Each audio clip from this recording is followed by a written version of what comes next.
ePremier League returns and now the pressure is on. The stakes have been raised as every football fan's three favourite words are now in play. Straight knockout football. Weekend 1 is in the books for the ePremier League. The Tractor Boys in Group A cooked. Between the two, it is frightening. And City topped with ease. Manchester City, top of the table again. The Reds marched on, as did Brighton, the Foxes at their tails. The Seagulls are soaring. Leicester City are not out of this one yet. Saints were strong, tough for Tottenham, as was for Red Devils. 9, surely not more. No, there is. 10-0. Villa, West Ham and Fulham, still with all to play. Is that a small glimpse of what is still yet to come? Bournemouth, Chelsea, Everton, firmly in the fray. Do you see this coming, Case? I don't think that anyone would have bet on this one. Wolves, Forest, Newcastle need to build up steam. Palace, Brentford, Arsenal, all still with that dream. It's time to push, to prove yourselves. There's no room for fatigue. The time is now. Finals weekend in the ePremier League.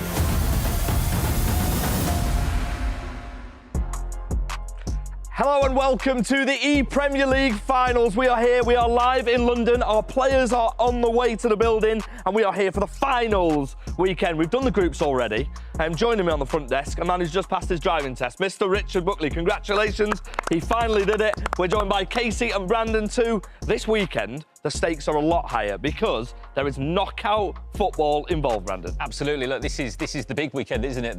The moment that can change your season. Champions League, £100,000 split between our 20 clubs and the chance to qualify for the World Championships, which is the biggest ticket of the season. Absolutely. Now, we'll get the bracket up for you straight away. And what we'll show you, Casey, is 4 teams are already through to the final stage tomorrow. So there are 4 teams not in action today, and that is because they all managed to top their groups. Yeah, I mean, those 4 teams, they're practically sitting pretty, able to watch today. They did the work they needed to do in the group stage, but we do have quite a few other teams that have to go through a grueling 2 matches to meet up with those 4 squads. You said they have to go through a grueling 2 matches, and it could be the only 2 matches they play because we're straight into knockout action here, Rich.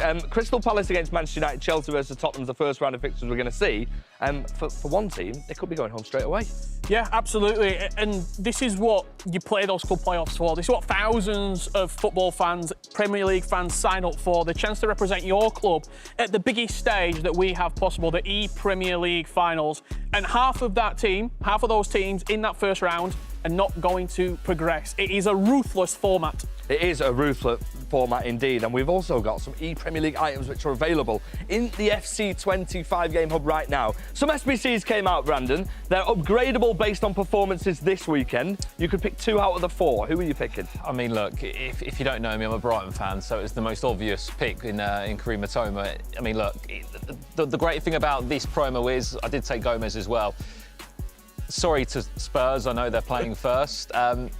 Look, if you're being clever about it, 3 of those 4 teams are already in the quarterfinals, which means, FG, if you win 1 game, you go to a semi-final. What does it say there? A +1 upgrade for a top 4 finish, a +1 upgrade for 1 win. So you win a game, Matoma goes to a 91. So, yeah, it could be a really nice upgrade. Yeah, I'm looking forward to seeing who everyone has picked. Casey, I know you've already picked James McAtee. Rich, quickly, who did you pick? I'm unbiased. I'm a professional, so I didn't pick any of them. I'm not going to let my judgment be crowded by a +2 overall upgrade. Well, 2 people who can decide where their fate lies with their item is the guys who are in charge of Timo Werner, and they are backstage with Ryan. Yeah, thank you. I'm joined by the Tottenham representatives, Tom and Nick Sneb. Yeah, guys, you didn't have the greatest start in the first week. If I'm being brutally honest, it was a stinker, below par. Talk to me, what happened, Tom? I think everything that could go wrong went wrong, so... But like, why though? I'm still trying to find that answer. It's in 2.5 weeks, I'm not sure. I think when you start badly, it's always a bad start. Like, it's hard to recover from there, but yeah, truth be told, I'm not sure. Just didn't play my game, so yeah. It happens. You've had a couple of weeks now, Nick Sneb. Squad restrictions changed a little bit. You've got more budget. Do you feel more confident this time coming into it? Do you think you can do a lot better than week 1? Yeah, well, we can't do much worse, I don't think. Now, the squad builders definitely help us, I think. Like, the better players. It feels more like a comp game rather than using some bad players. You know, with a few weeks, the more promo cards are coming out and stuff. So it feels a bit better with the better cards, and hopefully we can show that. Yeah, how are you approaching today though? Like, what's changed? Have you done anything different? Change of formation? What's happened? Yeah, we've changed our formation. Not much has changed though. Like, similar to how I played at the start of the year and how I would play. Obviously, last time I didn't play like the formation stuff that I wanted to because I didn't have the players. But this time with a new squad budget and the new players, I feel like I can play how I want to play, and let's see.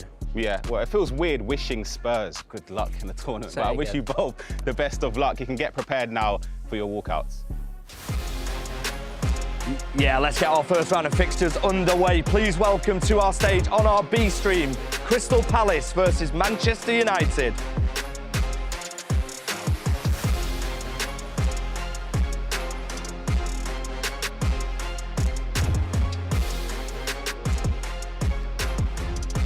And next up on the A stream, we have Chelsea versus Tottenham.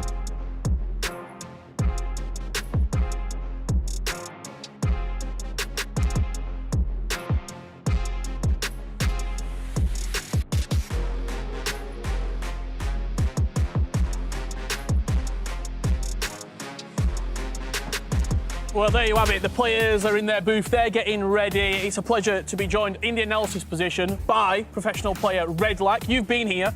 You've been in this position before at the ePremierleague. How will they be feeling right now for people at home who have never felt this experience? There's so much emotion in that practice room because I've been here before. The group stages, there's a bit of nerves, but not too much. Here is where everything matters. You might get knocked out, but you might win the tournament, Richard. If you are new to the FC Pro system and what we play for here, we always play with a certain set of requirements on Ultimate Team.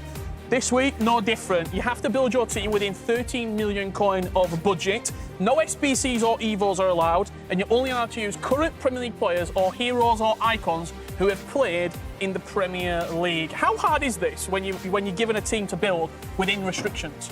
It's hard because you take weeks, trying players out, seeing who you want to use. But I think the extra 3 million budget from the group stage is going to help a lot in that attacking element. Well, let's have a look at one of our teams to give you a flavour of what you might expect when we do get kicked off. This is NH's team representing Chelsea, and this is what he's built. For Chelsea fans out there, Cole Palmer gets a nod. Talk to me about this team. 2 midfielders there, 10 rating difference in Rodri and Bergvall. Why would you have chose them two in particular? I think Rodri, a lot of people wanted to use him in the group stages, but a big price tag on his head. Ping Pass Plus, Tiki Plus, and also Bruiser Plus, a really good item. And Bergvall with Ping Pass too, but there's another option, Rich.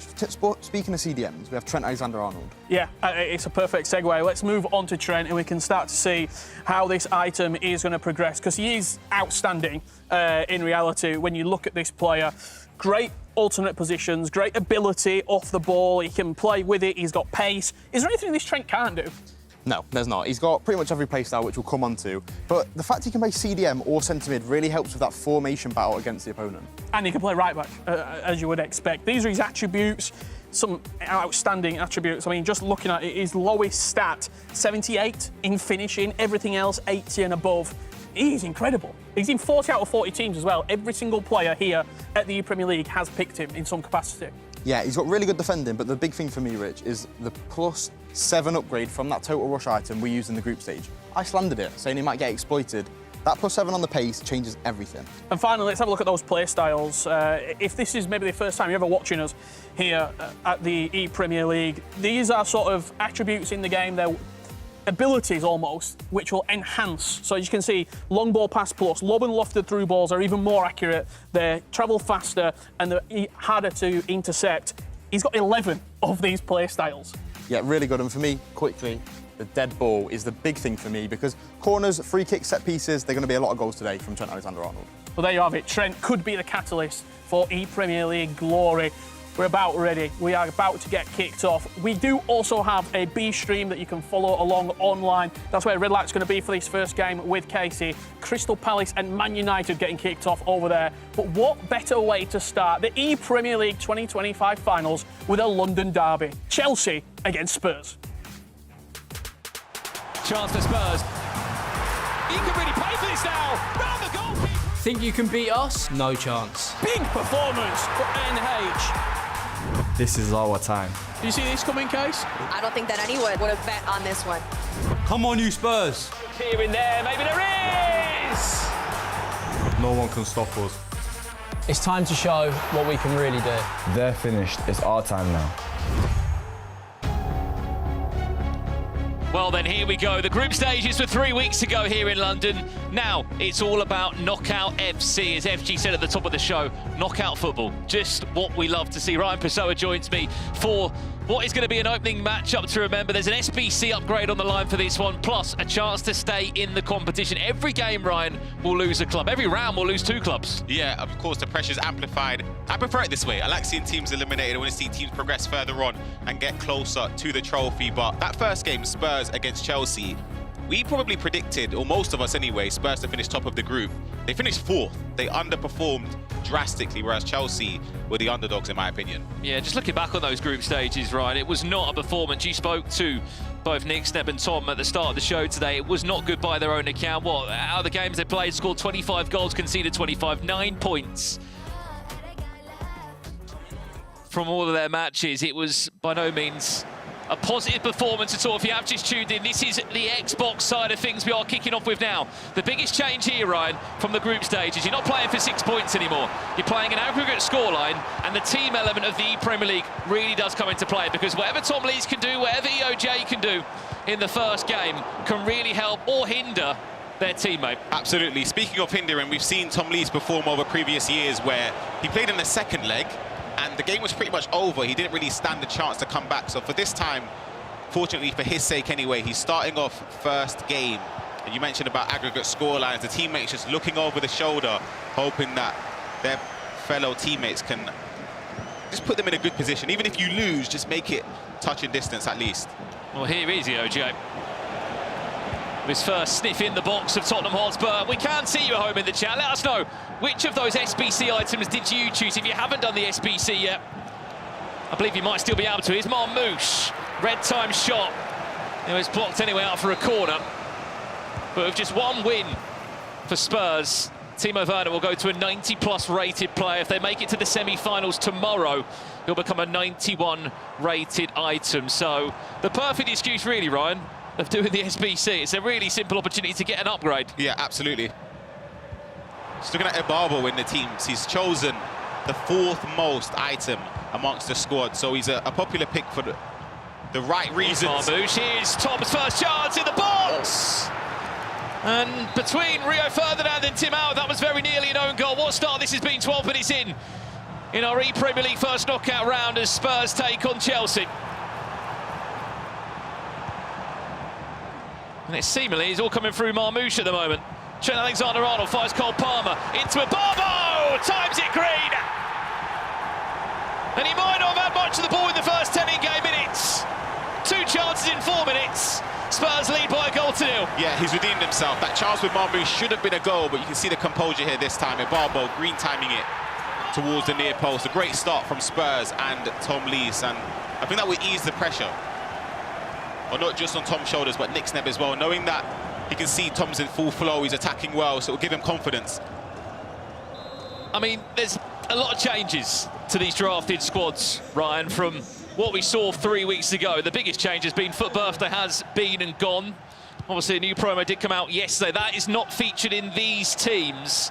However, what we saw in Foot Birthday, Ryan, was the likes of Ebarbo and even Doumbia coming back in. I said a few hours ago, did they even play in the Premier League? Yeah, they had a couple loan spells. Barely played a few games, but... Oh! Tom Lees! That is truly special. Time Green Trivella from one of the players that everyone is talking about, the most picked player in the Premier League drafting stages. He can play right back, he can play in the midfield, he can Trivella it from 35 yards. Postage stamp. That is top bins from Trent. He's a highlighted player from Redlac and Richard in the analysis segment. And there's why he's chosen in every single squad for a reason. Beautiful Trivella from Tom. What a start. I mean, look, EOJ had 2 or 3 really good chances, Ryan, in the first 5 in-game minutes. You blink, you're 2-0 down. What happened? It's difficult because there's 2 chances where the first one comes from a corner, it's played short, works well into the box. The second one, the only thing you could say is move the keeper, but even then it was targeted well, tries to respond there with his own long-distance strike. I mean, I find it interesting here, this Tim Howard player. I had the opportunity to be in New York last weekend for the MLS, and he was in most of those teams, and he was actually ridiculous. Yeah, he helps a lot because he's got the footwork play style plus, and of course with the addition of low drivens, you see it quite commonly now, Ibarbo, etc. in the squad. So I think it does help a little bit from those situations. But other than that, of course, he still has great play styles as well, and he's tall.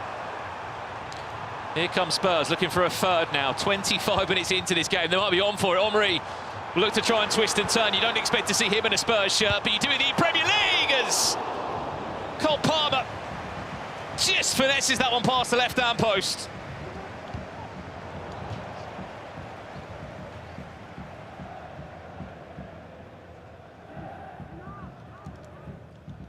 Tom Lees is not taking any prisoners from what we're seeing so far, Ryan Pessoa. He can't. They have an expectation and a standard to achieve in this tournament. To go out this early on would be failure. So I know for Tom and Nick Sneb, they're capable of going the distance. They didn't show it in the group stages, so in my opinion, they have to show it now. They only won 2 games out of the 8 matches they played in the group stages. Cole Palmer just teasing. A shot from the edge of the box, which eventually does come in the form of a Trime Green Trivela. EOJ2 is defending scared, you can tell. He's just backing off. He allowed him space to take another Trivela. And another day, you're 3-0 down. You have to be careful. And at the moment, Chelsea are really struggling to breathe in this game. Well, we asked you, what 2 SBC items have you done? Gomez and Werner. From Matty to 2020. Did you do the SBC, Ryan? Who did you choose? I didn't do it. There's still time, I'm pretty sure, if I wanted to, but my if I were to do it, it would have been probably James McAtee and Gomez, I would say. So literally, as Luke said, I feel like they're on paper the favourites are more likely to get the +2. Remember, to get the +2, it is 1 win, which if you're looking for those players such as Gomez, McAtee or Matoma. Has anyone done Matoma? Please, because someone's in the chat, please maybe back that you've done Matoma. It seems like no one's done Matoma other than me. Doesn't get in the team for me. He gets in my team, right? Nah, not for me. He might get on your reserves, but yeah, even then it's a stretch. He starts in my team. But back to the point, 1 simple win will be a +1.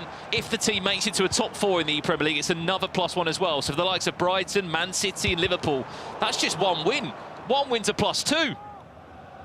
There's never been a more simple way to get an upgrade. I'm a massive fan of it. Just the thought process of having the cards integrated in the game and linked with the players playing as well is a great addition. Well, it's not just that as well, Ryan. Here's Cole Palmer. Spurs looking for a third. Henry went back inside. He may have, could have went... Yeah, he overcooked it a little bit. On his own. But normally with those SBC upgrade items, it's normally to win the tournament is when you get the extra +1. But I love the fact it's just a top 4 and 1 win. And it's a simple upgrade. Remember, Timo Werner will go to a 90 rated item if Spurs are able to win this game. It is an interesting format here at the ePremier League. We play across 2 different legs, an Xbox leg and a PlayStation leg, and it'll be an aggregate scoreline. So as it currently stands, Spurs will be going on to the PlayStation following this game with a 2-0 lead. Someone who's not playing today, but will be playing tomorrow, is one half of Brighton of Albion's team that made the final of the Premier League last year. Jaden joins me now of Brighton of Albion. Jaden, how are you? Welcome back to London 3 weeks later. You topped the group 3 weeks ago. How are you feeling coming back into the knockout stages? Yeah, very, very excited. Hopefully we can do one better than last year, obviously losing in the final, but just can't wait to get going. What does today look like for you? Because you're not playing today, but you're still here, you're still practicing, you're still getting your games in. How does today look for you in terms of preparation and just getting in the right frame of mind? It's almost enjoying it, to be honest. Like, you get to practice a fair bit, but getting to watch, see how everyone does, and then look forward to tomorrow, I guess. Yeah, they have it on aggregate scorelines now. Would you prefer to go first or second if you had a choice in the knockout stages? Oh, 100% first for me. Yeah. The way me and Mark are as a team is he thinks I like to score the goals and then he can keep the lead. Back, but yeah. we've seen a good few times, like a few weeks ago against Leicester when it was 3-0 in the last minute against Shorey. So I definitely trust him more to keep a lead. And look, I'm a Brighton fan, I can't lie about it. These two have represented the club for quite some time. You had an unbelievable run last year. You gave us one of the most entertaining finals I think we've ever seen. Can we maybe expect the same this year? Yeah, I mean, I'd love to have Man City in the final again and hopefully get our revenge. With the bracket, it can happen, right? Yeah, it can definitely happen. They're on the other side to us, but it's much more difficult this year. The competition's increased drastically, so it's going to be tougher. Who are you looking out for as a team that you want to maybe avoid or beat? A team I want to beat, obviously Man City, with what happened last year, but Ipswich in the semi-final. I think that will be the game, almost our final probably. Yeah, that Ipswich duo are dangerous, but you're definitely capable to beat anyone in this competition. You showed it last year anyway. Until the final. Yeah, it's a 50-50 game. I mean, that final was ridiculous. I've never seen goalkeeper movement like it, the saves, it was just, and you had to sit there and watch it all. Honestly, I couldn't do it. I could not do it. And then, but I've watched it back so many times as well, which has made it even worse. Let's jump back into this one for a split second. Any questions you have got in the Twitch chat for Jayden? He is an ePremier League finalist representing Brighton of Albion. Long ball over the top, finds Victor Barbo, who I've never seen before in an ePremier League. Does feature this year thanks to the FUT birthday promo. What have you made of the squad situation, Jayden? Because you have got more coins to play with. The price of players have halved. I think players like Mohamed Salah were maybe 3 or 4 million coins before. Now he's about 2 million, maybe just under that. How much has it helped you having 13 million coins this time?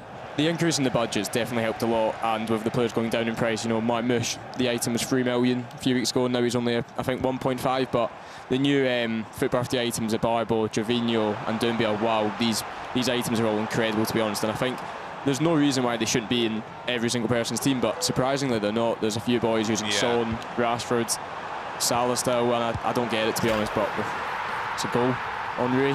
Tom Lees, 3-0 up.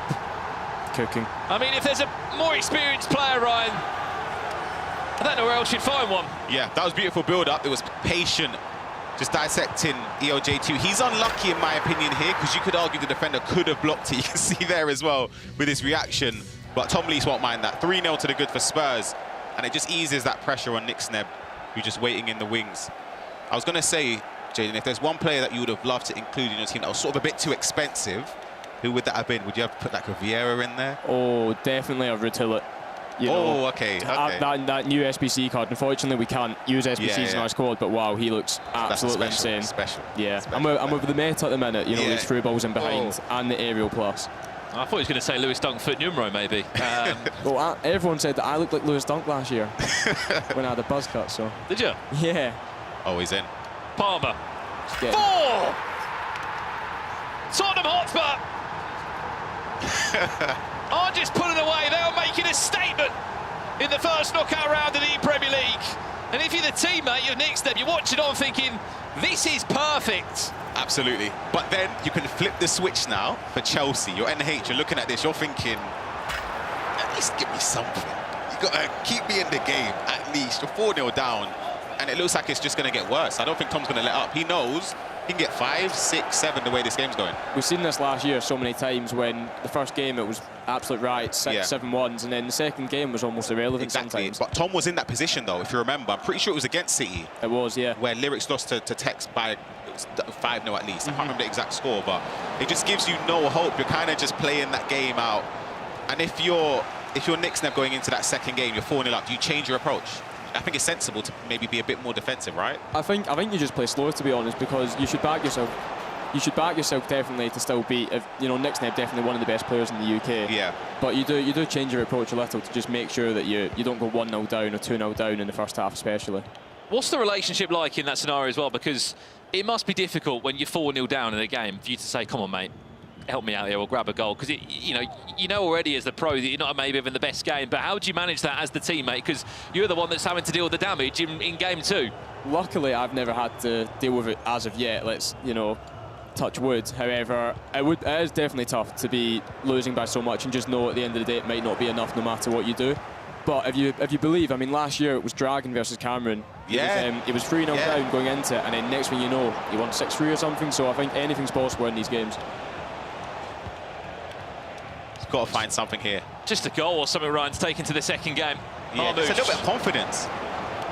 This is good. Cole Palmer in a Chelsea shirt. It's just too much. Yeah, he's overcooked it a little bit. It was nice, though. It was nice. It was just the shot. The lane opened up to get the shot at goal. I don't think he would have anticipated that much space. And this is how brutal FC can be. Straight down the end, Spurs.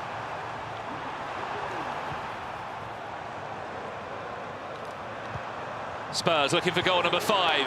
Ibarbo stopped by Tim Howard. On another day, that could have been 5. You may have heard there is another game underway. It's on Stream B Live now. Crystal Palace taking on Manchester United. Tom Stokes, 4-3 up, 58 minutes on the clock in that one.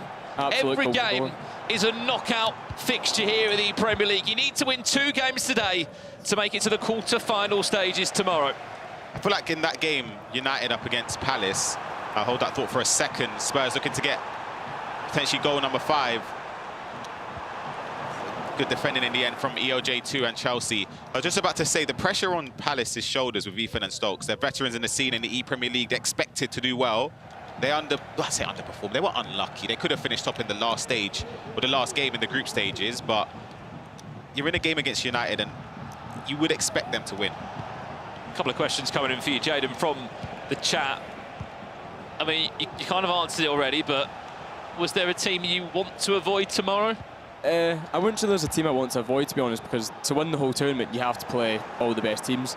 However, it'd probably be Liverpool in the final, you know, with Manu and Lex, they're both insane players, and I think it would be the toughest test. But I'm very excited, looking forward to seeing if Crystal Palace go through, you know, it's Crystal Palace versus Tottenham game. That's going to be a big one. Another question coming in for you as well. Falcons, Mike, who is the best striker in the game at the moment? We'll keep it Premier League themed if you can. Of course, the best striker 100% is Thierry Henry. His speed boost, he's just too fast. He's almost better than R9 this year, which is just insane. Well, speaking of Henry, he's not involved that time, but he was in the box. Ibarbo into Cole Palmer. And it goes from a hill to a mountain to climb. I think it's too much now. Yeah, this is done. 5-0, 7 minutes left on the clock. What a performance this has been. What a first half. He said minutes before this game kicked off, he didn't want to think about the group stages again, but whatever's happened in the last 3 weeks, Ryan, the preparation to come into this has been perfect. Yeah, absolutely. It's been smooth sailing so far for Tom in this game, but it's next to waiting in the wings, Jaden. How do you think he'll be feeling? Because surely, I know you're 5-0 up. Do you not? I'd feel a bit nervous because I'm thinking, I can't be the guy that lets go of a 5-0 lead. No, I back it, to be fair. Last year, I think I was 5 goals up against Sting, and I still felt, you know, a bit anxious. Like, this guy can 100% come back. Yeah. But I think the more worrying thing is, like, he will still be playing, but he won't be playing it as seriously. He won't be playing it the same way, and he's going to go into the next game, the next round, and it will almost be a completely new game because he's not going to have that 5-goal advantage. Absolutely, yeah. Well, just looking at the bracket here for yourself, Jade, Brighton of Albion tomorrow, they could be playing Southampton, Bournemouth, Brentford or Newcastle. Out of those 4 teams, who do you think has got the best duo? It's a tough one. I think they're all quite a similar level, to be honest. They're all very good players in their own way, but I do think it will be Southampton, Newcastle, and then the winner of that, I think, will be Southampton. I think Michael and Sam will do the job. Yeah. Quick update over here, Ryan Pessoa. It is another goal that's gone the way of Tom Stokes in a Crystal Palace shirt. 5-3 he leads. That is on our B stream now. You can go and check out on the Premier League YouTube channel. There'll be 2 games every single round on the first half of action today. One thing that's certain, or for certain in Tom Stokes' games, is that you're going to get goals. 8 goals between, and I've just seen another potentially go in as well. So, yeah, Crystal Palace in a good position going into that last game. Oh, it's just offside. Full-time result there. That's part 1 of the job done for Spurs. But what a first half performance it has been in between the 2 legs. The Xbox side's complete. 5-0. I mean, he's got to have a smile on his face after that one, Jaden. Yeah, it's definitely going to give Tom a lot of confidence going into the next round, 100%. And after a few weeks ago where he didn't perform to his ability, I think that'll give him a huge boost. Yeah, absolutely. He needed that boost of confidence, as you said, and it's more so, I don't even think it's a lack of confidence they had in the first week. He just said it just didn't work out, but it's great for himself and Spurs to be 5-0 up in leg 1, and this game 6-3 as it stands. Wow. We join it live now. This is Crystal Palace against Manchester United.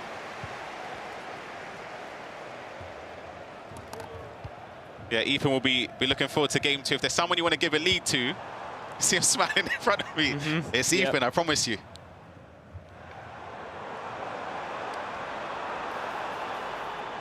Kirkez adding time of 2 minutes. He's done a job, though, hasn't he, for his teammate in Ethan Higgins. Tom Stokes with 3-goal cushion. He'll be wanting a 4-goal cushion if he can get it. Recycles the pass back inside. Can he squeeze it through? He can! That goal is massive.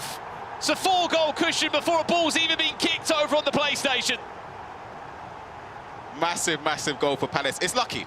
I'm going to say that. It's very lucky. However, the play there at the end, just to be responsible, to keep possession in the corner, play for the last attack, and then this pass here into Henry should have been intercepted. Yeah, it's a tough goal to concede for United. But the other side of things, again, I spoke about Ethan. You can see it's like a little bit of relief because he's thinking a 4-goal lead. You're kind of safe unless something crazy happens. Yeah, yeah. I mean, Ethan is also one of the best defenders, so I think he'll be fine. Yeah.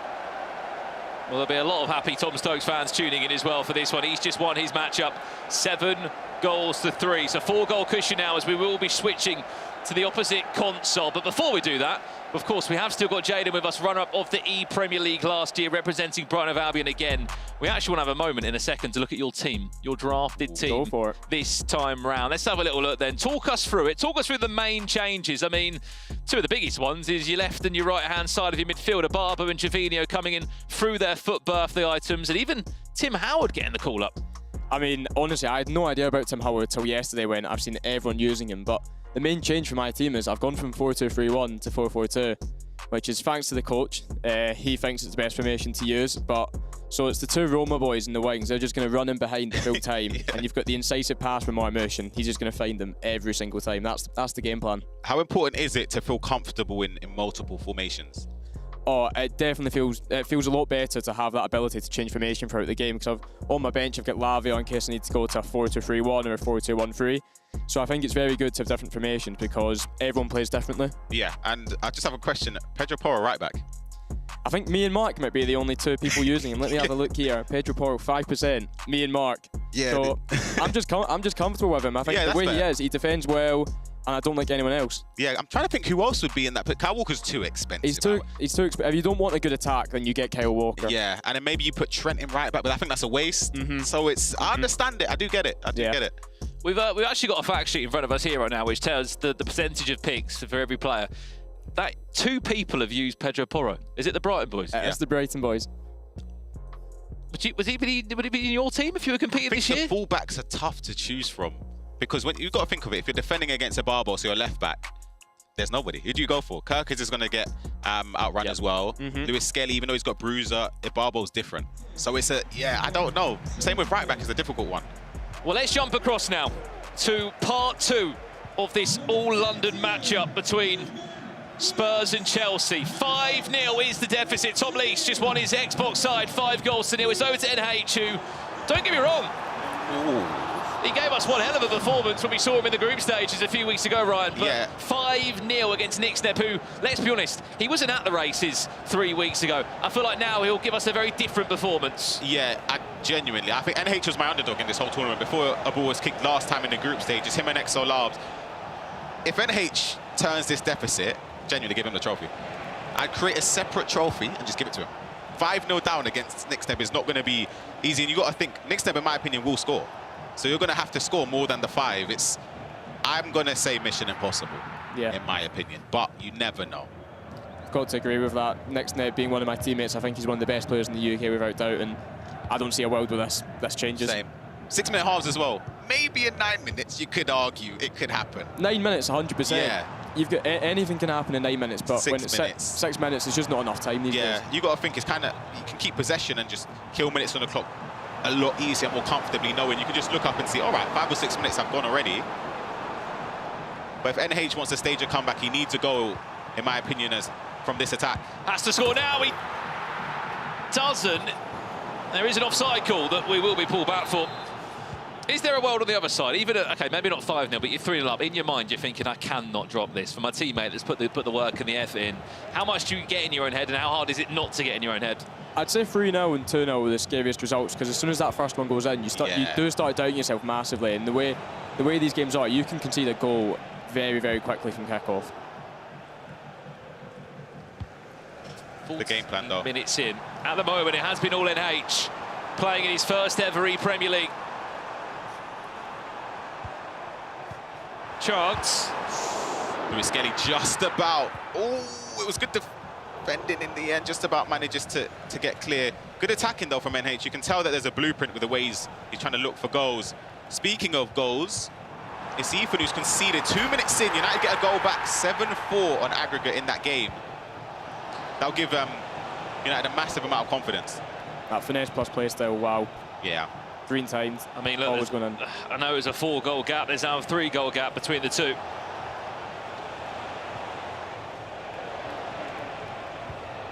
This is exactly what Sneb just needs to do, you know, take his time with every attack, make sure the clock runs down. Yeah, and then you realise that your opponent's just going to start rushing it. You see there, speaking of the devil, commentary curse there, but you're going to see your opponent rush attacks, and I think that will give Nick Sneb a bit more confidence.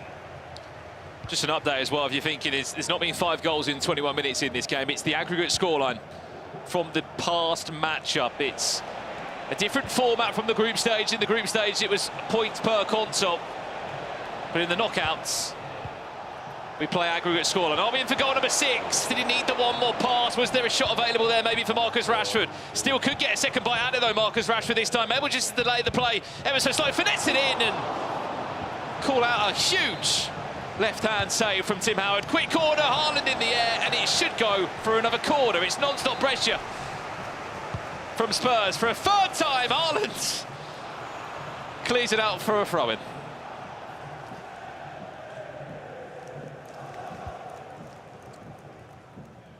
When does... Oh, you can't do that. The lack of hope starts to go, Jada? When the goals need to start going in, if we had to really give timestamps? I think, honestly, he needs at least 2 before half-time. Because at this rate, you go 5-0 down half-time, it's over. Yeah, you know, agree. It's, what, a goal every 9 minutes, and that's one attack per... Well, that's one attack for Sneb.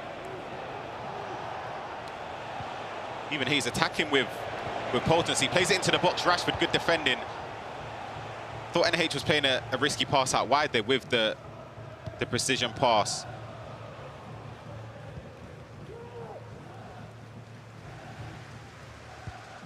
I guess the only good thing is for NH is that he can just play freely. You know, Absolutely. He knows that it's not going to be easy no matter what. But there's almost a little bit less pressure now. Yeah, I agree, because the odds are stacked against them at 0-0, let alone 5-0 down. So it's the pressure's alleviated, but you still want to make sure that you can just win your game. Yeah, but just do yourself proud, really. Yeah. It's been a perfect half as it stands for Spurs, though.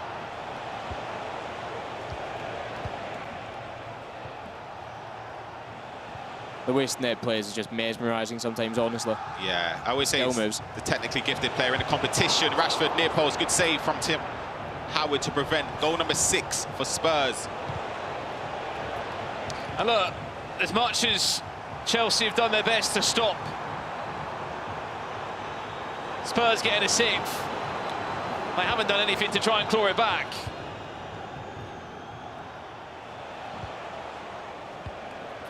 If you get to half-time without a goal needs to go in now. Heung-min Son, just the touch is too heavy. Committed with the goalkeeper. It worked out there. It's risky. It's quite the meta recently, actually. You know, bringing your goalkeeper out as quickly as possible. Smothering. I never know what to... I guess now with low drivens it's a bit different, but before that, didn't know what to do to keep the game up. He comes out flying, doesn't he, Tim Howard as well. Ibarbo, ball rolls, 1-2, into Rashford! 6-0, Spurs lead. They're not just on their way to the next round of the knockout stages, but Timo Werner is on his way to a 90 rated item. Now the question is, if you're Palace and United watching this, seeing this score, do you get worried yourself? Absolutely. Look at this, though. You see the goalkeeper movement? It's obvious with a Trivela, but then the keeper has to shuffle back across, passes in front of Rashford. And that's the thing, you have to be, I guess, capable to be able to predict what is the danger point in this game. By that, I mean, obviously, Trivela is from that angle of Ibarbo. You have to move the keeper, so you have to respect it. But then again, it leaves you susceptible to gaps in your defence. Yeah, I think the build-up there is perfect because you're giving yourselves those 2 options. You've got the Trivela, or you can keep going and bait it, and I think he played it perfectly. Yeah, set the traps perfectly. Nick Sneb did. Going into half-time, 1-0 in this game for him, but of course a 5-0 first leg from Tom Lees. Just too big of a gap, isn't it? Could be in for another one. Rashford, a double before half-time. 7-0. Spurs will lead, and look, we said this 3 weeks ago. Teams that did not play well in the group stages, they were very lucky that no one got eliminated in the group stages. It was just the top team from each group that went straight through to the quarterfinals. And that 3-week buffer to come back now, Ryan, we're going to see different performances from so many teams. Yeah, absolutely, it helps. I feel like that the group stage, if you weren't in contention to top the group, a lot of the players sort of just not gave up, but it was like they kind of didn't play at their maximum potential. We saw Spurs underperform, but you know what they're capable of. You've got a duo of Tom Lees and Nick Snebb. Not only are they comfortable enough or have the capability to top the group, but they could win it. They could go the distance, you never know. 100%. Even if you didn't score a goal, Jay, in the half-time and you're 5-0 up, you've still done your job. Yeah. 100%. You've done your job, you've kept a clean sheet, and it would just be too difficult, but now it's completely game over, and it'll be interesting to see what NH does in terms of does he still try his hardest, or like does he just give up? Well, that's the halfway point in this one. As it currently stands, Spurs are 7-0 up, 5-0 in the first leg, 2-0 as it currently stands. We have got Jaden here with us, who will be representing Brighton of Albion with his teammate Mark Marley tomorrow. They were runners-up last year in the competition. Get your questions in for him in the chat. We'll pick out some of our favourites. But Ryan, look, we knew there was going to be some big results today and some big blowouts, but maybe didn't expect this far of a gap in this game, in my opinion. I would say in the first set of games with Chelsea against Spurs and, of course, United against Palace, I would have said this one would have been the tightest one, and it doesn't seem that way. Question for you, Jaden, from Oscar. What did you learn from losing in the final last year?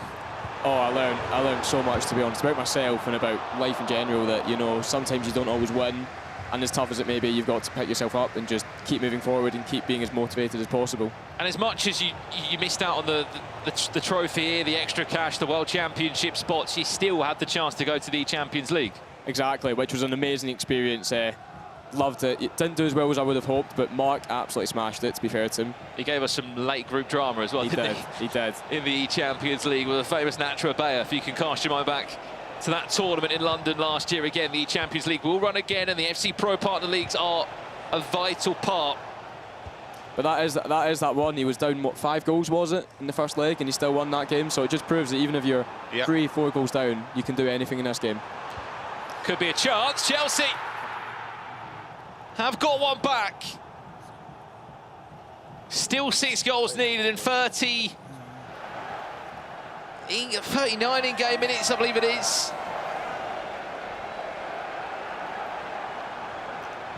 That's a goal there. That's 7 goals to 1, and H does get one back. And there has been an update, I believe, in our other game as well on the B stream.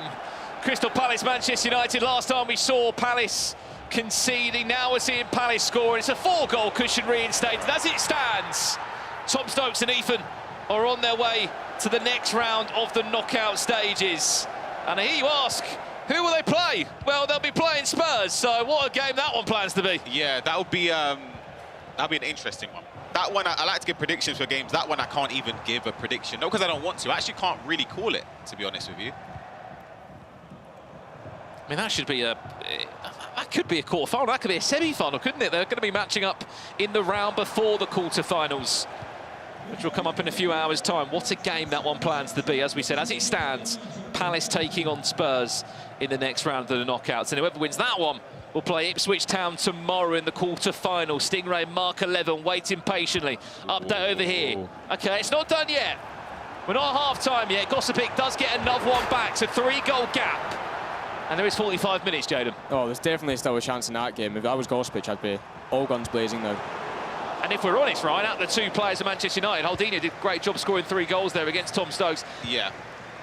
Gossipik was the stronger player of the 2. Experience as well. I feel as if, as Jaden said, 3 goals in 1 half. You can definitely do that. It's capable. Yeah, I would actually feel a little bit nervous if I was trying to defend 3 goals in that half. 100%. But look, they've both been in the Premier League before. Gossipik, Brentford. We've seen Ethan represent Palace as well before, with good top 8 finishes in the Premier League. Abarbo tries to just feed it into Rashford. Tell you what, these counter-attacks from NH, if this game was a little bit closer, it could have been a bit more. Lovely one more pass, Cantona finds another, but 5 goals in 20 in-game minutes. A chat messages came up for you a second there. The new Hullet SBC Yeah, I'm gutted I can't use him. He's definitely one of the best midfielders in this game now. I think he's only 4.5 million valuation. Only? To be honest, I think it's worth it. 100%. I think he's a must-do. Absolute must-do. I agree. Must be nice to have some coins, though. Yeah, I completed that. 45 minutes. Done. 45 minutes? I saw that actually, yeah. Quarter to 7 p.m. it was locked in. Finished. The moment for me, best midfielder in the game. Well, he sort of needed it though, hasn't he? Because he's sort of been fizzing out for a lot of teams. We haven't seen him through draft requirements, and maybe just not him being up to the level we've seen before. This SBC has really put him back on the map, hasn't it? Yeah, 100%. I think he's gonna be in a lot more teams coming into it. If you're wondering why they are not allowed, SBC players can't be used in the Premier League just because there's a 13 million coin budget. And SBCs, yes, they might require club fodder, which will cost you coins, but it doesn't actually come out of physical coin budget value, as 7 becomes 8 for Spurs, and if there was any chance for a comeback, unfortunately, it could be waved away. Timo Werner looks like he's up for an upgrade, and Spurs look like they're on their way to the next round of the knockout stage as it came from this chance here, Ryan. Yeah, it's good triggering of the run there with Marmoush. Gets him behind, keeper moves to the near post, and fortunately for Nixneb, it leads to an open goal. An update, though, over the Palace versus United side of things. Looks like, Can't be doing that. You can't do that. That's an unforgivable mistake from Gossip. It's given even a second goal in this game, 2-2, so there's still that 4-goal lead for Crystal Palace. So I would say they're comfy now. I mean, every time that United have tried to claw back, Palace have just done their job to score another one, keep the 4-goal gap in your favour. As it stands, Chelsea will be eliminated from this year's ePremier League. Unfortunately, OJ and NH will leave us here in the first round of the knockouts. Cole Palmer. It's a brilliant finish. So unfortunately, it's not going to mean too much on the scoreline. Yeah, I feel like NH has actually attacked quite well in this game, considering obviously the circumstance he's in. He's put up a good performance against Nixneb. You'll see it here with the Cole Palmer just triggering the run, cuts inside, and a green time finesse across the face of goal. But it's just a consolation goal. And I think for Nixneb, it would actually be kind of upset he's not winning the game. Yeah, Nixneb always wants to win every single game he plays, so I think he'll be a little bit gutted, to be honest, but I think he'll be focused in the next game now. Final 10 minutes in this one. It will be a full-time result over here a lot earlier than the Crystal Palace Manchester United game, but we can already start looking forward to what a matchup before the quarter-final that one is going to be. Spurs against Palace. The name value there, you've got ePremier League winners going head-to-head. Obviously, Stokes did it with Leeds United. Tom Lees did it with Watford. He's been in a final as well before with Spurs, where he did actually lose to Tom Stokes. They'll be matching up again as it currently stands. Yeah, that would be, so what, it'd be Nixneb against Ethan, former teammates, and Tom Lees against Tom Stokes. That is a crazy game. Oh my goodness. Wow. It's a big game. Wow. Big UK players across the scene. I think and the most important thing is there's absolute any way it can go. Yeah, that's what I'm saying. I can't idea who wins predict it. Yeah. And it's interesting because it will be probably the first time Ethan and Nixneb have played each other at an event. I know they were former teammates on different consoles, so yeah, I couldn't call it. I wonder how that'll be as well, you know, just being former teammates. I couldn't imagine playing someone that you've known for years, you know. They've done unbelievably together, finishing second in the 2v2 events. Oh, that's beautiful. That. Nixneb finding a ninth. And back to your point, you said you can't imagine it. Well, the best part is in the next round, we play PlayStation first, which would mean that Ethan would be playing against Nixneb. The two former teammates of Crystal Palace will be going head-to-head in the next knockout round as he finds a ninth in this game. It's just that the loser goes home, because they speak to each other pretty much on a day-to-day basis, so it's a bit tense.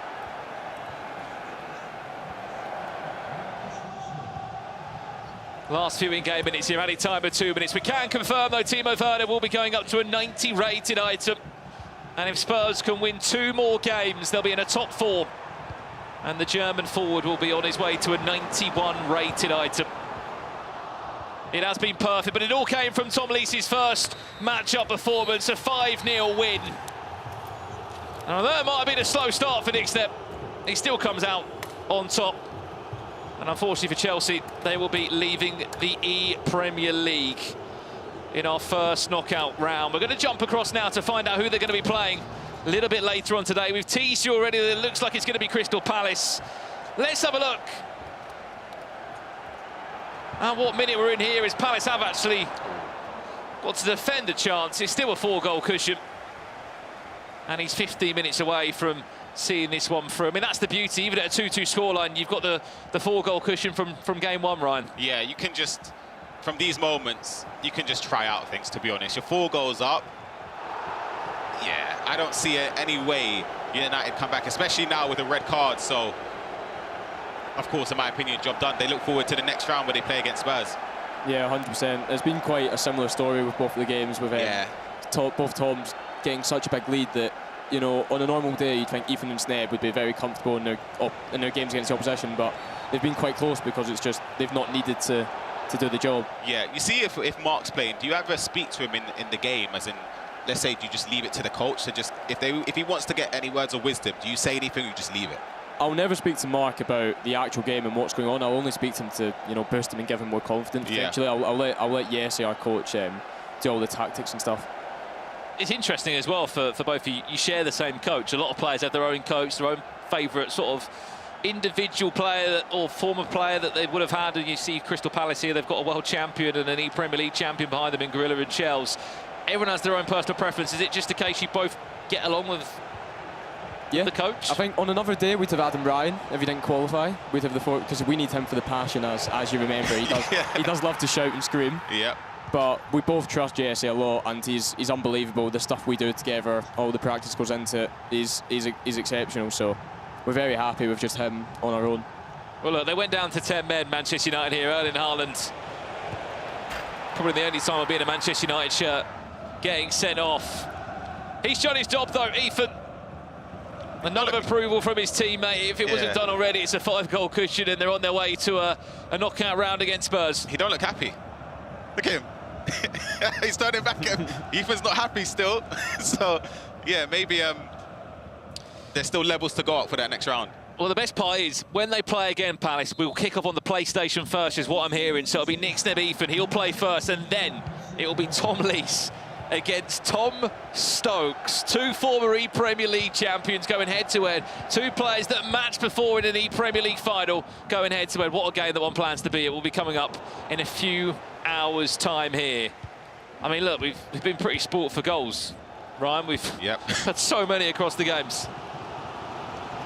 I think it's expected, in my opinion, in the United game, whenever Stokes is involved in a matchup, you know there's going to be a 5-goal swing somewhere, you know. In the Chelsea-Spurs game, I thought it would be tighter, to be honest. I thought it would have been a lot tighter. I don't want to put either of you in the spot, but who do you think is going to win it for 2 of them? I genuinely don't know. Promise you, I can't even give a prediction. My heart would say Brighton of Albion. My head says Liverpool. Just completely avoided the question. What? Let's give you 2 predictions, huh? No, for the next game again. Oh, Palace and Spurs. No, Palace and Spurs. I've just gone even further, man. I've just said he's winning the whole tournament. Fair play. I appreciate that, you know, your heart says Brighton at least. I mean, look, just get any Champions League in. He's still not answered the question. No, he's still not answered it. He's still not answered it. Okay, I'll give you an answer. I'm going to say... Oh... Sorry, Spurs. I'm going to say Palace. Okay, Palace, Spurs. I'm sorry, Stokes. I was going to go with Spurs. I don't know. Truly, let me see the first leg. It's such a great matchup.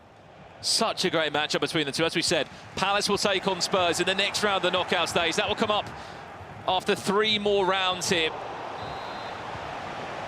As our first 2 teams fall out of the ePremier League. Manchester United eliminated, Chelsea eliminated.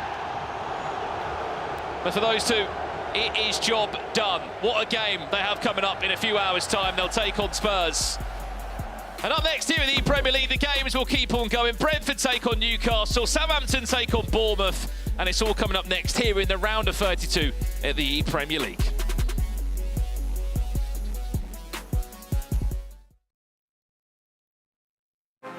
Is it?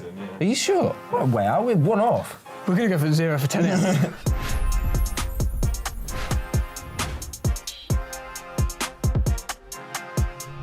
In my head, it just sounds like Carragher. But I'm thinking Carragher. Carragher.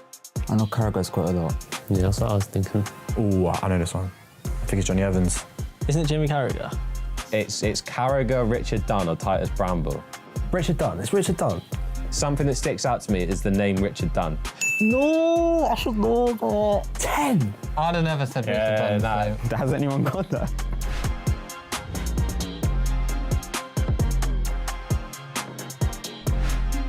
That's a Chelsea team, but like, what year was that? That's Mourinho ball, mate. Yeah, Chelsea. It's 17. Chelsea. What was 15? 2005 season, was it? I feel like it was 12. I don't know why, that's just like screaming to me. 12 screaming to me, mate. Chelsea, 04-05, and it's 14 or 15. Chelsea, 15. Yeah, really low. I'm gonna go 14. I'm pretty sure it's 14. Must have, fair enough. Oh, that is genuinely heartbreaking. 15 goals in a season. That's good from you. I knew it was Chelsea, but I wouldn't know it's 15 goals. Well.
Right, if you want more rewards, join in on the action of our EA Sports FC Twitch and YouTube channels.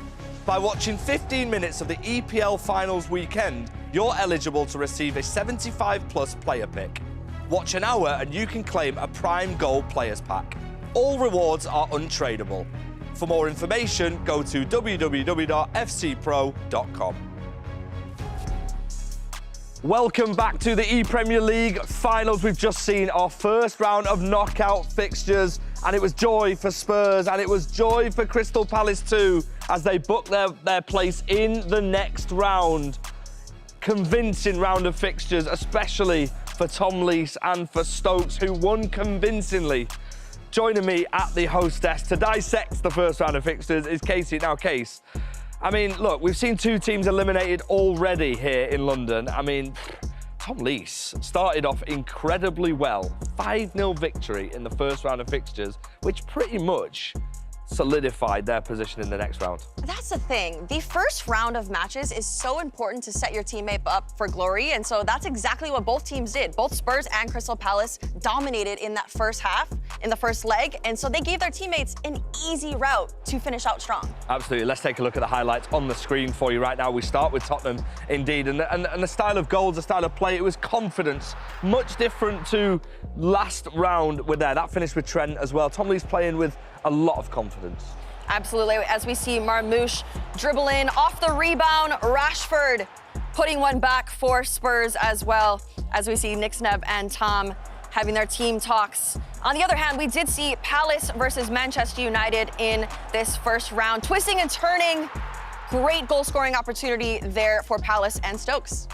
Yeah, we're going to go straight to the bracket in 1 second, but I mean, an important note as the highlights carry on going through. Timo Werner now has an upgrade in-game. The ePremierleague SBC, which was dropped in FC25, is already at a +1. Of course, they need to get to the semi-final for another upgrade, but we're looking at the bracket right now. If you wonder why Ipswich, Brighton and Man City and Liverpool are not in action till tomorrow, that's because they booked their place by winning the groups. So they skipped today, but we have a fixture, Crystal Palace versus Tottenham. Now, there's a lot riding on that because 2 former teammates going head-to-head against one another. Yeah, this is a tough one. Honestly, first round, you really can predict how they can go. Yes, there might be some underdogs. That is a word that I'm thinking of, yes. But going into this next one, there are no underdogs going into the round of 16. Anyone could win, and so I'm excited for that one. Yeah, I'm excited indeed. And I'm also excited to hear from a couple more players who are in action very, very soon. Mr. Brandon Smith is with some Brentford players. Thank you very much, FG. Yes, we are with a man who represented the Bees, and it was safe to say that they were buzzing with your group stage performance. You won 3 out of your 4 games, and we have Owen Larney playing in his first ePremierleague. Looking back on those 3 weeks to now, was you happy with how it went last time out? Yeah, I was happy with how it went. I still actually think I could have won all 4 of the games, but I've nailed down my flaws, which was my defending. So, no, I feel so confident going into this game, and I also think people are not giving us the credit we deserve just because it's our first ePremierleague. But now we're looking to change that, and I'm looking to win this game. You play Newcastle now. You play Alpha House, who's about 10 metres behind us right now. How are you feeling going into this one? I mean, you're up first. Do you feel the pressure being up first on the Xbox, or how are you feeling about this? I'm not nervous, to be honest. I back my ability 100%. He's a good player, but everyone is in this tournament. But I know what I can do when it matters, so I'm just looking to win it. Well, you wouldn't think it's your first ePremierleague so far, Owen, because you've been cruising so far, but you're going to leave you to get ready for the game. We're going to go and check in with R3 now, with Ryan Pessoa and FG. Guys, what you got for us? Yes, thank you very much to Brandon and to Owen. I mean, Owen was feeling very, very confident. Yeah. I love that. I love that energy. Same. He's in action very soon, but welcome to R3, the segment in the show where we learn a little bit about how to play this game better. I need the help, Ryan. Yeah, and we've got some. All right. We've got something very, very interesting here. We are going to talk to you about first touches in games. I mean, I don't really think about this too much. We're going to show you 2 clips of 2 goals. You're going to dissect it with the controller. Follow along if you're watching at home. Talk us through the first clip then. Let's get into it. Yeah, to me, this is something very simple to do in the game. When you receive a first touch, a lot of people hold sprint. That's the first thing. I know you do. I've seen the gameplay. Yeah, all right. You're in tight areas, let go of sprint. That's firstly. There's R2, but whatever your sprint button is, let go. When you're trying to take close touches in and around the area, holding sprint is the last thing you want to do. That's first and foremost. We'll see this clip play out. It was from the group stages, Ipswich against Aston Villa, and we'll pause it right here. Perfect. Bingo. It's a pass that's going to be driven in by McAllister. Simple R1 X pass aimed towards the striker here. Now, once the ball gets to the striker, I believe it's Mo Salah, it's hard to tell, but for me, you need to let go of sprint. The pass is played in. From this moment, some people you can hold L2 to sort of shield it, but you can just take a touch here. Is it just letting go of sprint, or is it letting go of everything? I let go of everything personally, other than the left stick. I need to determine which side I want to exit. In this situation, you have to be aware of who your opposition is controlling as well. He's controlling Haaland. I would rather turn away from the person that's being controlled in the defensive situation here. And by being in this position as we roll the clip on, you're in a lot more control here because you're not holding the sprint button. There's one way. You can touch, and then the elastico. The elastico is brilliant. Into the corner, boom. A green time finesse with the finesse plus, of course, you see. That is an incredible goal. Let's roll on to the next clip then, shall we? Yeah, it's a similar theme. Similar theme again. I mean, not holding the sprint button is something I don't really think about when I'm playing this game. I mean, normally that sprint button is stuck. I think it's something that's underestimated how important and impactful it is in the game. You can hold sprint when you're running into space, but the clip will play out. It's Cole Palmer being triggered. And once he gets the touch here, we can pause it.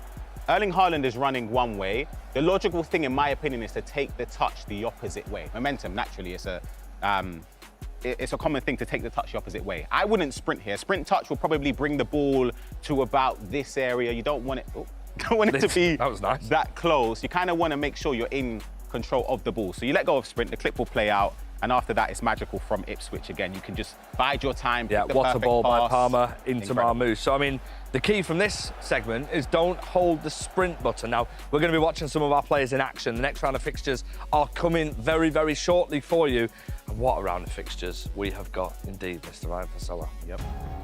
It's Brentford versus Newcastle first up in the first round. We just heard from the Brentford players, Owen, just before. That fixture is coming up, as is Southampton, and they take on Bournemouth in the next round. Thank you very much, FG. Big games coming your way at the ePremierleague. Just a final sort of thoughts on the R3 segment as well. I think Ryan said it best for FG. Just take your hands off the controller altogether. Just stop. You'd be better if you didn't play. We've got big games coming up. Richard Buckley, Case in the commentary booth. A few rookies taken to the stage in the ePremierleague. Knockout FC coming your way. We've already seen two big results, big margins. After the first leg, the games were done, being completely honest. It's important for this match that we're watching right here, as I can see Zach is looking right at me. He's ready to go. He's ready and roaring to start playing. It's important to go into that second leg for your teammate to have the controller with a game still to be played. Absolutely. You have to give your teammate the best opportunity to succeed. And I think that's exactly what Spurs and Crystal Palace did in those first round of fixtures. They got the job done, and then they're able to hold it out in the second leg. But it's interesting because these two groups are coming from A and C, third and fourth, closer in the groups, right, Rich? Yeah, they are. And I mean, when you look at the group performances as well, I think what Owen was saying there with Brandon, they did play well, Brentford. They were just maybe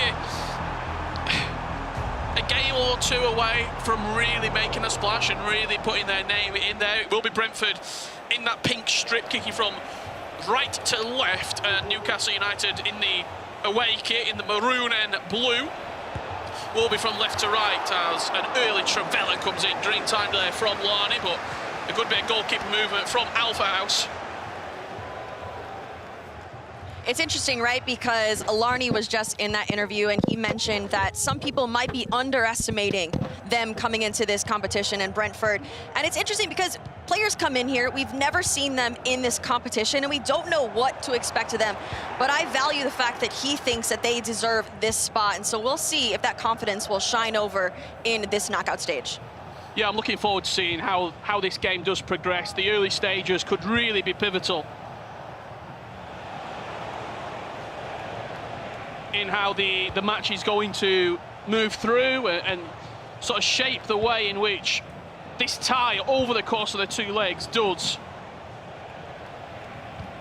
take shape. Mo Salah, finesse shot in the area. Again, nice little bit of goalkeeper movement as a shake of the head comes in from Alpha House.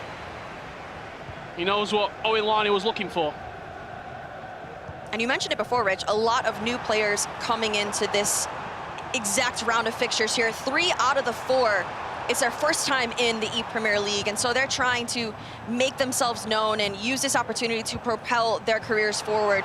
And it's a great opportunity because as we see a goal-scoring opportunity, shaking of the head there from Zach Taj, putting them in a good position early off in this matchup. I mean, the first couple of chances went Owen's way, those Travella and that finesse on the edge of the box, but Javinho, just with that electric pace, the Rapid Plus activated, got straight to the byline, cuts it back, and you see the player there behind them as well, Lyrics. He's been a competitor for many a year as well. A little bit of experience coming in to help Newcastle United in the knockouts of the ePremierleague. Great start for the Magpies. And for everyone back home just tuning in, you might see as we zoomed out on the camera there, their teammates are not currently in a match like we saw in the group stage. They're playing back-to-back, and so they have to sit there and watch their teammate hopefully succeed for them, and they're going to be able to see what type of situation they're going into that second leg looking like.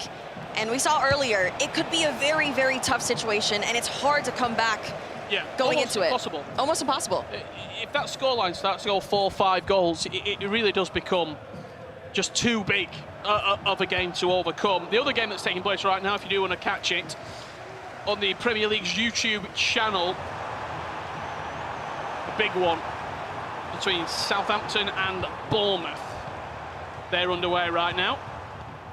Attention is fully on board here with Newcastle United and Brentford looking to take their way into the last 16 of the ePremierleague. And as we mentioned before, Rich, this is just one of the 2 matches if you do win this one today. And then eventually there will be matching up against a potential Ipswich, Brighton, Man City, Liverpool, because those 4 teams have qualified into tomorrow's competition. But for today, all they have to focus on is 2 matches. Son, edge of the box, looking again, David Beckham getting a run forward. Not many people have picked that David Beckham item. Only 4 to be exact. The FUT birthday variant. Would he make it into your team at home? Let us know. Who's an icon? Who's a hero? 13 million coins. Who would guarantee to be in the team? Also, who would you want to see involved in the game? I know the people who make the decision watching. I know EA's listening. Get us involved. Who do you want to see as an icon or a hero maybe in the future? Gervinho puts Alpha House and Newcastle United 2-0 up. 2-0 up. Newcastle looking very, very good in this first leg as we see the replay come in. Starts off with Marmoush. He gets stopped, but it does somehow get back into his possession. Gervinho with the finish, making it 2-0 for Newcastle. A brand new addition into the game recently, Gervinho, but he's made his impact count on the pitch. Bournemouth 1-0 up. This Henry going forward. Southampton find themselves a goal down as Adam Ryan and GRK lead 1-0. Back on board with our featured matchup. You mentioned it before, Rich. If I could have anyone added into the game, Sergio Aguero. I need to see that icon one day, please. Wow. If anyone's listening, make it happen. Him and Heung-min Son dominated for a long time in the Premier League. Son still doing it, and he's put Larney back in the game. Half the deficit, 2-1 straight from kickoff. It was a finesse shot into that top right corner. We can have another look at it right here. Marmoush taking the space, extra pass into Son. Could have gone on his left, could have gone on his right, just tucked it inside and finds the top corner. That he does, and it's funny because every time he is scoring here, he doesn't look happy. He's shaking his head, but you know, as we go into this one, it is a closer matchup, 2-1. It seems like Brentford's finally waking up. Larney, after that interview, talking strong, but he needs to come back in this one if he wants to give his teammate a good opportunity. Well, I think you saw in the first sort of 7-8 minutes, he had a finesse shot and a Travella on the edge of the box, sort of 23, 25 yards out. On that occasion, he worked it a lot closer. Didn't allow Zach to move the goalkeeper, didn't allow him to have that side of the goal to aim at. So if Larney can continue to work the ball into those spaces, you probably think he'll get something out of it. Again, Mohamed Salah, the goalkeeper movement is there, but a big tackle from Alpha House. Ledley King stepping in, and in 3 passes, Cantona is in on goal, digs it over the goalkeeper, but can't quite find the back of the net. That just goes to show how quickly things can transition in play here. That was one passing opportunity that he almost had, and so you blink an eye, and it could easily be 2-2. Marmoush, he's always going to get better than Kirkez. Direct into the box is the Egyptian. A little bit of technical dribbling coming out as well. David Beckham and Caicedo linking up. Here is Larney, wins it back, high up the pitch. The ball's going to bounce nicely for him. Tucks it in at the near post. And that's just a perfect example of You're 2-0 down. You have to get back into the game. That next goal, that third goal, has to be yours. And he's found 2. Absolutely, that goal is absolutely vital as we see the replay here. Quite an unlucky bounce off of Haaland's foot there, but directly to his attacker, and he's able to make it level.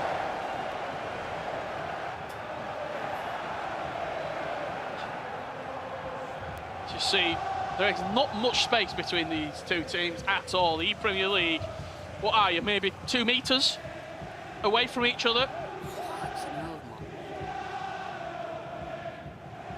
Apologies for any profanity that you might hear on the stream.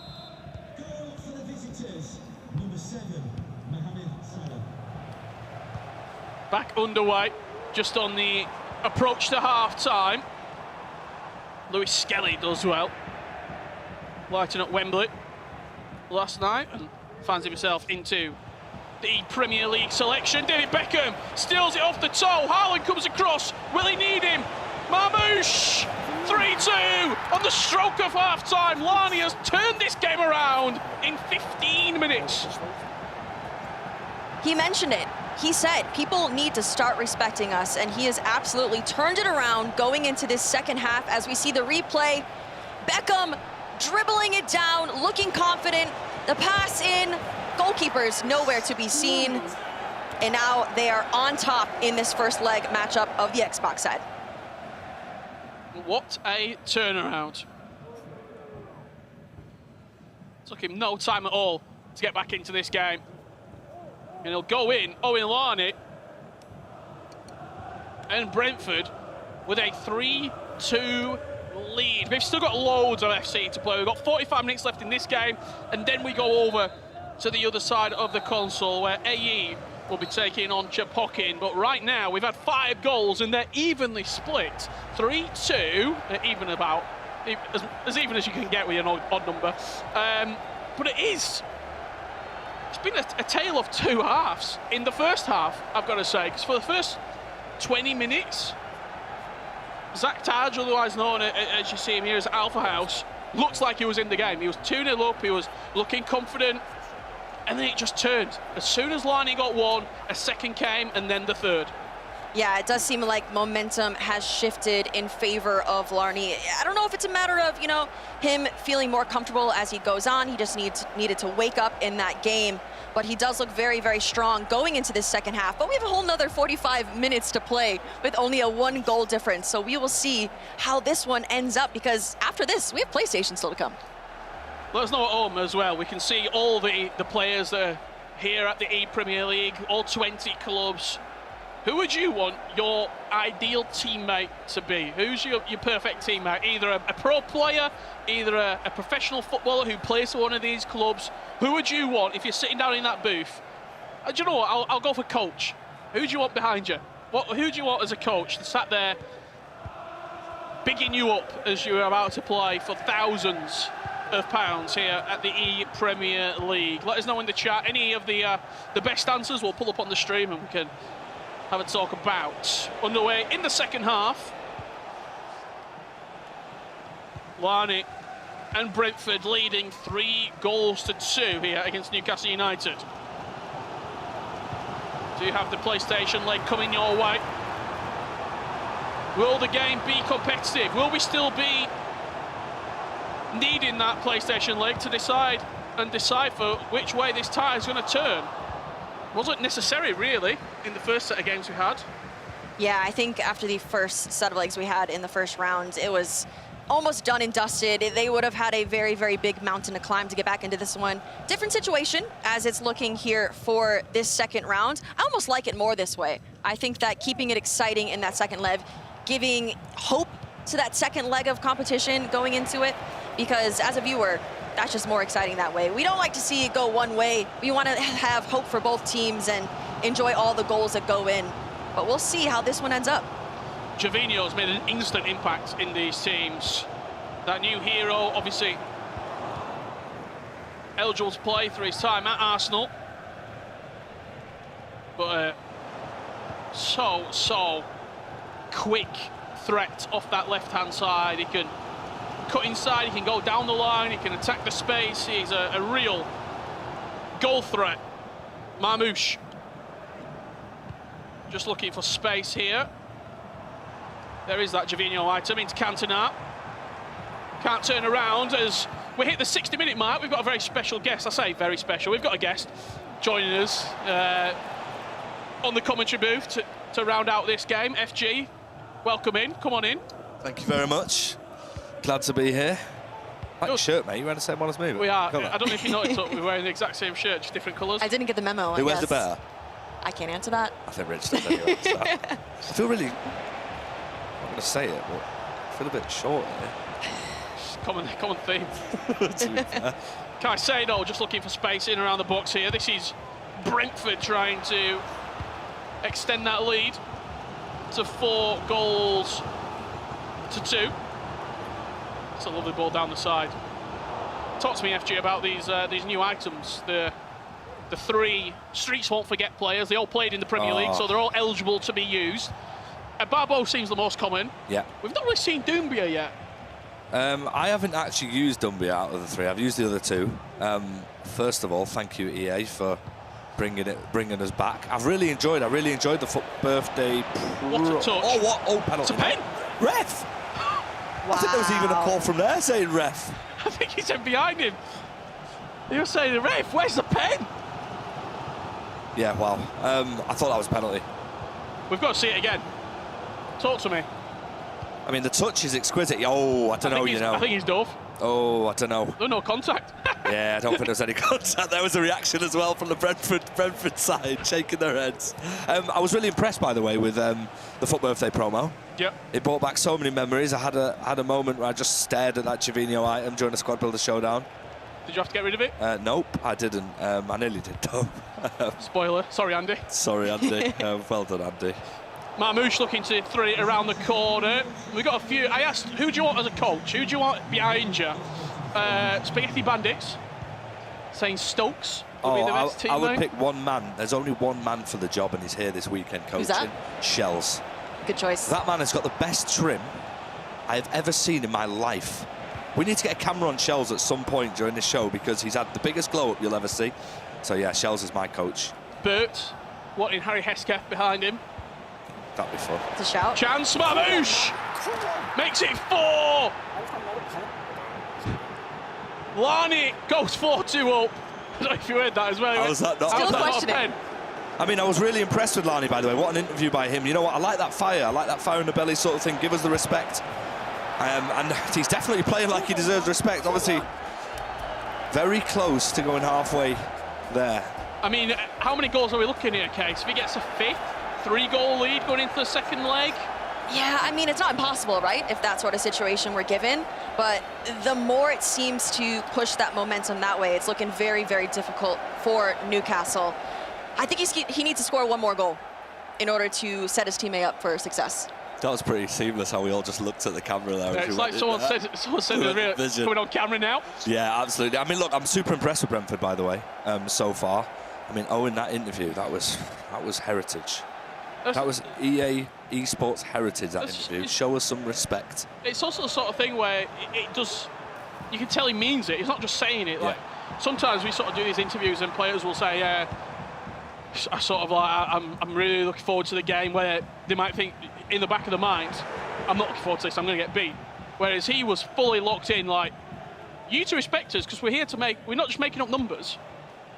Yeah, and he's playing well. He's good value as well for this 4-2 lead at the minute. Of course, only half the job done so far. We saw in the first round of fixtures, the job was pretty much done. More like 8/10 done. Yeah, it was. I mean, 4-2 is an interesting scoreline. 2-goal leads in this game don't really mean much, especially when we're about to switch consoles very soon after this one. Timmy Rodri getting the run out here. Both players actually using him for Newcastle United. Jovino, once again, he's been the threat for Alpha House down this left-hand side. Looking to cut it back, gets quite a fortunate rebound. It's going to bounce, but it can't quite bounce away from big Timmy Howard. That Jovino item is unbelievable. I haven't tried him. Oh my, you know what else is unbelievable? Low driven.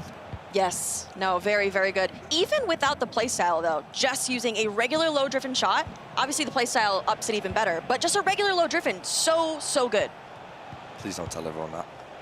now they're going to all do it on you in Weekend League. Yeah, well, that's what Good happened. luck. But no, honestly, I'm really a massive fan of the fact they've brought in them three, the whole FUT birthday promo they had, and low driven. Got so much time for that. Nice little play look into Mo Salah. Looks to get to the byline, but again, Howard, quick off his line, closed it down. As we enter final couple of seconds here. Will Alpha House be able to get something out of this tie? A 2-goal deficit is what he's giving to his teammate at the moment, and that's where it's going to end at. Brentford 4, Newcastle 2, and we're halfway there. As you can see, very happy is Chapokin at the moment, because he knows that he's got a 2-goal lead as you go to the other side of the coin. He was disappointed, they were 2-0 up. Yeah, he was 2-0 up, but they're still in the game.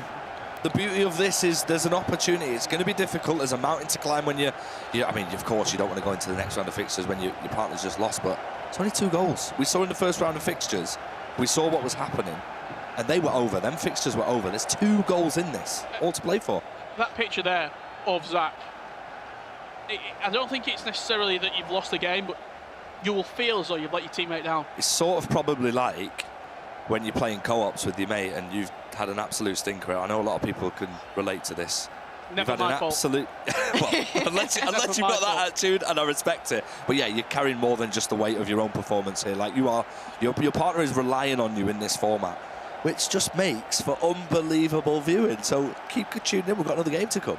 He'll be so disappointed, Case.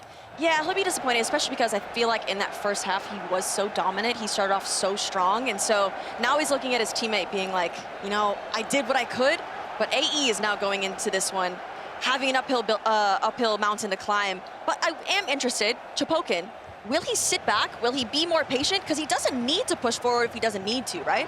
No, absolutely. What you're seeing here is the B-stream game. This was Bournemouth against Southampton. And GRK goes 2-0 up.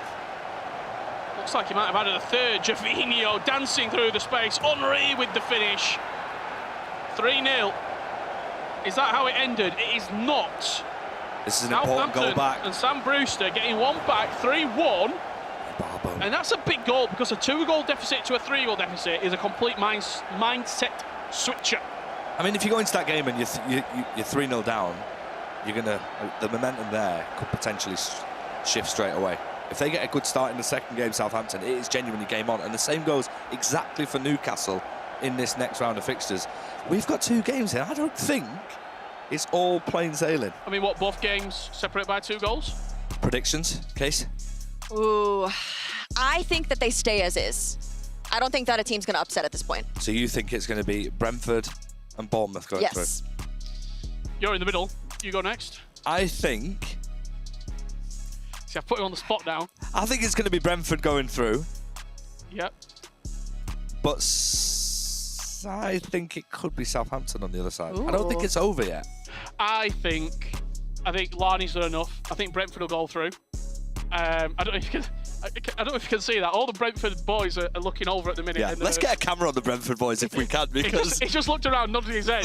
They are. Look, you're on camera now, so you can do whatever you want. Listen, we're literally so close to them. All the players can hear us there. First things first. As we've got the camera on the Brentford boys, do you think that was a penalty, lads? Do you think that was a penalty? Obviously, he said. Yeah. Well, that is the beauty of it. I mean, job half done for Brentford so far, but. I mean, do you play with a lot less pressure when you're the next player and you're 2 goals down, essentially? You can just be a bit more free? The first goal's everything.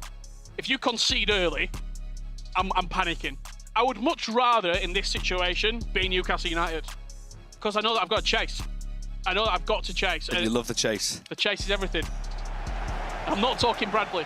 I mean, when you look at this game and what I think the benefits of FC25, you can get that press on, you can get the aggressive play style up, and you can go for it. Whereas holding possession and trying to see out a game, you might get caught in 2 mindsets. It is a little bit tough. As we got Newcastle United getting us underway here, kicking from right to left, and Brentford from left to right. AE with everything to do in this matchup. Bruno Fernandes, lovely dink into Rodri. Oh, what a start. And that's what I was talking about. The first goal's everything. What a start that is. It's everything. And just like that, Newcastle are officially back into this second leg. AE is starting off so strong. We see the replay come in, starting off with Bruno Fernandes. Header from Rodri. You love to see it. What an item that is, by the way. I mean, we're talking 5 minutes in and there's a goal back straight away. From a Brentford perspective here, how are you feeling? Green time the header as well. It's tough because you look at this game now and you think, I'm still winning.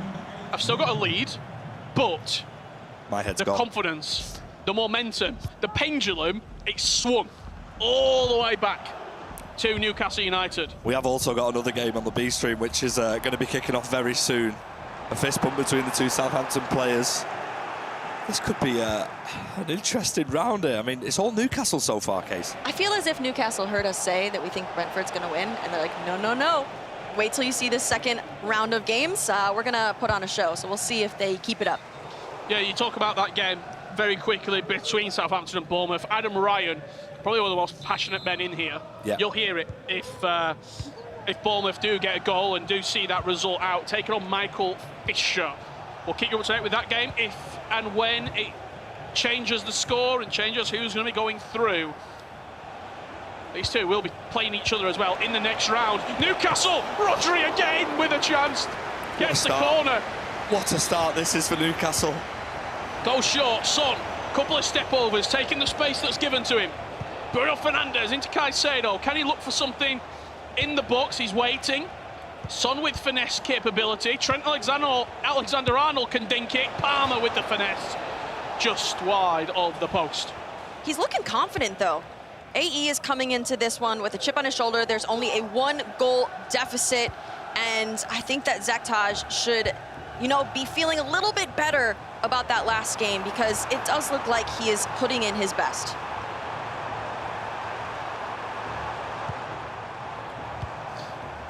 Barbo looking for something inside the box, but Haaland does well just to step in and take the ball off his toe. It's fascinating. At the early goal, you knew it was going to spark this game.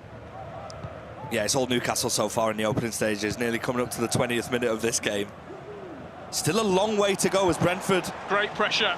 Take winning possession. The ball. Barbo. Oh, it's a pen. It's a pen. They didn't get one in the first game, but they've got one here. Haaland comes across. Bruno Fernandes stepping up to the mark. Big penalty, tucks it into the bottom right corner. And Brentford re-established that 2-goal lead. Dove the right way as well, but setting themselves up. 2 goals is much better than 1 as we see the replay come in here. Haaland, just too much on that tackle. It's a pen. I don't know if, can we see that again, but can we see it ever so slightly in slow motion? It's a penalty, Rich. It's coming across. It's a penalty. I feel as though he got his foot on the ball. Listen, it's a penalty. The shot's going in as well. I'm going to guess he's low-driven that with Ibarbo. Can we just talk about Ibarbo again? I love that item so much. The game, Newcastle will be really disappointed here because we said that was probably Brentford's first opening. Yeah. In the game, Newcastle have played well. He's played really, really well here so far, and he's playing like he's still got the belief. It's only 2 goals. It's only 2 goals. Getting that first goal of the game just gave him the confidence. Southampton have struck early, 3-2. This is honestly unbelievable. Let's hear from the Twitch chat. Let's hear the predictions in the Twitch chat about how they see both round of fixtures going, and also we want to hear which one of the trio, Gervinho, Ibarbo, or Doumbia, who is the best one. Let us know in the Twitch chat. We'll get you up on the screen as well. Thanks for watching us here at the ePremier League finals. I've just heard a big shout from the B stream. We'll give you it when it's ready. There's been another goal. It was 3-2 when we left it. Southampton edging their way back into the game, but where has that goal gone? FG, your prediction's looking better over there on Stream B. Well, we'll see who scored that goal because it could be an important one. There is still so much to play for here in this game on Stream A though as well. And here is the goal. And I heard the shout. It sounded Scottish. It's come from Adam Ryan. He found his way back into the lead. 4 goals to 2. What a goal as well. Talk about Ababo. He's so good. Foot Birthday has been the best promo ever.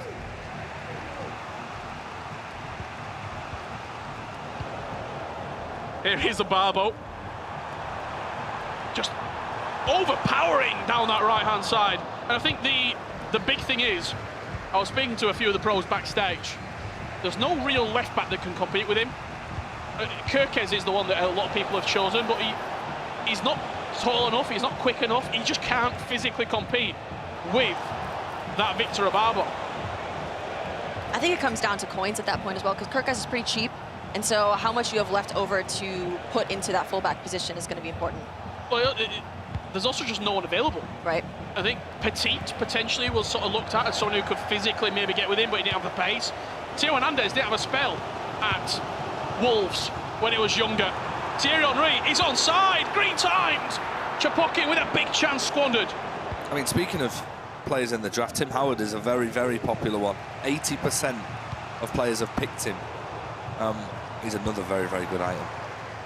Yes, no, one of the greatest goalkeepers coming out of the US. So I'm a bit biased on that one, also being from the US. So I enjoy seeing all of the Tim Howards here in ePrem this year, but I think he's actually really, really good. There's not too many options, but I think he's probably the best one. Well, let's see who you're supporting at home. Boomslang Bruno, great name, saying up the Lani. At home, he's getting his supporting. Bates saying Stokes for the win. He's going to be in action against Tottenham Hotspur later on today. And Sutton wanting Adam Ryan. There's Chapokin. And Brentford go 6-3 up. Yeah, that's a statement. It's a statement goal. It's going to be difficult for Newcastle now, but Brentford, you know, they've regained composure. They started a bit shaky the first 20 minutes of this game, could have gone either way, but the penalty changed the game, I think. Both legs on the Xbox and the PlayStation, pretty much exactly the same. Newcastle sort of come out first goal, look to be getting into a bit of a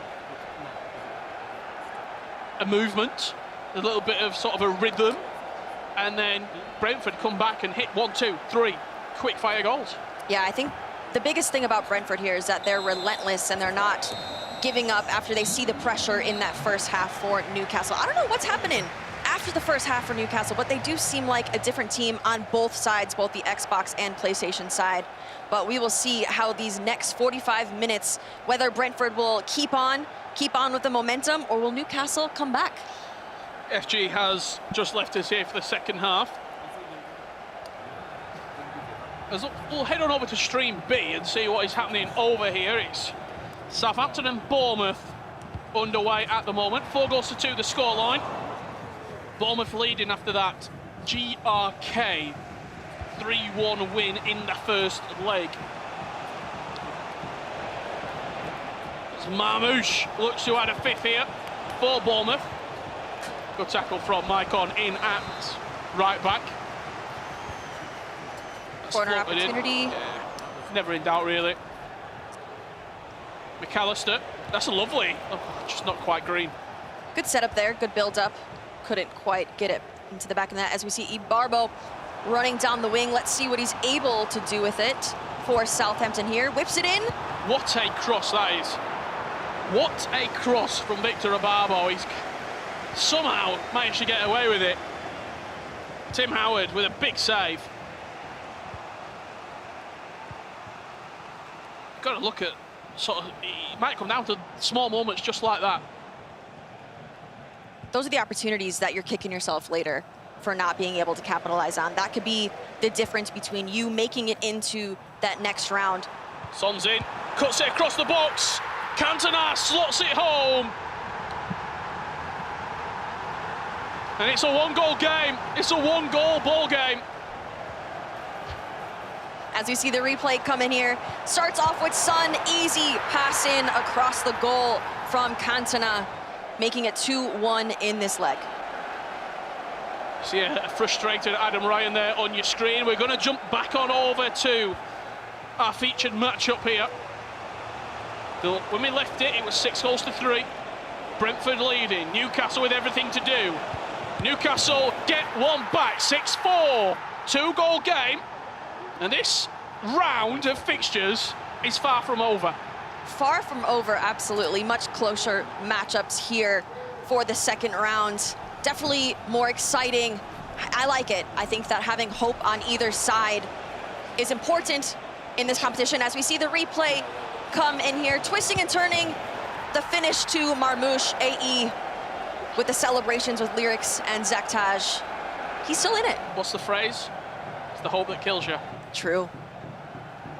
Let's wait and see. Let's wait and see. The next goal, I think, again, it's everything. If you can go to one goal, if you can go to a hair. There's still plenty of time to play as well. 51 minutes in. And I'm sure Chapoki has not been in this scenario a lot. He's not been on this stage year after year after year, in knockout games, in finals. Nerves will play a factor. Nerves will play a factor, but there's also a sense of people don't expect anything from me, so I'm just going to go out here, play my best game, try to put on the best performance that I possibly can, and introduce everyone into the ePremierleague. I would very much agree with that if they weren't 6-4 up. Especially as well when your teammate's been there and he's done the business for you. That's a flick on at the near post, but can't quite find a red and white shirt to knock it home. Messi FTG, Brentford to win ePrem. Got to get past this game first. Mick supporting his Tottenham Hotspur there, and Tom Lees. And Dan Rowland, come on the bees. Newcastle looking to get one back. That's red timed. Nearly going to danger Tim Howard with that.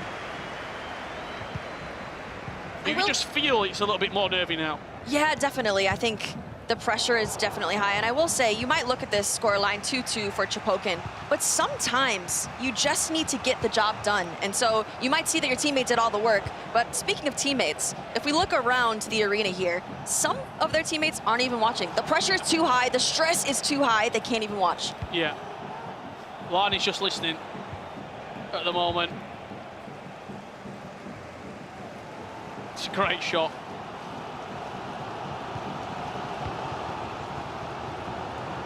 Chapokin, good little bit of possession here in the middle of the park.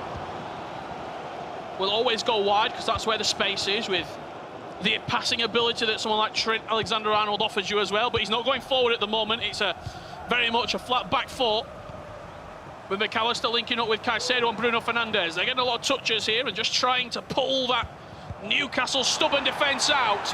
Haaland comes across. No penalty on this occasion. Thing is, he doesn't have to push forward. He's able to just sit back, hold possession, but if he sees those open opportunities, he's able to capitalize on those. Daniel Marlin cuts it across. Mamouche, 6-5, game on. We absolutely have a game on our hands. AE 1 goal away from making this matchup level. I'm here for it.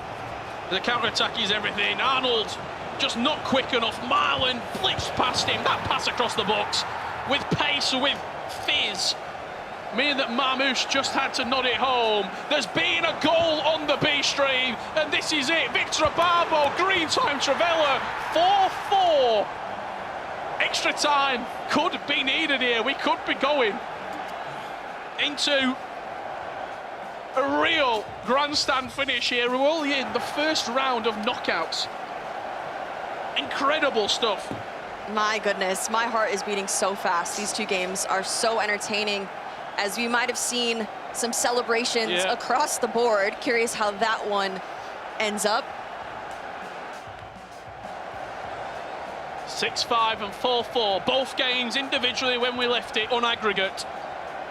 If you're the teammate right now, Larney, you've just got to sit back and hope. You've just got to sit back and wait. You did your bit. You won 4-2. It's just so out of your control. There's nothing you can do besides, you know, he's giving the ball away straight from kickoff. Marmouche could be in, slides it through to Son. What a tackle from Rio Ferdinand. What a tackle from Chapokin. Wow.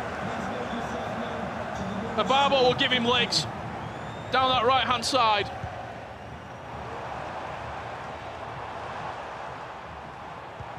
You almost see it, he's tense. He doesn't know if he wants to keep possession, go forward, try and get that extra goal. He is going to be offside there, Bruno Fernandes. And we do have a goal over on Stream B. It is for Brentford, 3-2 in this leg, setting up Brentford to be looking very good in this second round of fixtures for PlayStation. And so, 1 goal difference still in that one. Yeah, big moments. Both games are on such tight margins. Marmoush can't quite thread it through, and AE does well, keeps his composure at the back. Will happily play out. There's been another goal. Southampton 3-1 in the second leg. Bournemouth, we're struggling. But Adam Ryan, Ababo into Henry, fires it across the box, and Marmoush puts Bournemouth back in front, 5-4 in that one. And directly from the kickoff, Cantona, Green times it at the near post, 5-5. As we jump back on board, 6 minutes left to play. Brentford edge in front with a 2-goal lead. Incredible. That is just so important. Such an important goal for Brentford as we get closer and closer to that final whistle as we see the replay come in, starting off with McAllister. I mean, he takes that touch. He almost shoots it facing the other direction, but it's somehow able to make it into the back of the net. It's the power of the Finesse Plus. You see, he's not watched a lot this game, Larney, but he was off his feet there. Penny for that man's thoughts right now. Newcastle United so close, and yet it feels like the game is slowly but surely slipping away. Chapokin all smiles.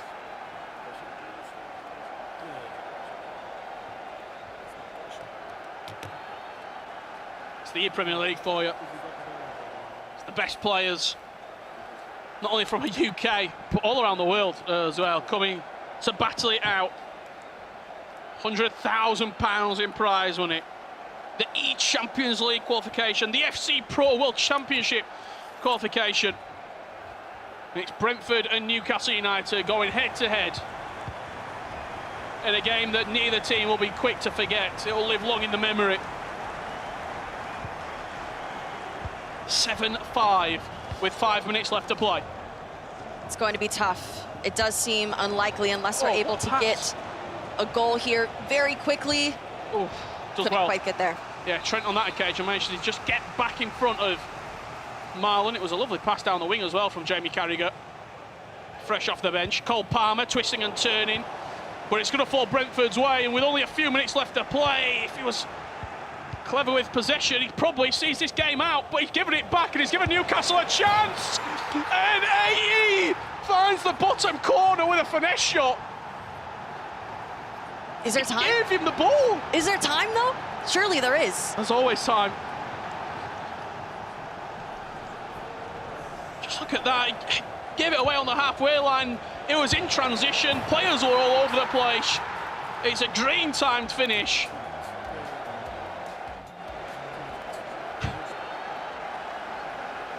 He looks confused. No, it's going to be a very important 2 or 3 minutes of the rest of this match here. We'll see if AE is able to get back possession and potentially get one more goal to make it level. Will he get a chance? That is the question right now. Will he get a chance?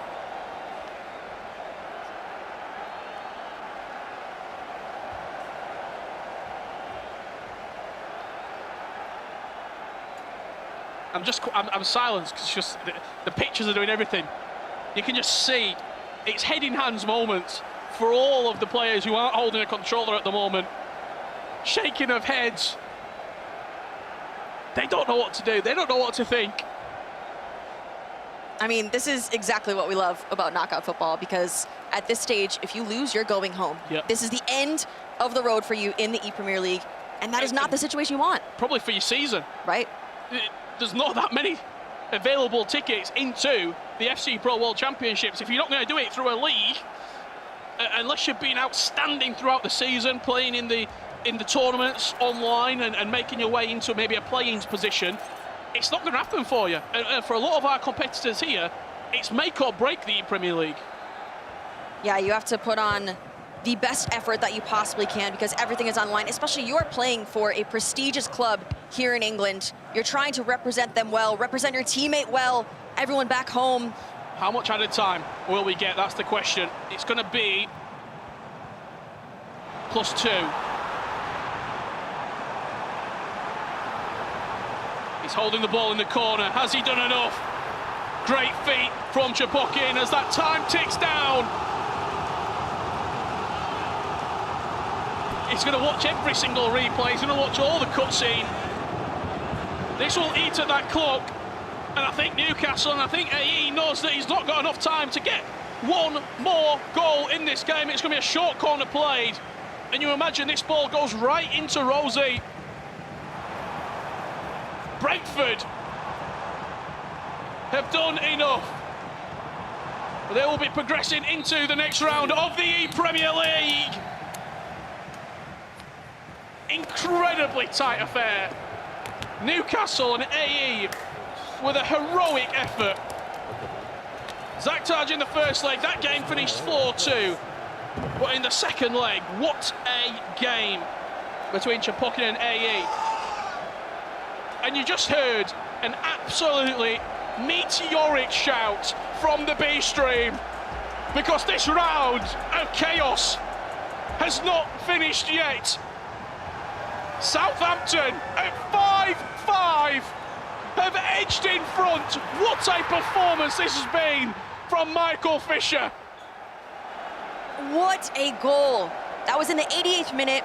They needed to do it. They needed that goal to put them on top, and they've absolutely done it. The celebration there, love that. 3 minutes left in that game. When it kicks off, we'll join it live. We'll see the culmination of this affair. What a matchup. Adam Ryan and Michael Fisher, what a comeback this has been. GRK beat Sam, and how important, by the way, that goal that Sam scored, last kick of the game, 90+4, I think it was, he got one back. Yep. And it was celebrated like they just won the tie, because I think when you look at the story of this game, it's those small moments.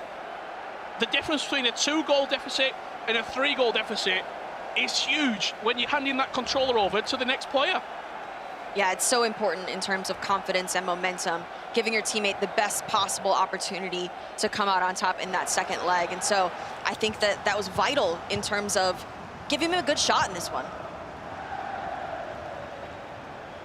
Bournemouth have to go forward. Jamie Carragher's brought on at left back. That pass, not accurate enough. And we're in injury time right now. Southampton happy to keep the ball. Southampton, the Saints. What a turnaround from Fisher. It goes forward by Bournemouth, but it's just not going to be enough. And the storyline of this round has been late goals. It's been unbelievable second leg performances. And the Saints certainly will go marching on in the ePremierleague. What a individual performance that is from Fisher.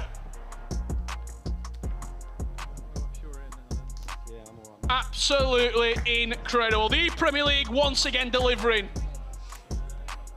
And I'll tell you what, plenty more action will be coming your way. Leicester City and Nottingham Forest.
are just about ready to get underway for Group B. Ooh, that's a red. I think the nerves have got to him. There it is, 3-2 in favor of Chelsea. That's going to fly into the top corner. Salah! I can't quite believe what I'm seeing. Tex, cruising. Fifth place for Nottingham Forest is not what they expected. It's not been a performance to remember this time round in the Premier League for this duo. Both of them have had shockers. I'm joined by the Nottingham Forest representatives. Harvey and Luke, talk to me. Week 1, you underperformed, right? Let's be honest. You had a lot of expectation on your shoulders. What's changed this week? I don't know. I think just playing more hours, changing a few things up, and then I think it was one of those days everything didn't go away, so hopefully it changes today. Yeah, Harvey, have you worked on anything specifically in coming into today? Maybe a change of formation, change of tactics, or the budget help? Change of formation and tactics and maybe put a bit more hours in. Yeah, okay. Maybe something needs to change, you know? Yeah, you're playing against Leicester, who played extremely well. But on paper, I would have put you both as favourites to win this game. But you're playing against a Shuri high-flying. Does that add a bit of extra pressure in this game? I mean, maybe for him, not for me. But, Yeah, for both of you. But you know, what will be, I guess. Yeah.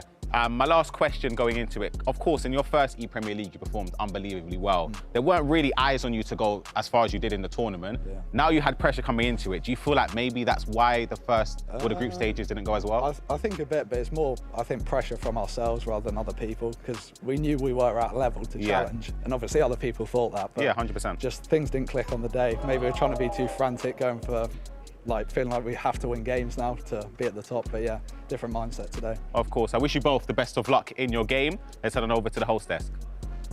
You guys will be all right. Yeah, that will be fun. To take that. I'll take this.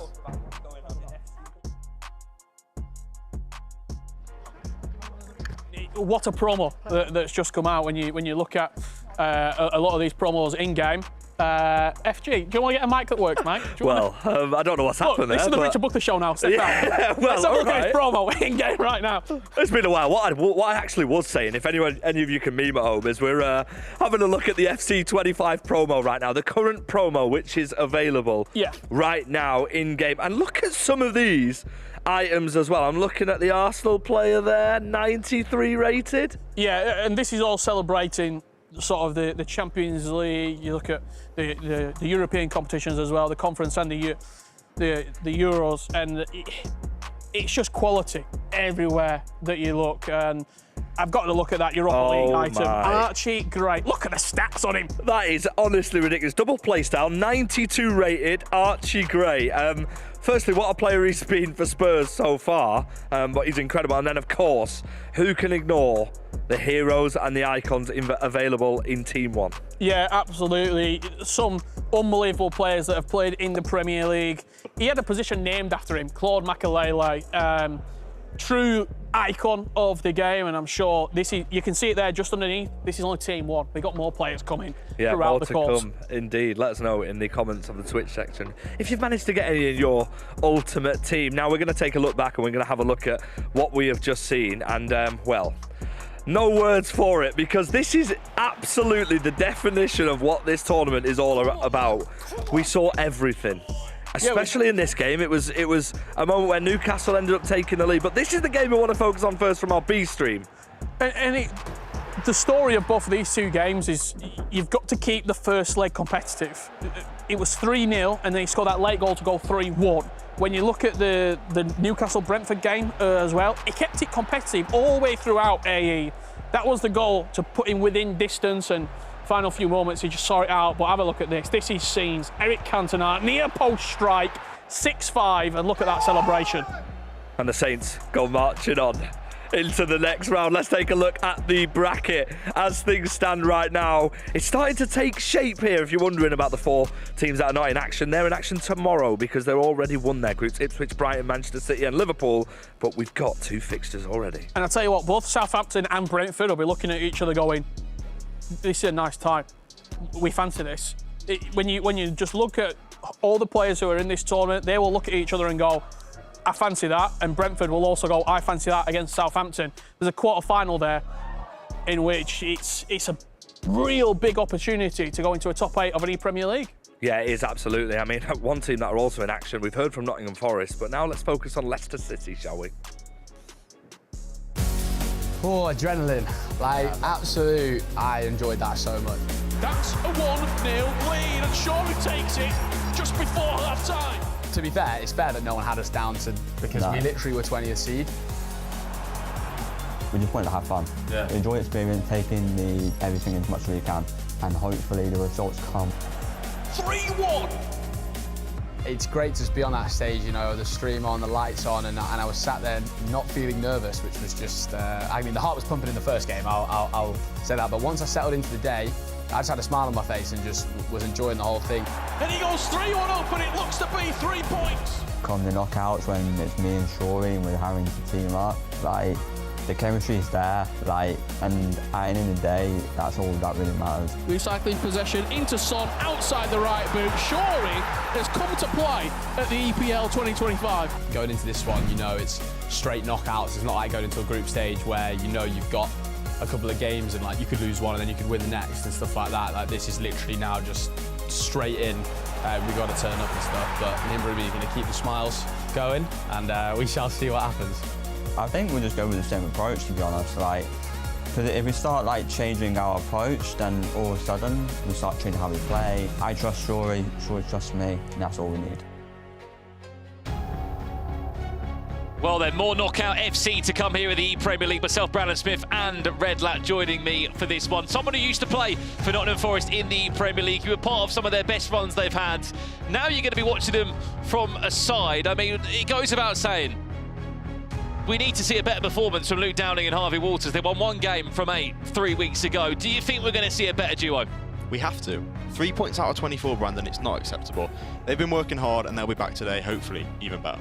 Who they play against, though, is Leicester City, who were probably one of the most surprising teams we saw just on paper coming into it. Looking at their group, Shawty and Broomy were simply incredible. Maybe on another day, they would have topped the group. They just missed out on it. They go head-to-head now in a knockout game here in the ePremier League. Only one of them will be going on through, and who they'll be playing, I hear you say, the winner of Arsenal or Fulham. That's on our B stream live now. You can go and check that out on the YouTube channel of the Premier League. We'll be keeping you up to date with both the games as always, but we are kicking off on the Xbox first, which will be Harvey against Broomy there. I mean, look, we come into this one without beating around the bush at all, Redlac. He didn't win a single game 3 weeks ago. Played 4 in a Forest shirt, didn't win a single game. They won 1 game between the two of them, and it was Luke Downing that was able to beat Chelsea in his opening matchup. It has to change, otherwise they'll be leaving the competition in the next 45 minutes. Yeah, Brandon, but I think there's a feeling around the ePremier League that that's not their true level. We know I agree, I they fully can do better. agree. They said in the interview, people expected more from us. We all expected so much more from them, but they just didn't deliver. On the opposite side, how are Leicester City going to get on this time round? They couldn't have asked for a better group stage 3 weeks ago. They came runners-up in the group to Brighton of Albion in Group D, winning 4 games out of their 8. Shock results against Spurs was probably the biggest one against Tom Lees, obviously teammates of Shawty outside of the Premier League, and Nick Sneb. But you're right, I came into it and I even said the words that I thought Forest were going to take points off City. Never happened, unfortunately. They only won 1 game. I'm excited to see what both of these two teams are going to bring now. I think for me, Shawty's the interesting one. We've seen him at the international level, one of the best players in the world, and suddenly in the ePremier League, he couldn't buy a win for a few years. That pressure's gone now. He's feeling good, he's looking lively, but I want to see Broomy, because Broomy's now playing, with Shawty watching, both coaches watching, the pressure's on him. How will he deal with that? Well then, we'll find out across these next 2 games. We kick off on the Xbox first, and then we'll move over to the PlayStation.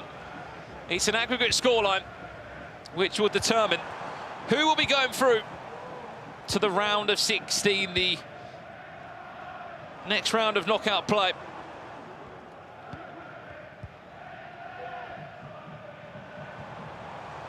There's Broomy. Looks to come forward.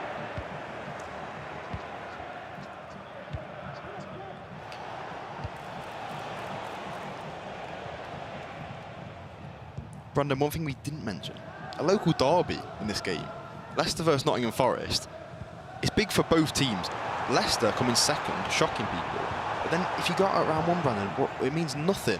We've already seen it in the last 2 hours, Redlap. Players that have ended potentially their FC25 season. This is your last opportunity for some players to maybe get to the Champions League, to get to the World Championships, which will happen tomorrow, by the way. The winners of the Premier League will get 2 tickets to the biggest tournament of the year, make the grand final. And there will be 4 invitations, I should say, to the Champions League. Last year, it was Brighton and Albion and Manchester City that got those spots. You feel like this time round it might be a different story as you just see Victor Ababo pull offside. I think it's the first ever time, Redlac, we'll see in an ePremier League Victor Ababo feature. I'm really shocked and surprised by this Ababo item because he's come into the ePremier League into this knockout phase. He's really quick, he's really powerful, and he's got that low-driven shot playstyle, which I'm sure we'll talk about, which can be really effective to beat the goalkeeper. I mean, we'll let the chat guess as well. I mean, we know the answer, Redlac.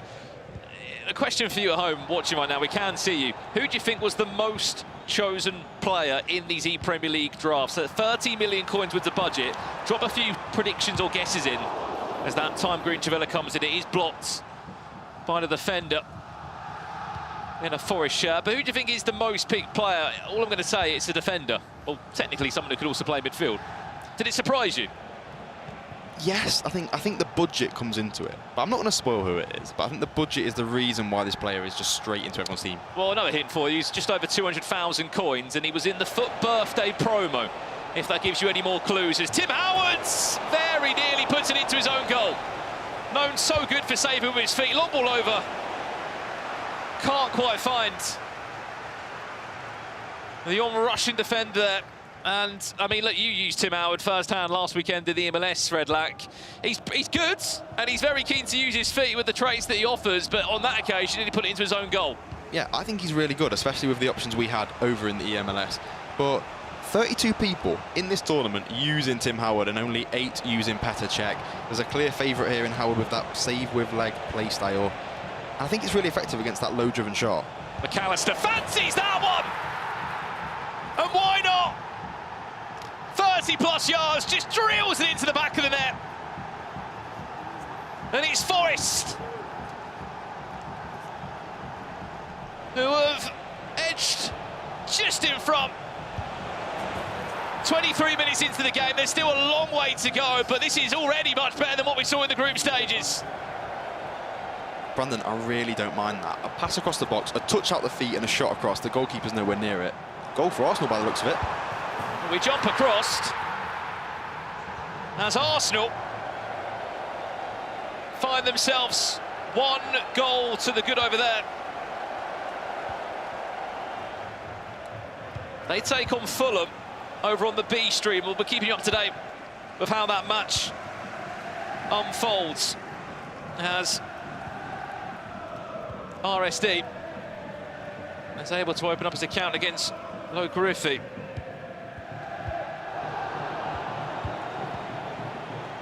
Here's a chance, Mohamed Salah. Sort of half the price he was 3 weeks ago. Oh, that was on a play uniform for Heung-min Son. He time green the finish and everything, Redlac. It just sort of zoomed past him. Yeah, it seemed like the defender sort of done well to get in front, didn't let him get to the ball. Brandon, we talked about one player being in every single squad in the ePremier League knockout stages. If you had to build a team, who would be your first player? First player in the team, I mean, other than Lewis Dunkford-Numero, no, he wouldn't be in the team. I would have to say, look, 30 million coins, I'm going to go big with a striker, and everyone is talking about that man on the ball there. Team of the year, Thierry Henry. Speaking of team of the year, Thierry Henry. Just looking here, was in 21 of the 40 players. His team of the year icon is rather expensive. Look, 4.5 million coins he is. I mean, who would be your first pick on the team? I think I'm with you. I think Henry, but I think he would be in 40 squads providing the budget was unlimited, but it's not. It's 13 million coins, and he takes a big chunk of that. That will go for a corner. Broomy there once or twice, just looking to step over and ball roll his way into the box of Nottingham Forest. Gervinho, lovely drop of the shoulder, still Gervinho! So confident in the box with his skill moves. The animation's just sat right. It's a really good goal. For me personally, watching that, his composure. He didn't snatch at the shot, he didn't shoot wide, he took his time, didn't try and time it green, was patient. Intricate dribbling and a great finish into the back of net from Gervinho. Broomy back on terms. Yeah, cheeky little celebration as well from Brew. He's enjoying his time in the ePremier League. And why wouldn't he be? Saying that wasn't great. Right, we asked you at home, who do you think was the most chosen player in the draft selection? This player's been picked in every single player squad, 40 out of 40. Is it Omri, Redlac? Is it Omri? It's not Omri, no. It's not Omri. As we said, this player's only 225,000 coins, roughly. Tim Howard or Trent, one of those answers is correct. There you go, the Spanish King. He loves the Premier League, the Spanish King. He's coming again. Trent, it is Trent Alexander-Arnold. I was going to say, it's one of them, and it's not Tim Howard. But yeah, I think, Brandon, the budget, around 200,000 coins, a right-back, 5-star, 5-star, every passing playstyle, dead ball plus for them corner and free-kick set pieces, great defending, great pace. He's a must-use. Oh, that's a cheeky chip! A little deep ball over the top. Mohamed Salah kept his run going. And Harvey knew exactly what he wanted from that. No one else saw it other than him.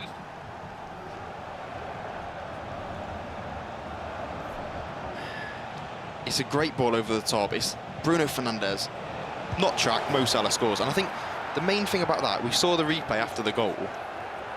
Harvey's face seems stressed more than relieved. He seems under pressure, but 2-1 up so far, he'll be happy with that.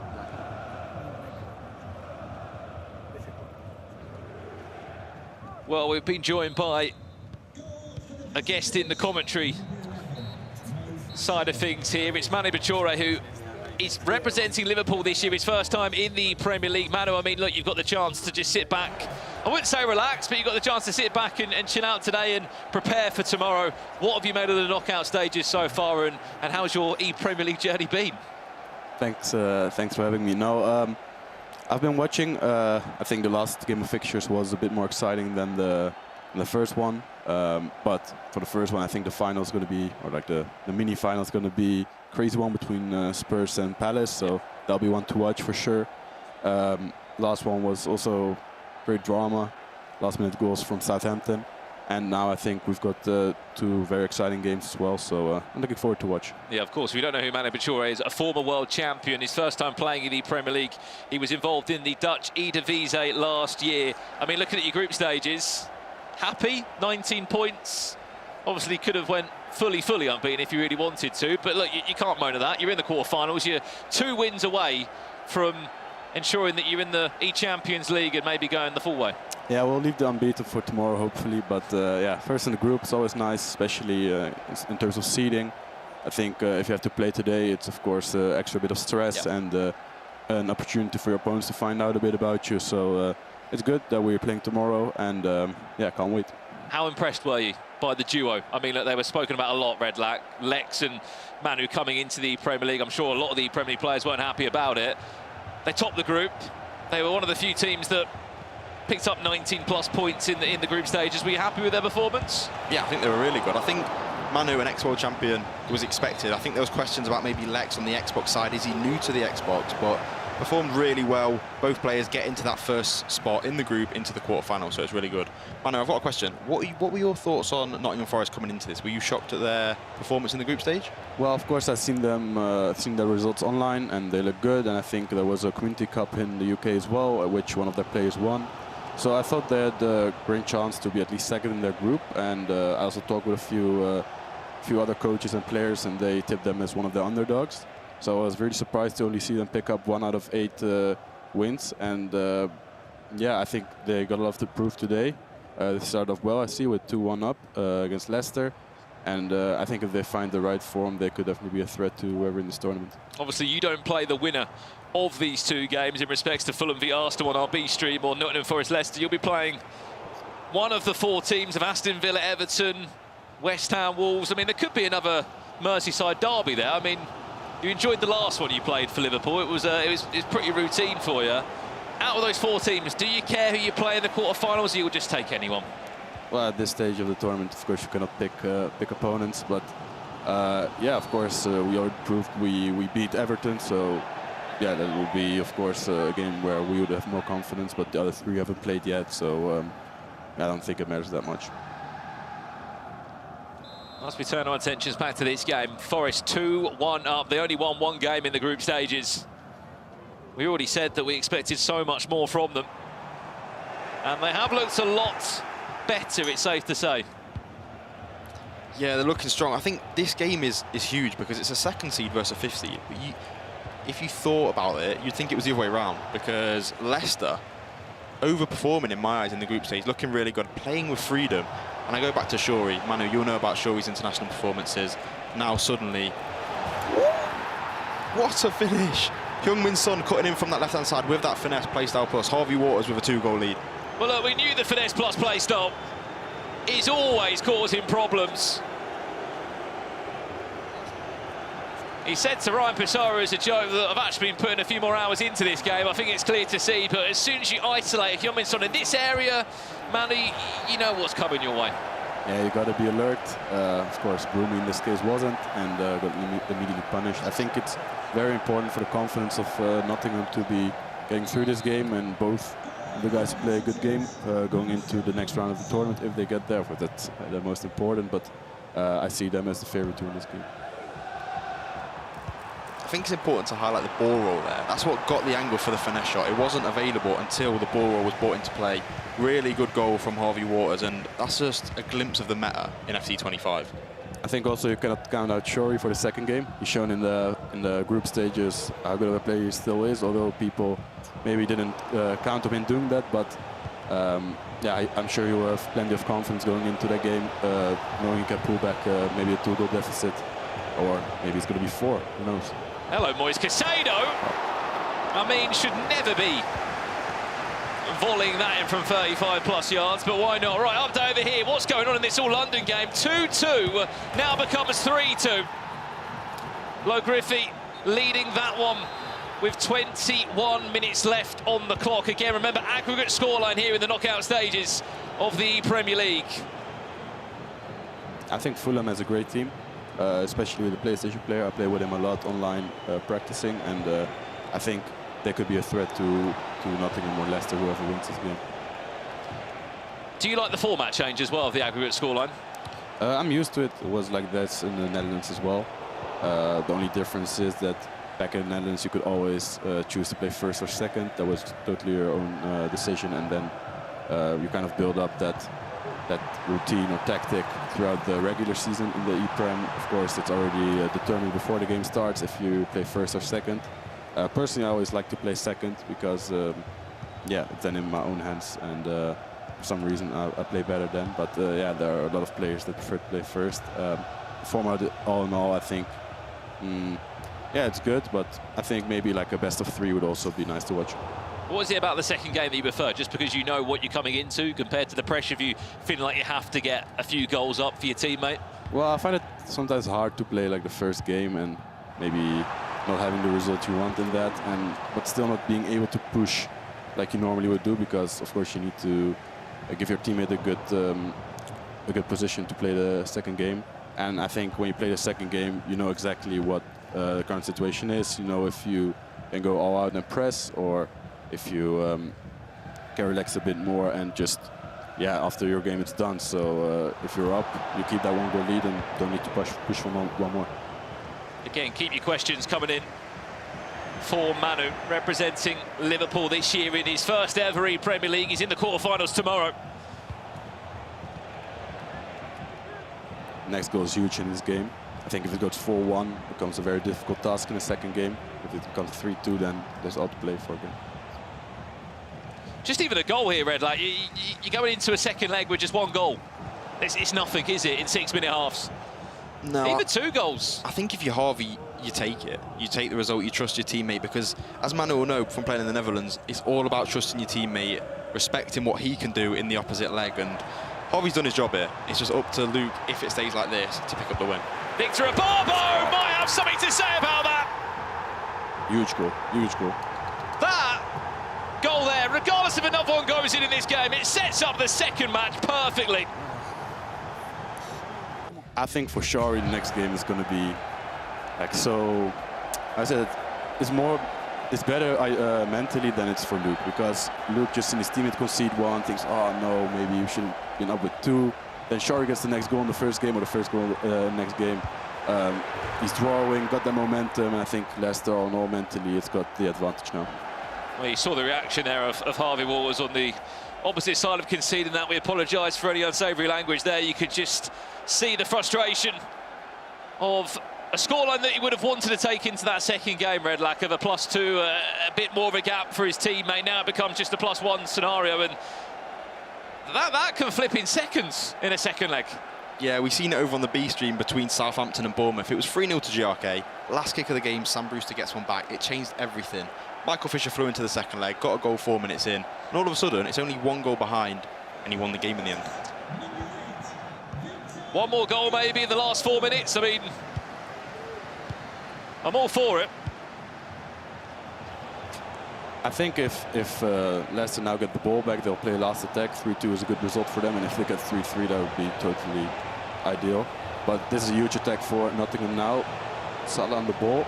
Chance to get a 2-goal cushion reinstated. McAllister is the provider of the earlier goal, and in time to follow any second, that will be a tactical foul from Thierry Henry.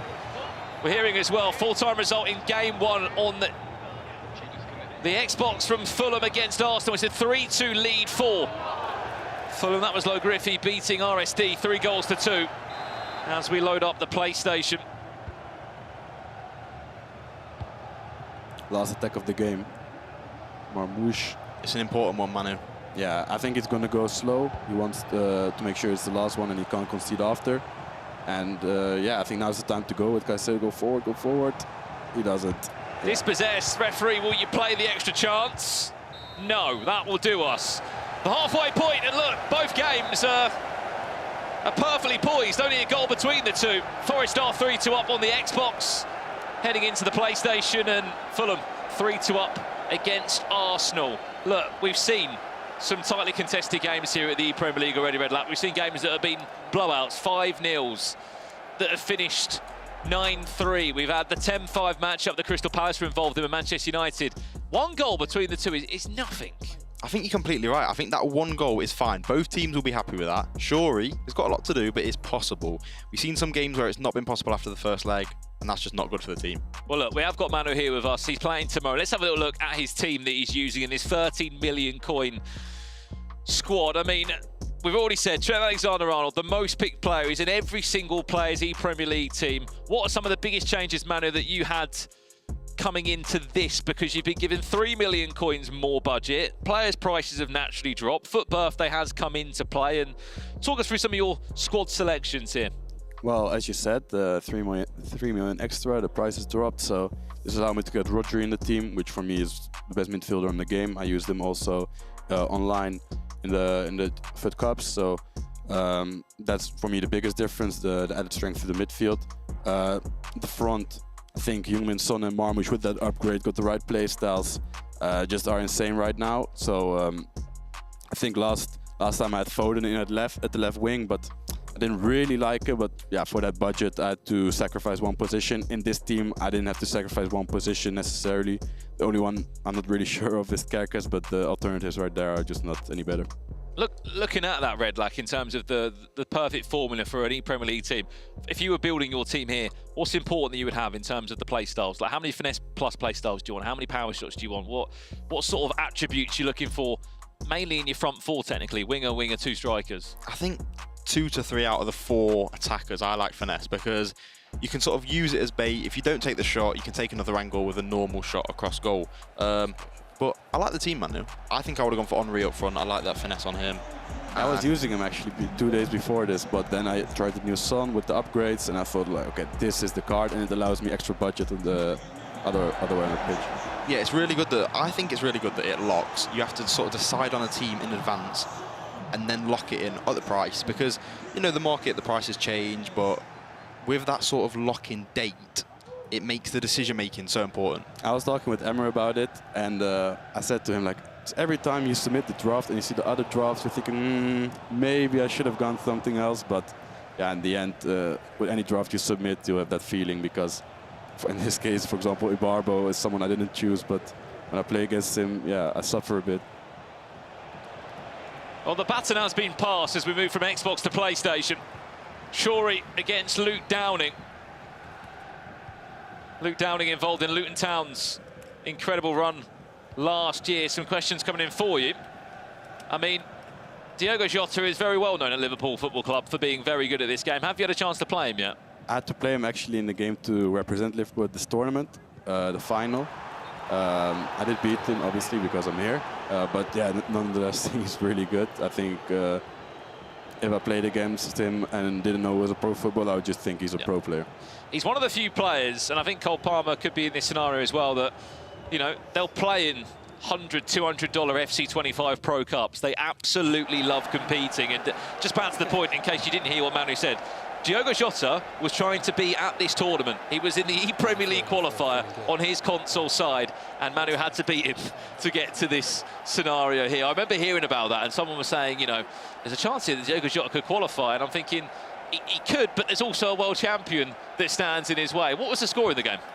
I can't remember. I think it was like aggregate games, so 2 games, and in the end, it's been like, I think, 4 or 5 goal difference, but I'm not sure exactly about the score. I think maybe 8-3, 8-4, something like this. Let's jump across if we can. I think there's just a small technical pause in that matchup between Leicester and Nottingham Forest. Right, let's go over here then, where we have also swapped consoles. Manu, you spoke about Salmon for the Fulham team on the PlayStation side. What makes him such a special player? I think the basics. He masters the basics a lot. I think he plays also quite similar to me. I'm not trying to do too many skill moves. It's just about a sort of build-up and then around the box, picking up that right pass. Could be a chance for Lambs here. Lovely ball roll past the on-rushing Tim Howard. And our first breakthrough on the second part of this story is Arsenal equalising at 3-3. If you are wondering why the scoreline does say 3-2, that is the aggregate scoreline from game 1. There hasn't been 5 goals in 30 minutes, unfortunately. I wish there was, but that is the opening goal you've seen in the game. How important is that, Red Lap? We said 1 goal was nothing. It's taken 30 minutes to back at an even playing field. It's basically 0-0. I think mentally it's punishing because Salmon, he's losing 1-0 and he feels like he's losing 1-0, but in reality it's 3-3. He's still in the game, it's still in his hands. But the pressure will be getting to him after that mistake at the back. Right, over here, update. What has happened? Nottingham Forest, 2-goal cushion. How important is it, Manu, that he was the player to score first, just to keep the trajectory going in the right way, the momentum going in the right way, that you're chasing us now? We've got a 2-goal lead. Yeah, after last week, after the group stages, of course, it's a big confidence boost. I think if the game gets to 3-3 again, they might be thinking, oh, here we go again, just like the group stages. And now, especially Luke, has got the confidence being 1 goal up, or in this game, I mean, so for me, it's a very important goal. And as I said also, the previous game, one who scores first will get the momentum. As we said, he was in a top 4 side with Harvey last year, Luke Downing. It's the same duo. They did represent the Hatters. Question coming in from a famous Rami Lueso in the FC Pro scene. Who would you like to face in the final if you could choose any team? I mean, looking at the bracket itself, there's a good chance it could be Ipswich Town, Crystal Palace, Tottenham, Brighton of Albion. Well, yeah, I mean, as always, it's a long way to the final, but yeah, I have to answer this question, of course. To me... Oh, wait a second. To me, it doesn't matter that much. For me, the most important, of course, just to win it. And if it's against maybe a better opponent or an opponent where you get more credit for winning, then that would also be nice if you win. But then again, the most important is winning. I think we're getting the World Championship mindset here, Red Lack. He doesn't really care who he plays in the knockouts. He knows it's not going to be easy. He has to play anyone that's there on their day. What a ball. Is he onside? He is. Thierry Henry all the time in the world. Shuri claws one back. There is still 1 goal between the 2 sides. That was a crazy pass. Really good. He'd done one in the first week as well. It's from that winger to striker in that 4-2-1-3. The L1 triangle pass into the finesse. Really good goal from Shuri. I think what he used here is the tiki-taka play stuff from Marmouche. He got after the upgrade, and he recognized immediately that Henry was running in. Play looked into Marmouche and made sure he first timed it exactly when it was running in through. Well, goal over there. I thought it was a penalty shout for a split second, but Eric Cantona going down. That's Salman. That was a celebration of relief. Who was Gone 4-3 up in that game. Salman Amadou, in past times, has represented the likes of Burnley in the Premier League. He's been here a handful of times. Nottingham Forest, though. Mohamed Salah. Great keeper movement. Did a great job there of just diving past and dodging a few tackles. Quick front post flick on is blocked by a defender and a goalkeeper. And Shuri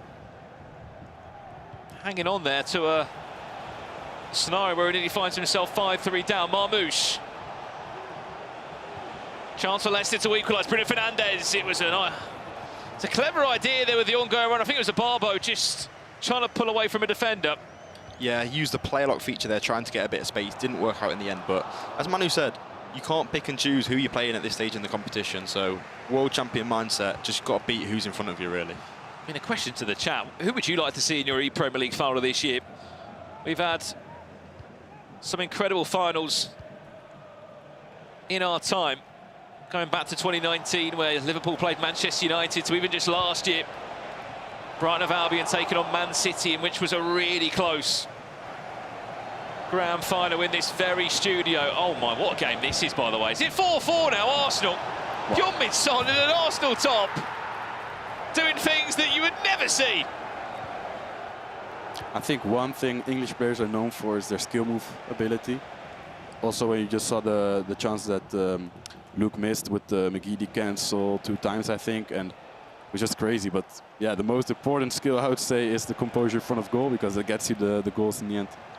Little flick on over the top. Is he onside? So much time. Thierry Henry needs to score this one. Tim Howard's. Should he have done better? I think that's the nerves, Brandon. I think once you've walked away from the goalkeeper at an angle towards the corner flag, you've got the chip option. Just chip it over the keeper, and it's pretty much an easy goal when Howard's that far out the goal. I think we should ask Manu, though. You know, ex-world champion, what would you have done there? It's a hard one. I think this one could have gone in, but when you got so much space to run into alone without any defenders coming, I think you could maybe set yourself better up, having more options. So maybe an angle where you could Trivela, maybe you could finesse, and then let him doubt as well if he should move his keeper. This was just too easy for sure. Just let his keeper out. He didn't really have to move him, and Howard made that save, which was still not easy to make. Last chance of the half here, coming in for Leicester City and Shuri. And that will do us to the halfway point. Just going back to what you said there, Manu, do you think sometimes you can have too much time in those moments just to overthink the shot? Well, if you can't deal with it, then yeah. But you saw one instance with Salah, he missed it with short time, and now he missed it with a lot of time. So I think for him it's just about trusting.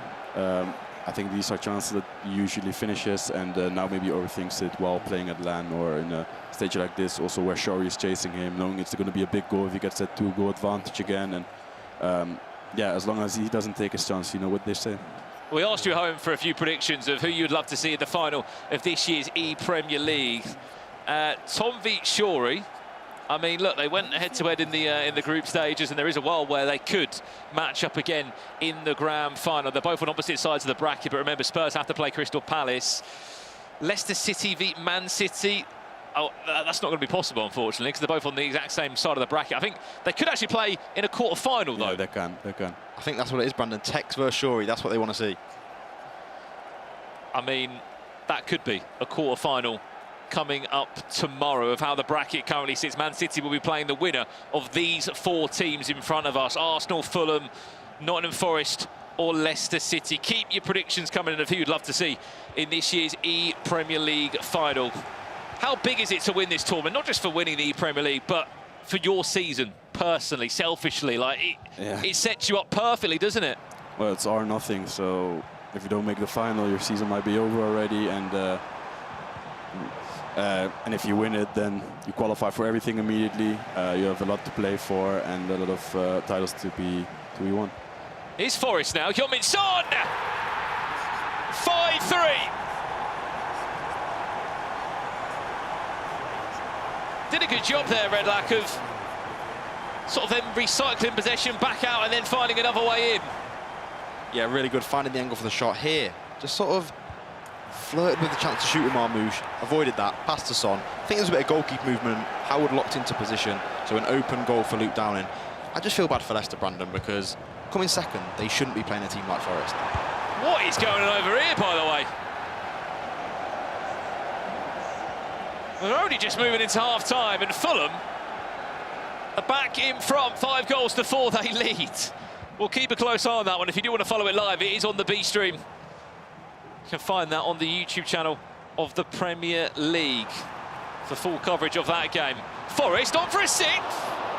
Stop there by Tim Howard, who trips over a defender on the way through. Still, this is very much a chance for Forest. Lovely stop on the ball from Bruno Fernandes. I thought there was going to be a shot at the near post. Still, though, Forest in possession. Shuri having to deal with another wave of pressure from Luke Downing, and eventually does. A lot of time left. It's been a great watch. Since the first round of fixtures, every game's been so close, and it's just good for us to watch, to enjoy and see who's going to come out as the winner, because it's exciting for me personally, watching all my friends going at it. I don't know who's going to win. Look at the pace out from that! Wow. I feel like the whole game has the same story. Whoever scores next has the advantage. Every time it's Leicester. Every time it's Leicester. The pace out of that little sprint boost there of Victor Ibarbo. We know he's fast, we know he's quick, but just look at that, Red Light. The pace there to pull away. 1, 2, 3. See you later. And somehow, with a time green finish, squeeze it to the near post. I was using him in FUT Champions, this Ibarbo, and he's so quick, so powerful, and his shot's great as well. So Manu, why are you not using him? Well, I think there's another goal coming in from Fulham first before we get to that. Is it a 5-5? Or a 6? Good build-up, really good. 4. Great goal. Mohamed Salah, 2-goal gap for the first time in that game. So yeah, so coming back to the Ibarbo question, for me I think he's more of a right mid, and I use a right winger, so I think when you have him at right mid and you allow him to get up to pace before you give that through ball, he's a bit better, but in the first meters I believe there are better players, and I prefer also the tight control of Palmer and his incisive pass over Ibarbo. But yeah, for sure he's great, but also a bit too expensive. I was going to say, it seems like everyone's falling into the trap, well, not really a trap, of choosing these new FUT birthday items, these throwback, old school FUT birthday items of Ibarbo, Doumbia, just to name a few. But then you've also still got Mohamed Salah in there, who at the moment is causing mayhem for Shuri, a player that he knows only too well. You follow him closely on his YouTube series of Salah Stars as he looks to come forward now. Shuri, it's a cheeky chip. Oh, it just glides over the bar. I thought there would have been a bit of a dip in that. Back to the convo, I think, Manu, I think you're right. Like, with the wingers, you want someone more agile, someone who can create a chance better than Ibarbo. And I think players at home, they message me, I've packed this player, but he doesn't fit into my team. What should I do? You shouldn't ever fit players into your into a different formation, in my opinion. Stick to your formation and then get the players. Don't just pick a player and then build the team. Hang on a second, because Leicester City have just equalised. Wow. Shari is locked in. He's locked in. He said he needed it, and after the chip that Thierry Henry missed minutes before, it couldn't have set up any better. Kirkes, all the way from left back, just continued his run. And then watch Henri's moving here, peels away. The defender's already been so pulled across to the right-hand side that there was just a gaping pocket of space. There's a reason why Thierry Henry has been so talked about. For me, that's poor defending, because as you can see, Shari had the ball with Kirkes, and that's the left back. I think it's more important to cover the pass to Henry, and other than that, he didn't really have many options. So in this case, I think, yeah, that goal was too easy for Shari. Do we fancy a bit of extra time, gents, for the first time? Oh, of course. I wouldn't mind a penalty shootout. I wouldn't mind a penalty shootout either. Would be nice. And remember, later on today, we've still got Crystal Palace against Spurs. What a game that one plans to be already in the knockout stages here with ePremierleague. 5-5. With 20 minutes left to play, there's something tells me there's going to be at least one more goal in the original 90 minutes of this one.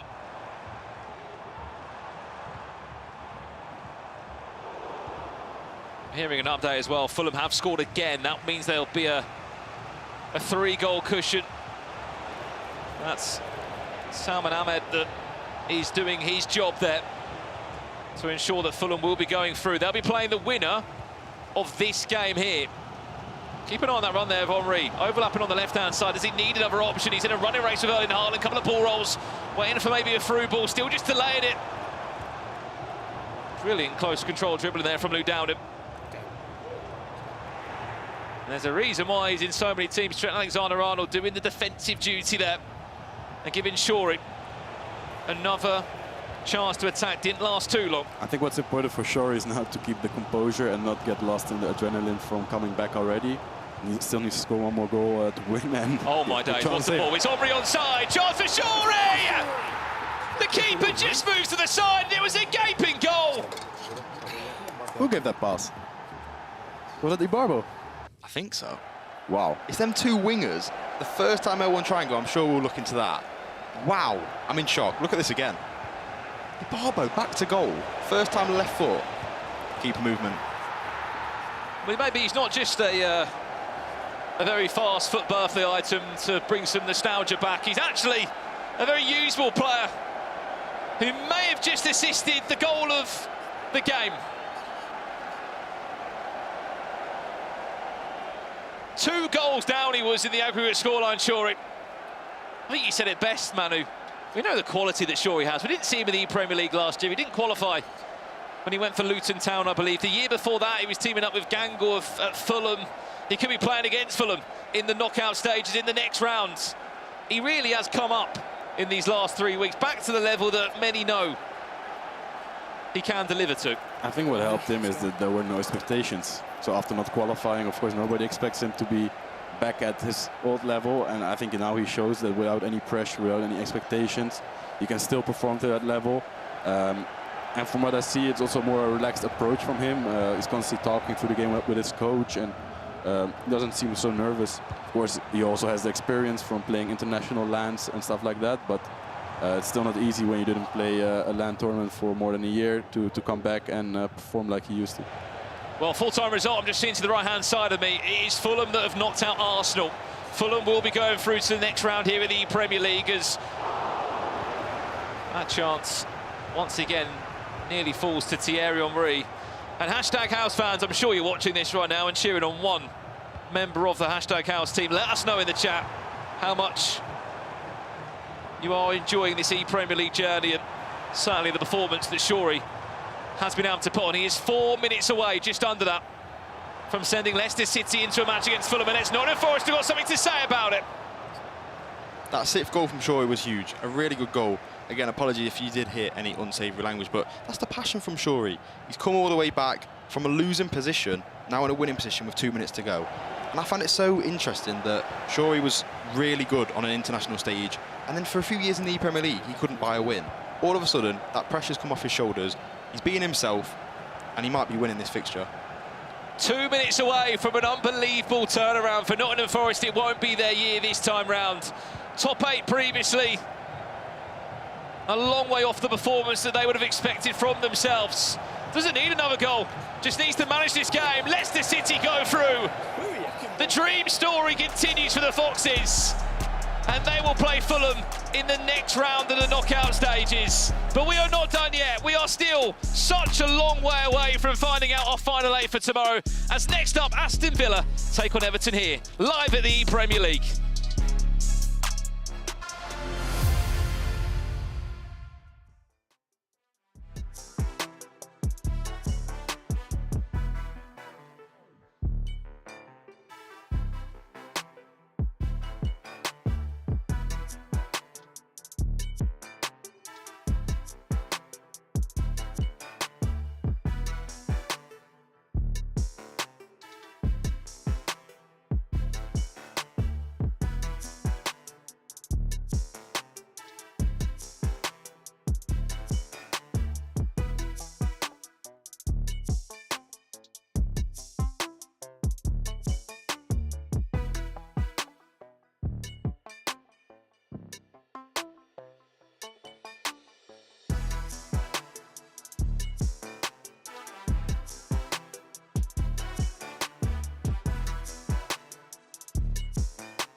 Hello and welcome back to the ePremierleague. You are watching the footage from the last round of fixtures.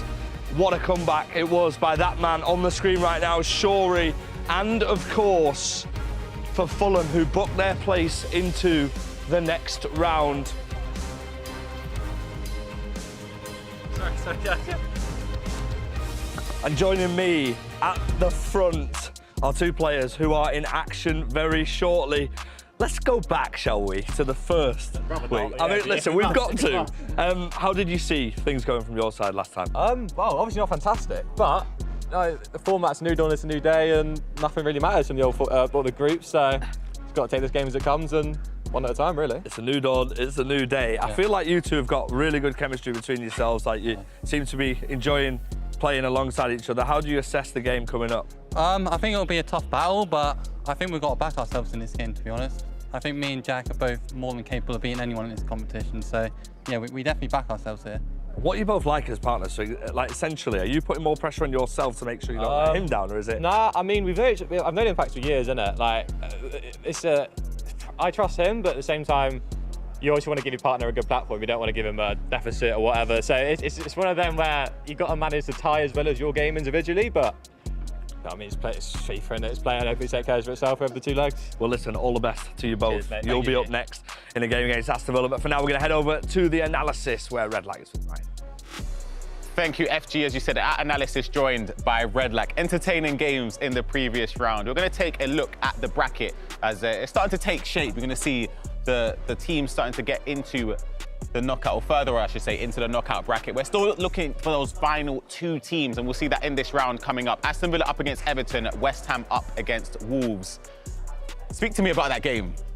The Leicester-Nottingham Forest game. Shorey pulling up and performing unbelievably. It was amazing. It was end-to-end. There was Forest winning. Then there was Leicester winning. They ended up hanging on. But for me personally, this mini 4-team bracket coming up is stacked. All 4 teams are really good. Anyone could come out of it, so I'm really excited for that. Yeah, speaking further on Leicester with Brumi and Shorey, we're going to take a look at some of the goals that Shorey scored in that last round. And it all stemmed from the first time through Wolves. It's something that's been a key aspect of FC 25. We'll take a look at it in its entirety here. 4-2, 25 minutes in.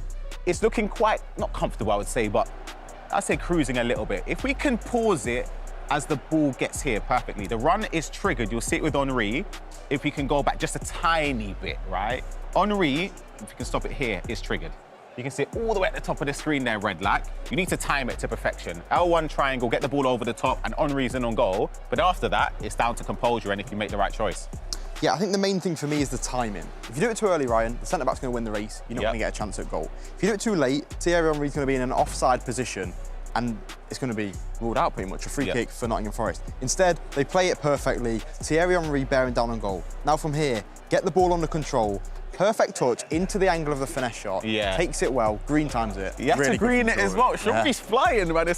I'm delighted to see it. He's been unbelievable. 5-5 in this game. There was one more goal in this game, and of course, it fell the way of Shorey. And again, first time through ball. He's defending in this situation right now. We'll see the clip unfold. It's Nottingham Forest on the attack. It's a bit of defending here. Intercepts it, and before you know it, it's a couple passes down the line with a player lock for first time through ball. Henry in behind, and then as you said, the composure to bring it down, greening it at the near post. But in those positions, it's more so just about taking your time because your opponent sort of makes the decision for you. They've moved out the way. It's all about patience. Take your time, get the ball under control, and then look at the goalkeeper. If you've got the bottle, you can look at the goalkeeper. He's moved out the way. Shoot near post, it's an easy goal. Shorey, well done. Yeah, absolutely. He's high-flying. Brumi and Shorey advancing to the next round. And of course, the final rounds, or final games, I should say, of this round are about to take place. Let's go and get on into it. Yes, thank you very much. Not quite, but nearly, Mr. Ryan Pessoa. All right, okay. First things first, there's a lot going on in the studio today. There is. What about Mr. Richard Buckley, who's just casually still doing his preparation? We had a camera ready on you already. He's waiting for someone to commentate with Just out of interest, what are you writing down on that cue card? Because you've been writing things down for about 20 minutes. Do you know what I wrote? I passed my driving test. FG can't help. Yeah, he's not wrong, to be fair. It's been a good day of action so far. Are you enjoying it there? Yeah, no, I really am. I was just over on the B stream, really impressed by Fulham. I know we've not necessarily talked about them a load today, but I thought Salmon showed the quality that we should have seen in the groups, and I think we're starting to see players now who perform poorly in the groups starting to turn it around in the knockouts. I'm loving this, by the way. I'm loving this. I was just about. Should we get these guys involved as well? Ryan Redlack, how's the day Talk going? about Salmon. Yeah, he was someone that we spoke about. Yeah. I said he was someone to look out for, and he absolutely stank it up in the group stages. However, he's performed unbelievably. So yeah. I mean, if you are wondering what's going on at home, we're just going through some technical things in the studio. I mean, our studio is unbelievable. Look at that shot of the whole thing. I mean, everyone just look up to the camera and give it a wave and see if we can get it on the wide. It's just me and you now. They zoomed us back in. Yeah, I mean, but Brandon, here we are, about to go into a next round of fixtures. I just spoke to the Everton guys. They seem relatively confident. What I like about this format is whatever's happened last time out, you sort of try and shake it off. Yeah, I wouldn't say the exact words that Ryan said about certain players maybe in the group stages, but he's right. If you have a terrible group stage performance and you come back in 3 weeks' time, it can be so different. Yes, it didn't quite happen for the likes of Nottingham Forest and what we just saw there, but for other clubs, like even a Spurs by their own level, we know they're good quality, we know what they're about. They came through flying, won their first game 5-0. But one thing I'm loving now, these next knockout rounds, FG, are looking good. I cannot wait for Palace v Spurs when it does come after this round. I mean, look, we've got so much action still to come. I mean, a lot of people are asking us in the Twitch chat for some drafts. So, I mean, you two are stood there. You look ready to go. Why not? Why don't you take us through some of the drafts? Yeah, we'll take you through a player from Aston Villa. I know him as Brad Colston. I know he's sat there listening.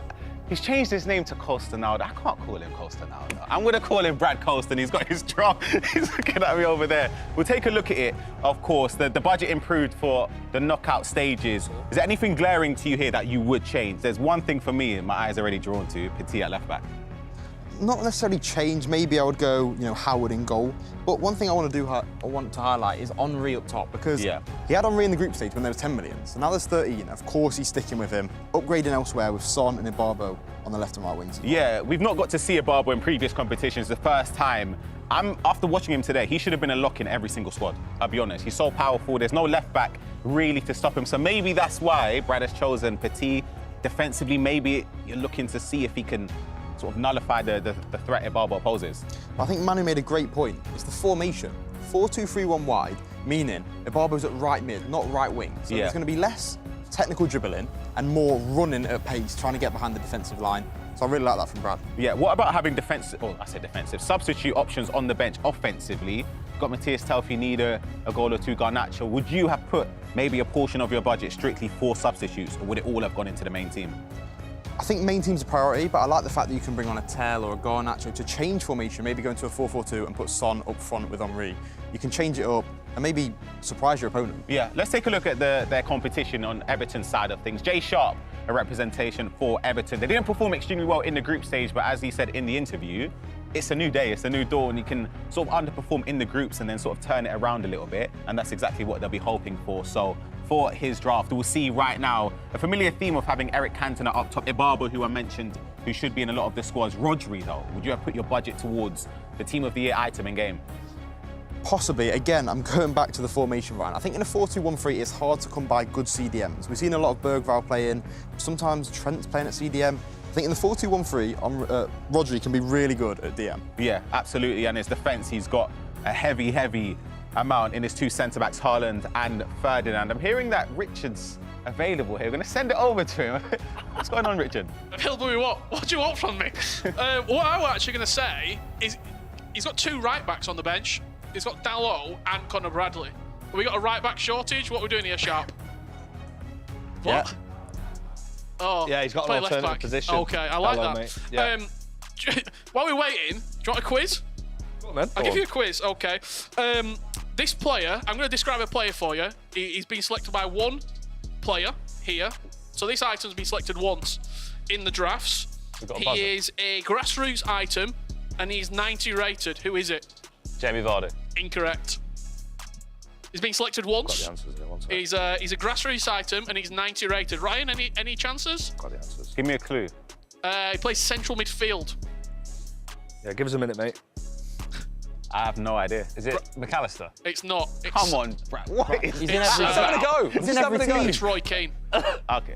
That's sneaky though. That's About to say that as well. Why is that sneaky? That's sneaky. It's an icon. Grassroots item. Listen to the lingo, Red Lack.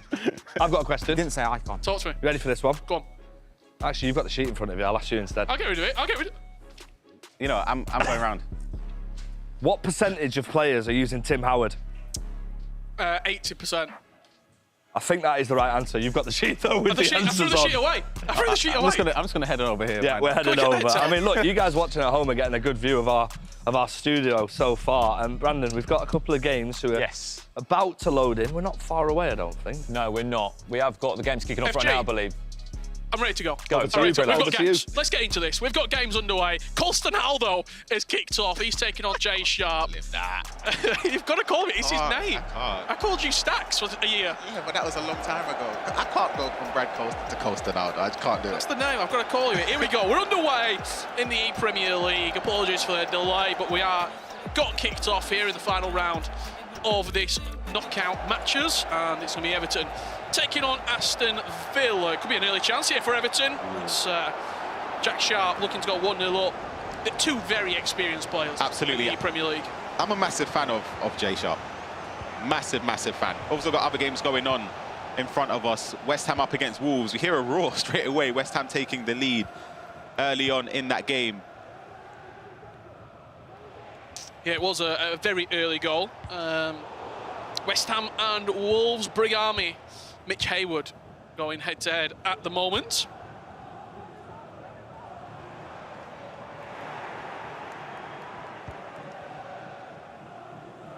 As once again, Abarbo, it feels like I've been saying his name a lot. I personally,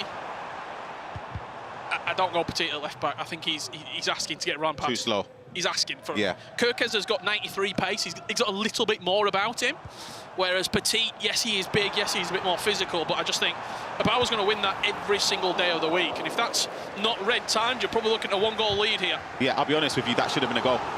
Should have been a goal. Everton should have punished there with Abarbo, but he's just dangerous. As I said, I'm very surprised that he's not in every single squad. I think you've got the budget. The passing as well is great from Jay Sharp, and it's a nod of the head, and he takes the lead. This is big for Jack Sharp as well, and I know he can hear me because he's got his headset off, but last year in the ePremierleague, he came into the knockouts and he lost his first game 5-1 against Dragon. It's we've seen it today. You lose that first game heavily, you go into the second game, your opponent, your teammates not even got a chance. Getting something out of that first game, I'm not even talking a win, getting a draw, getting a -1 loss, getting a -2 loss. Yeah. It just gives your teammate a chance. Do you know what? Something we can reflect on even in this tournament a few rounds ago. That goal from Sam Brewster. Said it on the commentary. It got celebrated like a winning goal. Oh, he did it. I think it's a hit celebration from Stream Beats. Yeah, that goal was so important. Sam celebrated it like he'd won the game. Yeah, okay. I didn't know that. That's good to know, to be fair, but I understand it. It changes the whole dynamics of that second leg. You know, you've been in the booth. Yeah. A 3-goal deficit to a 2-goal deficit. It's a different game. It means you can actually play the game without having to change tactics. Completely different game. McAllister with a little pinged pass there. That's a really, really good chance there. Colston just edging it wide off the post. I think for Villa, they would have a lot of expectation on their shoulders. But we'll quickly tap into this goal. Look at the speed boost there. West Ham United in behind. Thierry Henry, green timed across goal. And that was the first goal. There was another, and it fell the way of West Ham again. Moments after, just a pass into the box. Frank Lampard, and a familiar theme, green timing it. Frank Lampard for West Ham. It's a throwback. That's before. Before my days, that. Harry Redknapp bring him in, yes. Long time ago. Not before FGs, but we're getting up there. It's been a really, really good first 20 minutes here from Jack Sharp, you've got to say. Absolutely. I was just going to tap in on the fact that Aston Villa, in my opinion, they played well in the first week. They got 16 points out of their games. They were 4 points off of top in that group, but I still expect them to reach tomorrow. But it's not easy. These set of 4 teams, it's unbelievably tight between them. We've got to remind you as well, this winner of this match will take on the winner of West Ham and Wolves. Let us know at home. We've pulled up your thoughts and opinions all day long. Who do you think is going to go on to win the ePremierleague? Who's your team? Who are you rooting for We've seen teams eliminated. We've seen clubs knocked out today. Brentford still going strong alongside Leicester City. It's unlucky from Jay Sharp. Oh, what a ball. He's on. Oh, he's just offside. I was about to say, Jay Sharp's feeling himself, you know, in the box. You can tell he's got that little bit of confidence. But the difference from the group stage budget to the finals budget, yeah, it doesn't feel huge in terms of coins, but it's enabled Rodri in the squads. Yeah, and it's also, obviously, as the game cycle progresses, you'll see the value of the items go down gradually. And I think that's helped. Marmoush, a perfect example, halved in price. And he's in 29 squads. Yep. So it just goes to show that even that little bit of budget just goes a long way. 3 million coins more. Having a Barbo in the teams. Great ball, Marmoush. Oh, it's beautiful. It's a Barbo. It's Jay Sharp. What is going on here? It's a beautiful goal. Absolutely loving life on the main stage at the moment is Jay Sharp. Taking on a really, really good team as well. He's a 5 times ePremierleague finalist. Brad Colston, the person that he's up against at the moment. But Everton and Jay Sharp feeling themselves. Nah, it's good to see Jay Sharp enjoying himself on the main stage. His teammate Impact's looking behind as well. Impact is a great duo to have, very skillful. Of course, he can defend the lead as well, can be patient and force his opponent to make mistakes. While we were sort of chatting there, all three of us, if the game hadn't kicked off, I was going to ask predictions. Yeah. Where would you have gone with this game? This I think a lot of people, game, I don't know. The tie. The tie would have said Villa. I would have said Villa on the tie. I think a lot of people would have. See, I'm honest, I could have lied there, you know? This individual game, where would you have seen it going? That's the one thing I didn't know. I wouldn't have predicted this one. It's similar to the next round of games we'll see between Spurs and Palace. I actually don't know. I have no idea. The big thing there, it flipped, so we played PlayStation first day. Yeah. Oh, it's offside. I think he... Was it on? Wrong. Never mind. I got it. You get it wrong sometimes, Rich, you know? 1 in 1,000. You get it wrong. Look at that arrow being moved. He's gone all the way to the right-hand side of the ball, meaning it's going to get whipped into the box. No, it's not. It's going to be played short. See, we both get it wrong. That's how it goes sometimes, Rich. Driven past McAllister into the area. Euro into a Barbo. It's stolen off his toe by Rio Ferdinand. A lot of coins went into that item at the back. He's in 11 squads, 2 million coins of the 13 budget. One of the best centre-backs I've used at home, to be honest. Unbelievable. It's just... It's just a budget. That's a budget issue. A question coming in, Man City or Crystal Palace, who I would predict to win that game? I would say City. I mean, that would be a final, if I'm not mistaken. Yeah, you're right. You are right, yeah. Someone saying they want Tottenham or Leicester to go all the way Who would as well. you predict to win in that game? What, if Tottenham played Leicester? Can't look past Shuri at the minute. Shuri's on fire. He's up there. Josh, Man City takes to then win the World Championships. That would be an incredible story. Eliminated last year to Abu Maka on penalties. Could he go one step further? He would be a 3 times ePremier League champion. Yeah, that's good memory from you, straight off the dome. You know your stuff, Rich. Thank you. You sounded surprised. Last attack in this half. Going to fall the way of Aston Villa if he can just about get past Lewis Skelly. Good defending. They were in a tough position. He couldn't go backwards because the ref would have blown. He had to sort of try and work something in the corner flag. There you have it, half-time. Jack Sharp leading at the moment up against Colsonaldo. I don't think that will grow on me, I don't Not going to stick. Nah, not going to stick. On me. I say we change it back next year. I mean, I go technically Jay Sharp, but I always give him the Jack Sharp. Yeah, that's fair. That's fair. He's staring over at us. He's had a great first half. It's still a long way to go, though. You can't get complacent. Brad Colston's capable enough to score goals, so you need to be defending properly. And he's got Venny behind him as well, Cameron Rott. If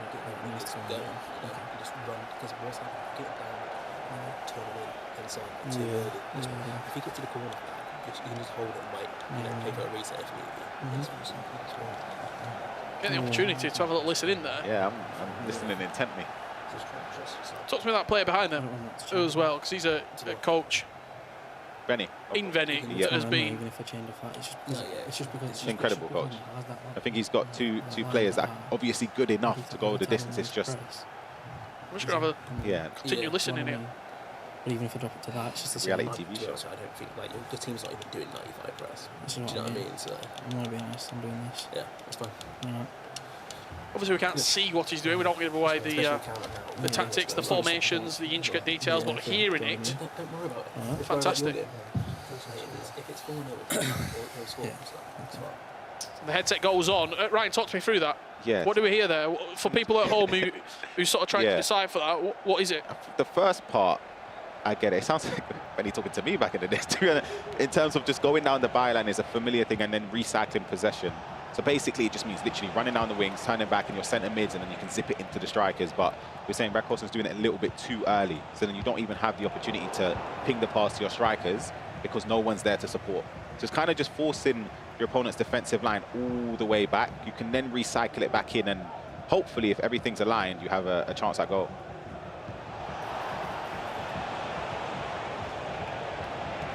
Fantastic to hear that conversation there.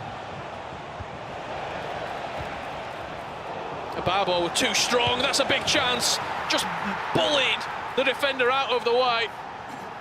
Instant impact. Yeah, one thing I've gathered from this weekend already, that Ibarbo is a player. We'll take a look at the replay. Speaking about recycling, again, this is it. Gets it over to Ibarbo here, muscles off Haaland, and then just arrows it in at the near post. And what can you really do, to be honest, in a defensive position? But for Aston Villa and Brad Colson, it's a great way back into the game. It's a perfect time, straight after half-time as well.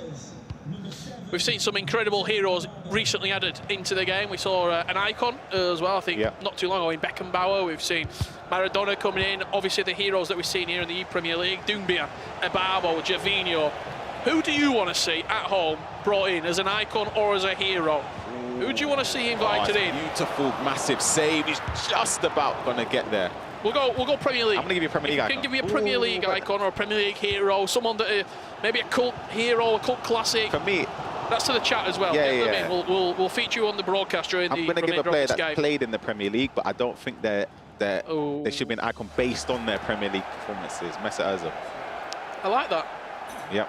There's Ozil. Let's have a quick look over what's happening in the B stream matchup. It's West Ham and Wolves going head-to-head. West Ham still leading 2-0. However, we've seen a replay coming in here from Wolves, nice all in pink. Great feet, good composure, and that will half the deficit for Wolverhampton Wanderers. Great player look there from Mitch. Unbelievable. Just composure as well with Marmouche to find the corner. Just gives a way back into the game. That duo, though, is fantastic for Wolves. It's a long-standing duo, I think. Yeah, fantastic. Played a few years. I mean, you look through Mitch in the ePremier League. I believe he got to a top 4 with Leeds when he was Olilito. Yep. He got pretty far. I think him and Sharp played as a duo for Bournemouth, if I'm not mistaken. As you see, Jack Sharp on your screen there. Impact's waiting in the wings, ready to get. No, my gameplay is literally, I can't do it. Locked and loaded, ready to play.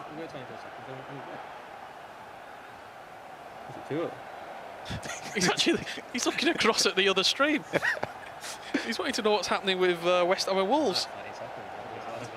See what you're saying there, just taking the time to pause. Yeah. It's a big thing. Why would you do that? Just to reset mentally. Genuinely, just take your time out. It's not a bad thing. And it also aggravates your opponent as well. It really does. Colson just wants to go. Look at him. Really, he's getting annoyed. Really roaring. Cameron, he's asleep in the back. Hey, Cameron, there's a game going on. Hey, there you go. Oh, that's good. That tickled me. Back underway. There we go. Just up from his slumber.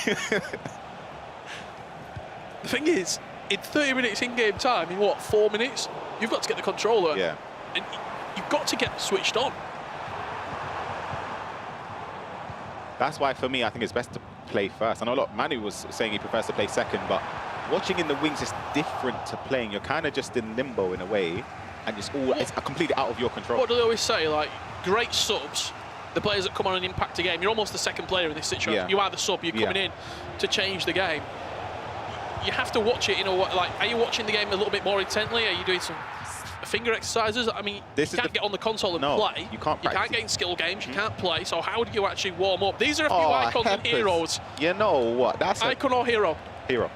That's an incredible shout. It's a good shout from Peppers. Theo Walcott, an incredible Premier League career. Dwight York. Big Dwight York from Si, coming in. Sergio Aguero from Griffo, he would be an icon. Oh, that's a great finish. Bottom corner, Thierry Henry. Levelling up the tie here for Aston Villa. It's an important goal. A very, very important goal from Brad Coulson. Just gets himself back into the game. We'll take a look at the replay here. Just a step overs in behind. Twisting and turning with Caicedo, and then just a shot across goal to green time it with Thierry Henry. Surprised that wasn't a finesse?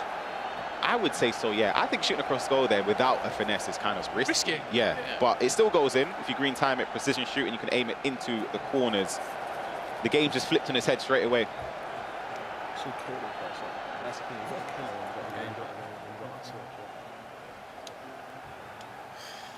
You're nodding there, you sort of hearing what Sharp was saying there, Ryan. The first half were there. I agree with what you're saying in the sense that when you're on top, you kind of need to just keep on going. But when it's like, it's a difficult one to bounce back, especially when you are up by 2 goals.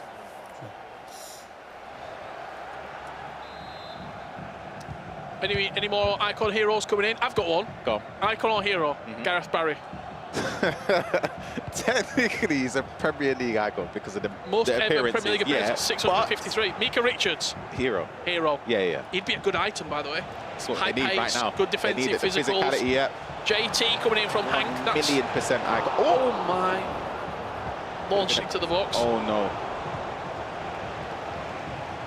Aaron Lennon. That's a throwback with the glove, short sleeve, 2 sticks on the eyebrow. Into Peter Crouch, little dick cross, yeah? Jermaine Defoe. Double tap cross into Peter Crouch.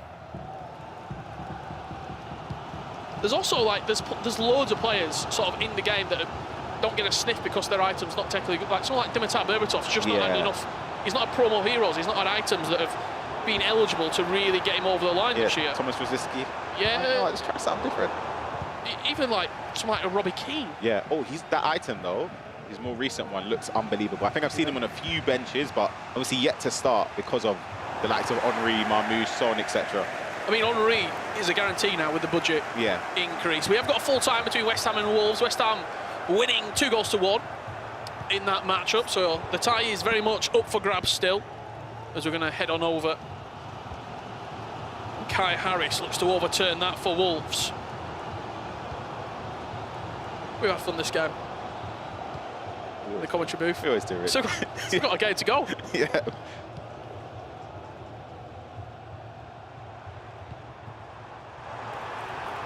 One of the first times Jay Sharp and Everton can come forward in this second half. Garnacho off the bench. It's a nice pass. Rodri round the corner to Bruno Fernandes. That's green, but it just bounces away and can't quite nick it off the toe of Trent Alexander-Arnold. Are you surprised that he's 40 out of 40 in squads? No. But again, it's similar to, he for me should be in 40 out of 40 squad. Same with the Barbo. I feel as if there are some players that should be locked in the team. Case asked me this, you know, just in the B stream with her. If you're playing, is he a right back or is he a CDM? CDM for me. I think you need the passing play styles in midfield. There aren't too many that offer the same things that he does. So who would you go for right back? Kyle Walker? That's the hardest. Kyle Walker. It's just so expensive, but I feel like he is the best option. If you're not going to use Trent there. Yeah. Oh, Garnacho almost got there. Let us know in the chat. We want to keep them coming in. Suggestions, Premier League players that you would have as icons or heroes on FC. What was your suggestion again? Gareth Barry. Gareth Barry, that was it. Great player. Even, I mean, a player that sort of, it came as an SBC. He's a better item, Gareth Bale. That was on the market. Yeah. He's in the teams. Yeah. He's playing. It's the same with the Hullet, though. Absolutely. That Hullet is special. You completed him. Oh, 52 minutes. Time. I want to, no, seriously, though. I might have been the first person ever to get that. It was about 40 minutes. Did you just have enough fodder or did you pay coins? I had fodder in the club. Wow. Locked in. All those rank ones, they paid off. This could be, just looking at my notes, the first draw of the knockout so far. Yeah, it's literally been a game of 2 halves, though. So I think a draw's kind of fair from what we've seen between both Aston Villa and Everton. We've seen tight games, we've seen 3-2s, we've seen 4-3s in the first leg, but this will be the first draw that we've seen. There is still time on the clock, but there's not long left to go, I don't think. Well, I think we're in the 90th minute, if I'm not mistaken. when that pause just came in. Yeah, Benny. I don't know if I can hear Benny's voice for Aston Villa. Yeah, just basically saying be sensible. Yeah. Is it hard to take a lot of information on like that? I was thinking that. 100%. 100%. But then again, it's these ones where it's kind of common sense in a way about keeping possession for the last attack. While we are listening to the players, obviously tension's running high. Apologies if you do hear any unsavoury language creeping in. Thousands of pounds to be played for here at the ePremierleague. And he will have a chance here. 89th minute, he was just saying if he gets the last chance, you are going to get it. Just take your time with it. It's one additional minute. Will he get a shot on target? Is there a corner to be awarded? Will he get a sniff? Can't go back. Garnacho, rapid plus, activated down the byline. Nice ball scoop turning side. Got to watch the inside pass. He does. Rodri does well. Yeah. And that will do it. 2-2. A game of two halves between Brett Colston and Jack Sharp. I think a draw's fair between both of them. It leaves it, of course, all to play for between Cameron Rock and Impact. But as you mentioned, the first half, I would say J-Sharp was in control completely. And then it's just the second half, and then the coin basically just flipped, and it felt as if Brad Colston just took charge of the game. Yeah, absolutely. 2-2 between Crystal Palace, it's coming up later. Everton and Aston Villa. We've got that second game coming up as well, but while the players get ready, let's continue that conversation about a few icons and heroes that you'd like to see involved. Jay Williams, Danny Agger, icon or hero? Or not in? Are you voiding it? You've got a chance. I'm voiding it. It's either... Oh, you actually gave me the choice to void it. Keep, sell or bench? Yeah. Icon, hero, none? Gone. Okay, that's a none. Andy Cole. See, you know what? Growing up in Arsenal, for me, it would be he's on the cusp. I would... Of hero or icon? Both. He's on the cusp. Okay, we'll go hero. Like the middle. Yeah. Jimmy Floyd Hasselbank. Hero for me, Chelsea. Yeah, hero. Yeah. Hero. That's a good shout. That's a good shout from you, Spanish Spanish name. Spanish like king. Mark Viduka, some serious throwback. Mark Viduka. What about Janino? No? Nah, I don't think I put him in either. That's me put down. Thanks. Yeah, I wouldn't put him in either. Okay, going back to my first option, yeah, Mesut Ozil, icon or hero? Hero. Really? Hero. We are underway in the B stream at the moment between West Ham and Wolves. It finished 2-1 to West Ham. There has been an early goal, and let's see which way it's gone. Wolverhampton Wanderers. Kai Harris taking over the controller for Wolves, and a lovely finish to set that game all square with 85 minutes on the clock. Yeah, sensational goal, Kai Harris. Just a fake shot, the trick's a fake shot there in the box, just a quick turning, the nimbleness in the area, and it's very, very well worked for Wolves. What about, so obviously we're on the cusp of a few players in the Premier League era probably retiring as well, and I think you're going to see some incredible items coming through when their career is over from our generation. Yeah. You're looking Liverpool, Manchester City, Manchester United, like some players that are going to be going through into that next era if they were able to get icon or hero items in game. Unbelievable. There are so many of them. Yeah. So many. I mean, if Yaya Toure, that SBC that came out, if that was available, would he be in squads? Oh, I would say yeah. It depends on the price. If he was literally the same price as a CDM, as a CDM, 2 million coins. 2 million coins, I would say yeah. I think he'd be in at least, I'd say at least a quarter of the teams. Because a lot of players kind of need that middle ground between Rodri and somebody else, like Caicedo, for example. He's big, he's physical. Yeah. Bruiser plus, if I'm not mistaken, as a play style. Well. Yeah.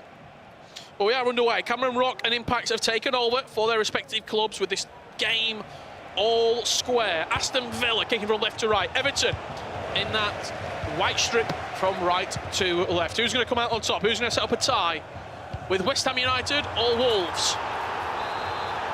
We are 12 minutes away from finding out.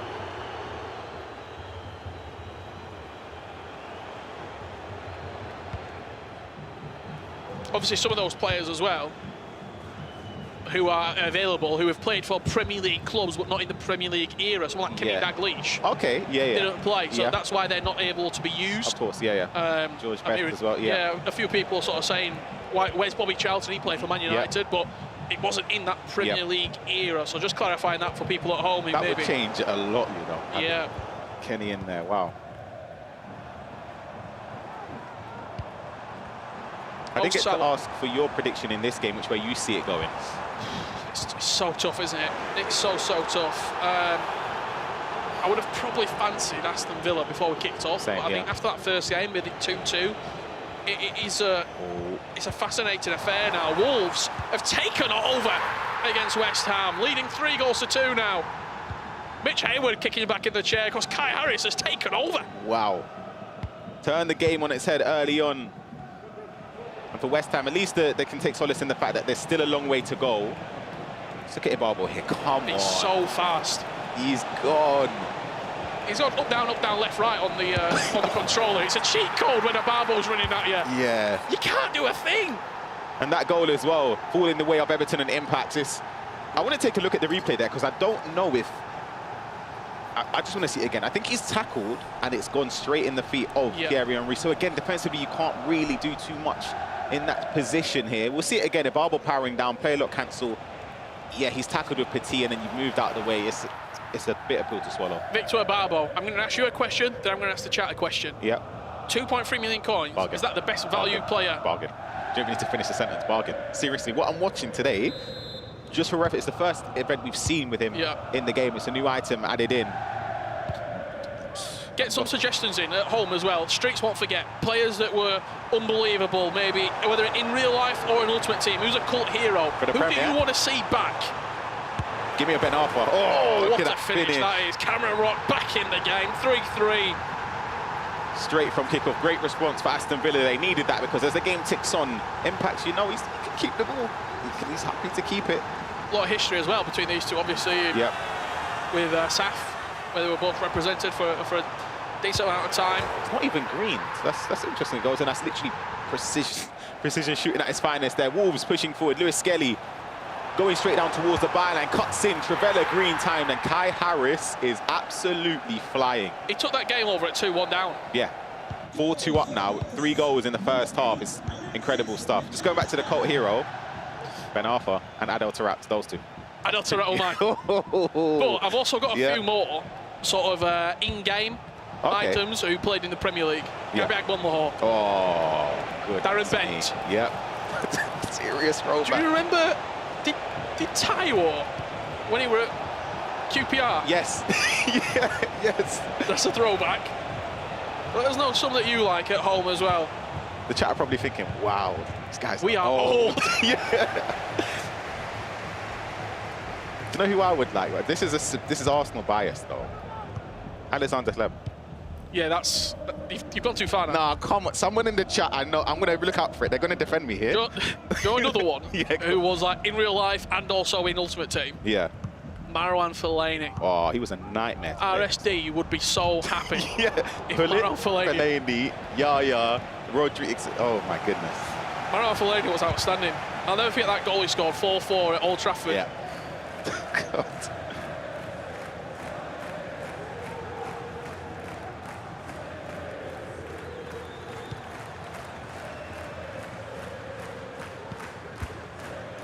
Just to remind you, on those squad requirements that the players have had to build teams to, 30 million coins, Premier League players currently, or items that are icons or heroes, not SBCs, they have to be available on the market, who have played in the Premier League era.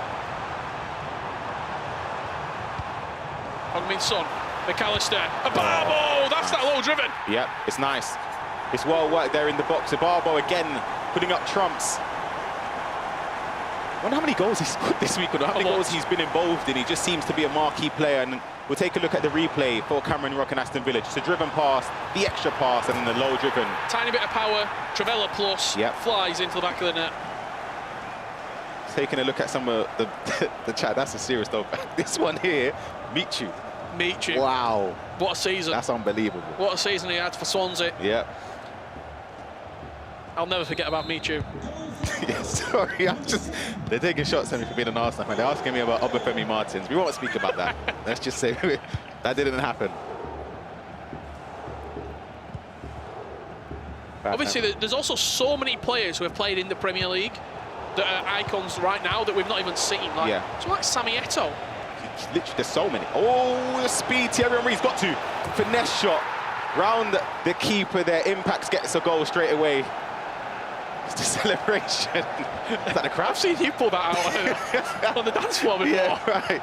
The crab celebration. Look at the pace of Henry. This is why I say he's the best here. Look, gone. Bang. God. You're not catching him. Finesse shot round. You could maybe chip it. You don't need to if you've got finesse there. It's the easy finish. Incredible goal. He's so fast. Do you... OK, remember we spoke about Henry and you said... Nah, come on. Look, I think there's players who have played maybe not in the Premier League. Yeah. Henry, best player in the game. Include every item on the game, best player. I think there's a Frenchman. No, he's not. He's not better. Who went from... It's not better. Yeah. For me, he's best item. Do you know what you need to do, though? Have you used Henry this year? No. You see what I mean? It's the budget stuff. You're working with the lower end stuff. I've seen the team now. You come out Robbie Keane up top. Regular, good. Not even the upgraded Ian Wright, just a regular. Look, once you get your hands on Henry, that's when you know it's a dangerous, dangerous player. Joe, I'm also surprised we've not seen more of. He was so good. Cole Palmer, yeah, Team of the Year version. He was incredible 3 weeks ago. Exactly, and I just think it's... Do you sacrifice him, take some of that budget back to go for Henry? Because Henry's in what? He's in a lot of these teams. Gamer Online coming in saying Nicholas and Nelson. Celebration as well. Oh. Yeah. Happy season. Do you remember that goal against Chelsea? I'll never forget it. Oh my Outside the right boot, up and over the goalkeeper. Oh, beautiful stuff. Iron Robin has to be an icon. Yeah. Has to be. 2-star weak foot, but a great icon. Yeah. Stephen Pienaar, that's a good shout. Yeah. See them coming in. 4-4. This game is on fire right now. Both players giving it their all to send their club into the next round of the ePremierleague finals. If you're enjoying what you're watching, make sure you come back. Same place tomorrow as well. You can see the culmination of this tournament. Who's going to be winning the Premier League 2025? Who's going to be booking their tickets to the FC Pro World Championships later in the year? And each Champions League qualification as well. Wolverhampton Wanderers, Ryan Pessoa. Oh, Kai Harris, stop it. Tricks the fake shot, Marmouche. It's an unbelievable performance from Kai Harris in this second leg. The fake shot. Yeah, it's special. It's a special. It's so important. Now that I feel like once you use it, you can't really go back to someone that doesn't have it. It just feels weird. Bruno Fernandes into Henry. That's very aggressive from Camrock. Getting stuck in there with Petit. Headsets come off. We had the chance to have a little listen in during the last game. This is what I was saying. Honestly, he's not very good at defending with his wing back. Got the opportunity again here. Yeah. That's Aston Villa that we're hearing right now. Yeah. Everton have whispered really, really low. He's going for them. I'm letting him find the inside pass when he's finding both the goals. Very good though, like, you look like you're going to score. You just got to keep having that belief and that confidence when you're playing. Don't play well.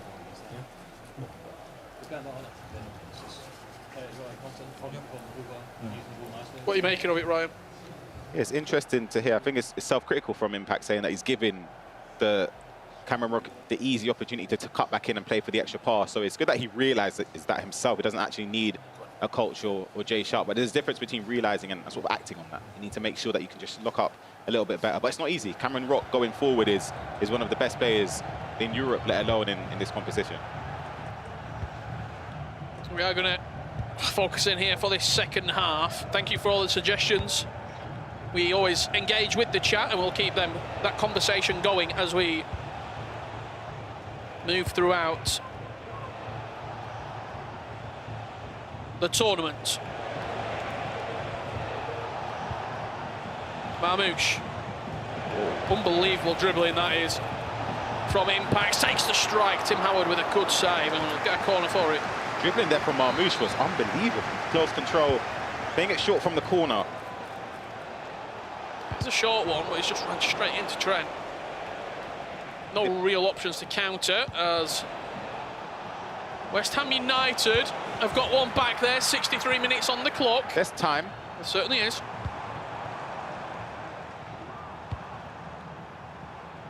So a couple of people asking about when City or when Manchester City and Liverpool play. They'll be in action tomorrow from the quarterfinals. Through their group performance, finishing top of their respective group, they get a bye straight into the top 8, meaning that they've only got to win 3 games, whereas all the other teams have got to win 5 knockout matches. I think for all 4 teams, they'll be kind of rooting for, on paper, the underdogs in every single round, because they sort of, again, on paper, make their lives a little bit easier. What a ball that is. McAllister inside the box, goes for the near post strike. Good interception from Yoro. And Cameron Rock having to defend on this occasion. Moves, green timed, impacts, and Everton lead with 30 minutes left to play. Just direct. Saw the space in behind Impact City, just carried on running and just getting closer and closer to goal, and there wasn't really a commitment there from Cameron Rock. You see it again, the triggered run, player lock, perfect through ball. Petit is not fast enough. He's miles away. Green timed across the face of goal, and Everton take the lead with 13 minutes left to be played.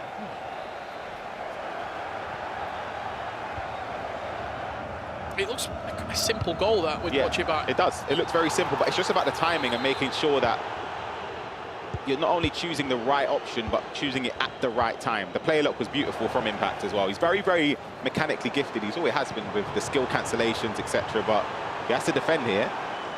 Mo Salah, edge of the box, looking to create something, but just gives the ball away. And Cameron Rock will come forward. A couple more players here. Streets won't forget.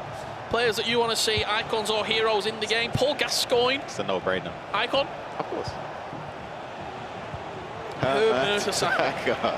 Wow. Icon, hero, not in. It'd be a hero. Despite him winning the World Cup, he had a lot of caps for Germany. It'd be a hero for me. Cesc Fabregas. Absolute icon. Big up Murak. Come on, you got this one. Craig Bellamy. Craig Bellamy. Oh, God. It's a throwback. He's got a left foot.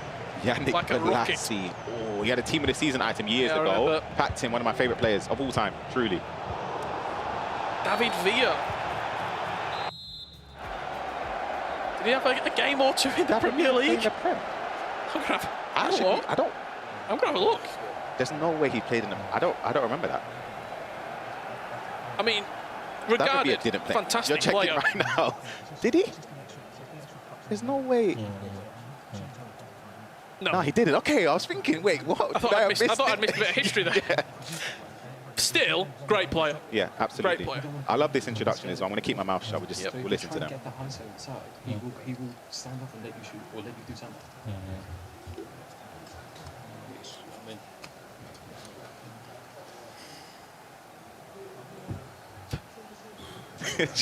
Shaking their head. Just want to go into what he's saying there. I have to keep my voice on because the players can still hear me. I don't want to give away tactics, right?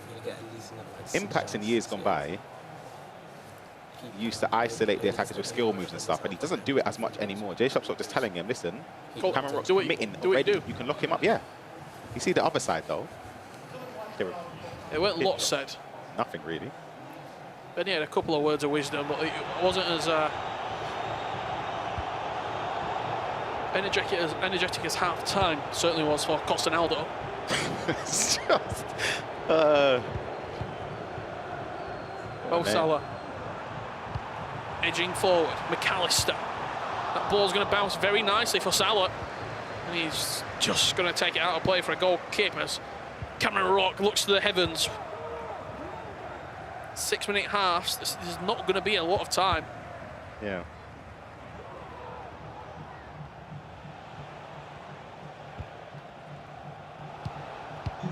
Played against Impacts recently.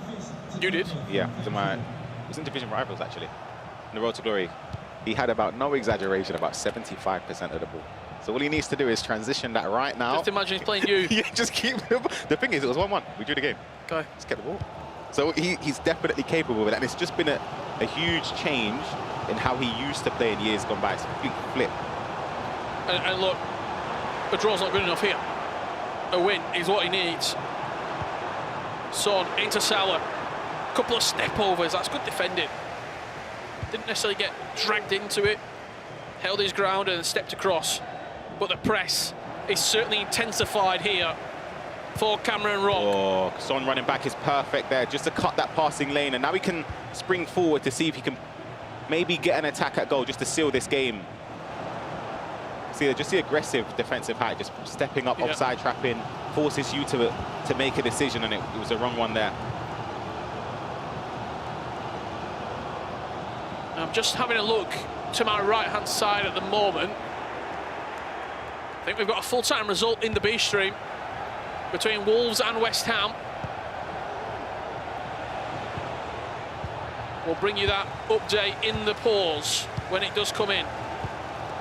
For me, Impact needs to defend one more flurry of attacks. He's just gonna be a barbell in behind. Gets it, ball rolls across, plays the extra pass, and it was just a bit too much there. We've overplayed. Overplayed it by quite some distance there. We've overplayed.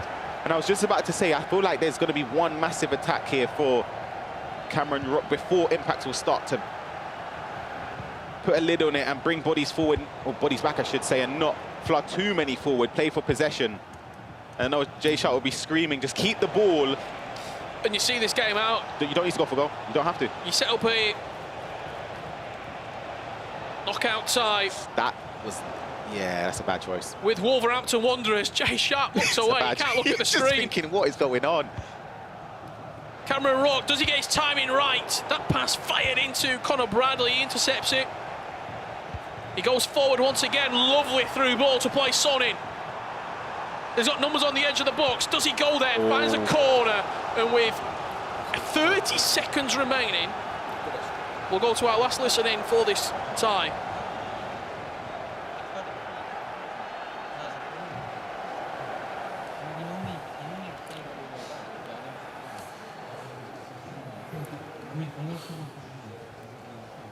What do you think somebody thought Bar just because he's a bit clunky if the ball falls to him? Like, why do you think somebody thought Bar because the ball's quite clunky in it? If you do need to like turn and touch and like shoot with finesse, like Towel or Hudson-Odoi might be a little bit better, you know. It's nail biting. Literally. What I will give you right now as we wait, Wolverhampton Wanderers 5, West Ham 3. Wolves are through. They won that game. Kai Harris 4-1 in the second leg, meaning that the winner of this game will play Wolves in the next round.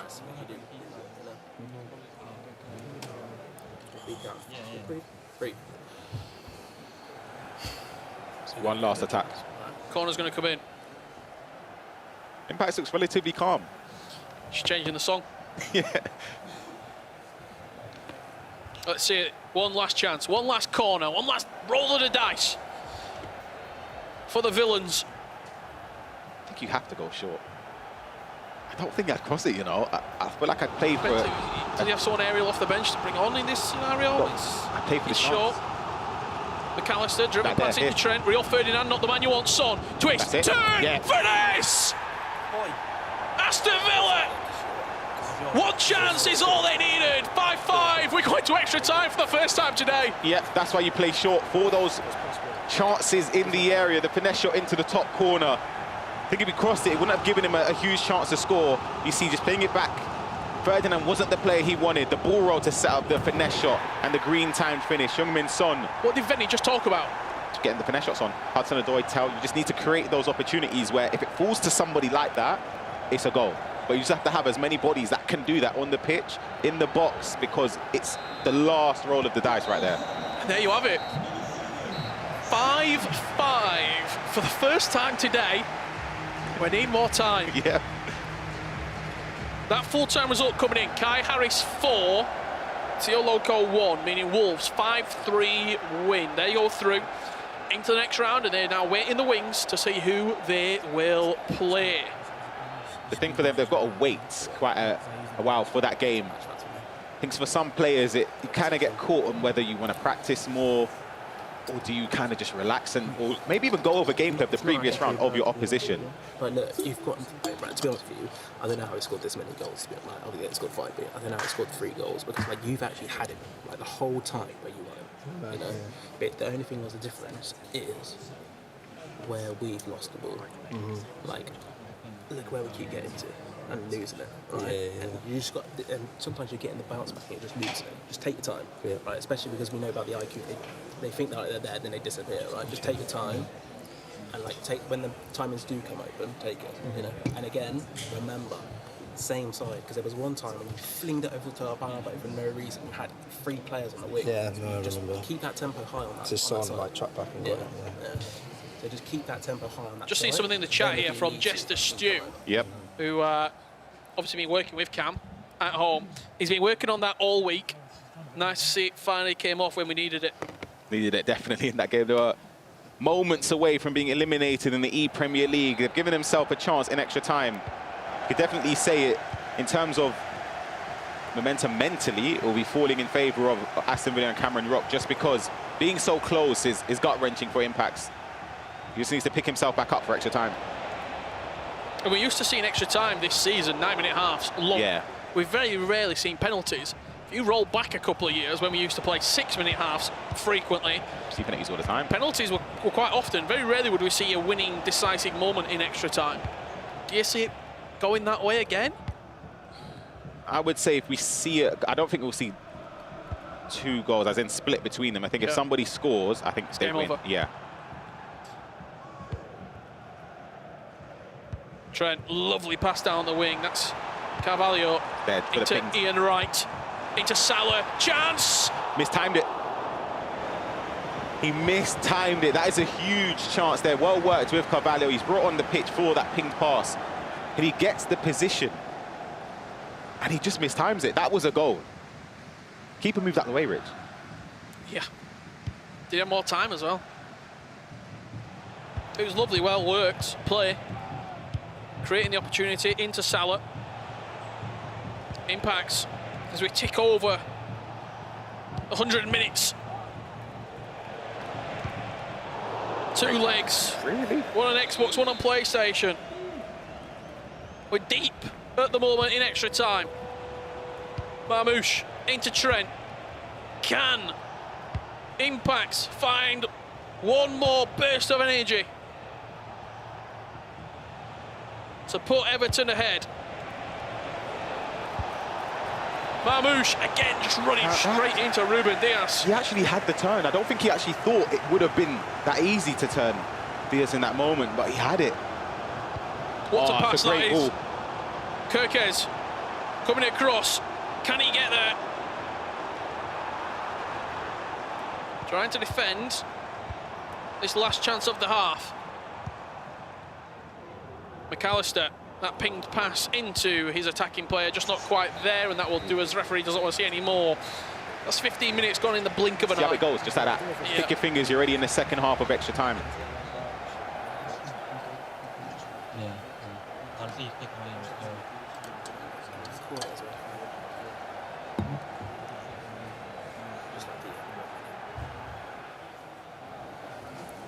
Not much to be said.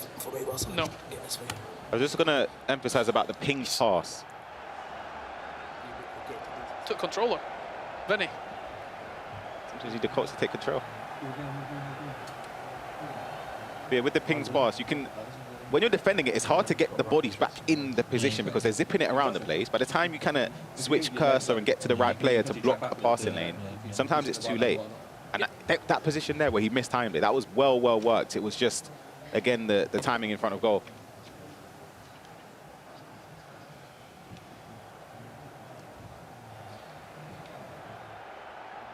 Still got the second half of extra time to be played between Aston Villa and Everton. Something's got to give. We have to have a winner. We'll be playing 15 more minutes, and then if not, penalties will be required. One last pause of play before we find out who it is going to be. Will it be Aston Villa? Will it be Everton? Cameron Rock and Impacts. They're definitely going to be taking the full pause, back the full half there. Yeah. 100%. Here you go. The whistle has blown. 15 minutes left. Feels tense. It definitely is. It's only the first knockout round. Yeah.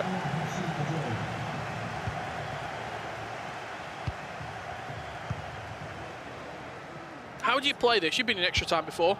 It's horrible. Do you just try and play the game as normal, or? You kind of have to, but then I feel like I've been in situations where I've gone a bit too reserved, ended up conceding, and because I allowed my opponent to have the ball. You don't have time then to Yeah, come back. and then you can't come back. But then I've been in the other side where I've just played normal, scored, and then I can start to be defensive. There's no point, in my opinion, being defensive when you're drawing. The game being scrappy in the middle of the pitch doesn't really suit either of them. Yeah.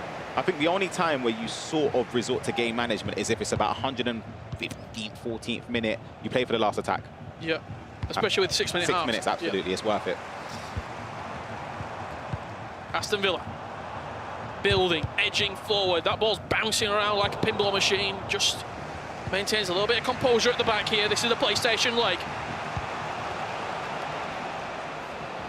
Marmouche looking for a Barbo. He's got the pace to breeze past Petit. Cuts it back. Henry! Again, it's not quite green. And it's the near post where the finesse could have been the better option. The corner coming in. And got another chance to roll the dice. This is Barbo, truly, I'm lost for words. He's so fast. He's so direct. He can be a match winner. Here is Trent in the corner flag. For Everton, that would be a story. Marmouche. Abarbo, 1-2. Just can't quite squeeze it through. Yeah, and he made it too easy to read. He didn't sort of decoy the pass, there weren't other options. He triggered him, stopped, and it's kind of like you know where he's going to go. And this is what I mean about game management. You play for the last attack here. He's pressed quite high up the pitch. Yeah, this is an interesting choice from Everton. He can't wrong. step out. Yeah, I'll be honest. If he steps out at the wrong he needs time. to control the CDM. He needs to get off of... Come all the way out with Conor Bradley. One more chance. Play a look. In behind, Henry. The pace. Thierry Henry. He's brought him down. Falling off the stage. That is unbelievable game management. He's taken one for the team. He had to. Brings him down. Henry was away. Yep. You're getting nowhere near him. Trent Alexander-Arnold, step up. Dead ball plus, it's a free kick. Oh, it's a great area. Trent. The Scouser to send Everton through. He's giving him the other side. To the next round of the knockouts. He's given him the entire goal to aim at. It's got to go up and over the wall. It's in! Everton! In the last kick of the game! There'll be question marks over the positioning of the goalkeeper. There has to be. It was a red card. It was a foul that felt necessary. And Impax has stepped up to the mark and found the top corner.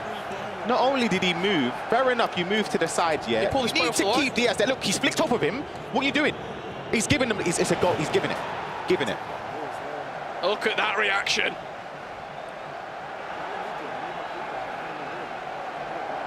I don't get it. Same, I would love to hear from him. I'm truly, I've got nothing to tell you. Only he would know what he's meant to do that. I don't know. No idea. Last kick of the game.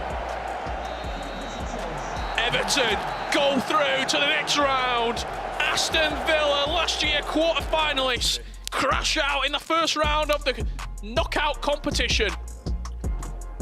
Absolutely incredible way to round out the first round of the knockouts. We continue with today's action. Everton will be there. They'll be taking on Wolves in one of your final games of today. Absolutely incredible scenes at the ePremier League, but it doesn't stop there, because coming up right after this break, Crystal Palace against Tottenham Hotspur. Do not dare go anywhere. I forgot his name. Oh, I'm such an idiot. Smashed that. Yeah, we done well. Good to go? It's a striker. It is a striker. Is it an icon? No. Is the club in the north or the south of the country? Neither. Is he fast on FC? No. Has he won a Premier League title before? No.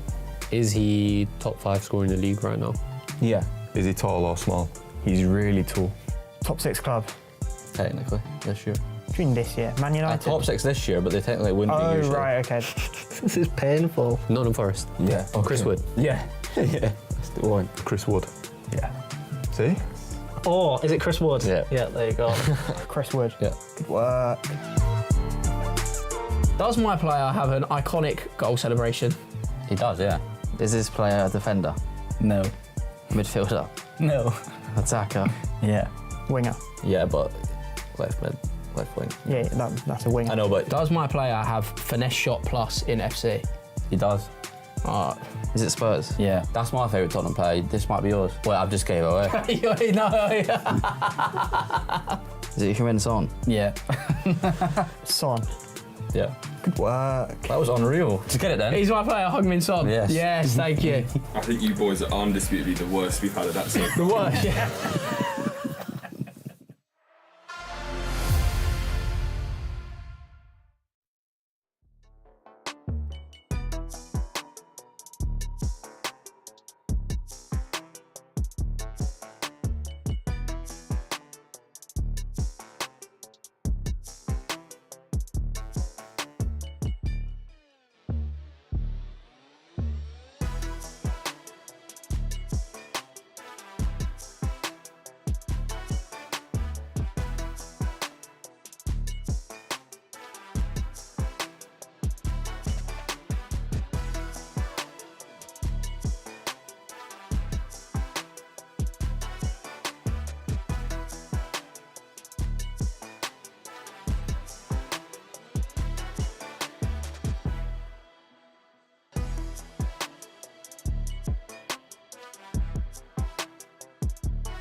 It is now time for FC Pro Leagues to take center stage. She must score for Manny Bashore. She doesn't! And Ajax! 2024 Eredivisie champions! Manchester City! ePremier League champions! Big chance! The 2024 champion! Cosipan! Montaxer! Quarterfinal Libertadores champion! Nathan S.R. Nicholas 99, the Liga SC Pro champion, Japonzo of the New England Revolution, will be champions of Italy, 2024 E-Champions League champion. Ready to support your club? Let's go. Hello and welcome back to the ePremierleague finals, and what a round of fixtures we have just had. We were seconds away from a penalty shootout in the game between Aston Villa and Everton until a last gasp. Trent Alexander-Arnold free kick stole it at the death for Everton. We're heading into the round of 16 next on the ePremierleague final weekend. Wow, and welcome back to the ePremierleague. I mean, first things first, Rich, we were that close to a penalty shootout. And then the last kick of the game, red card, free kick, goal. I've just got to ask him, what are you thinking? Like, what is that goalkeeper movement? Like, what's the plan? Because he's either panicked and thought, I'm going to go all the way back and then pull the player on the line, he then pulled the player off the line and then try getting back on the line. And especially when Trent's over it, dead ball plus, it's as guaranteed as it's going to be if he just gets it on target. So, it's a strange way to end the game. Great scenes, but it's just a strange way to end the game. I mean, we get the chance to watch it again here, but he moved the goalkeeper so far to the side. I mean, there's a player on the line as well. But then he ran off the line. But the player runs off the line, like Rich just said. I don't understand the plan. It doesn't make sense, especially the timing of it. He player switched off Ruben Diaz. Ruben Diaz is here going, yeah, I'm ready. And then he player switched off him. Ruben Diaz went, and then he tried running back. What did Ruben Diaz do? Yeah, let's take a look at the bracket, shall we, and see where we're up to. We'll run over to the bracket like Ruben Diaz did in that one. But it's taking shape now, the round of 16. Yes, absolutely. As we didn't mention the last pair of the duo to get through to the next round, it is Wolves. It is Kai Harris and Mitch Hayward. They had the victory in that one, so they will be going up against Everton. But looking forward, some of these matchups are absolutely juicy. I'm looking at Crystal Palace versus Spurs, and I'm already nervous because that game is about to be outrageous. And I feel like you actually did the Timo Werner SBC, which is probably why you were a little bit nervous as well. Nope. Oh, okay. Well, listen. Didn't do that. Round of 16 to come, but of course, we've got Crystal Palace, who we're going to be focusing on next. We wanted first. Liverpool, a great team, tough group. We came into that last game with a chance. He's just stood him up and he's just turned him inside and out. The last game didn't go as planned, unfortunately. Does go on his own! To be fair, the aim coming to the tournament was just put ourselves in a position where we can have a shootout with Liverpool. Unfortunately, it did not go anyway the way we planned. The statement would have been coming first. But we've got a lot left to give. Cantona looking for number 8. People don't really give me credit sometimes. I want to show that I'm still better than most of these guys, or all of these guys. Stokes adds a 4th. Truthfully, I think a lot of the lower teams don't want to play us still. It's just the top teams. And he smashes it into the far corner. Look at him. I just want the easiest route to the final, and then that will be ideal. Once we get to that next stage where we have to win 1-2 games to get to where we need to be, we need to make sure we execute properly, and then from there we'll match the big guys, and hopefully we can perform better on that occasion. Truthfully, I think we've got to take our last game out of our minds. I still feel very, very confident. Well, what a game we have here in front of us. I mean, what a knockout round. This should be and could have been a grand final in another day. But with the group stages and how the Premier League's gone, it is a knockout round in the round of 16. And to make it even better, we've got the Tractor Boys with us as well. Mark 11, Stingray. They play the winner of this game tomorrow in the quarterfinals. If anything, lads, I mean, it gives you a chance to preview what's potentially coming through. Yeah, some good analysis here. We've got us two, we've got Zach Moore, 3 men just for doing some work over time here, so hopefully they give us some nice stuff to analyse. Stingray, I was just saying on the build-up, this could be a quarter-final, this could be a semi-final another day. What a game it is. Unfortunately, one of them can go through and you'll be playing them tomorrow. I mean, yeah, they played in a... Stokes and Tom Lees actually played in 2023 Premier League in the final, so I mean, it just shows how great both of the teams are. That's the good thing about this matchup. You've got 4 players with so much history between them. You've got Ethan and Nick Snap, who are former teammates, who had that incredible run with Team Footwiz, of course, out in Saudi Arabia at the Club World Cup. They had a great run for Crystal Palace as well. Once upon a time, a top 8 finish there. And then Tom Lees, he's been an ePremier League champion in another London club strip in Watford. You've got Tom Stokes, who's been a champion for Leeds United a few years back.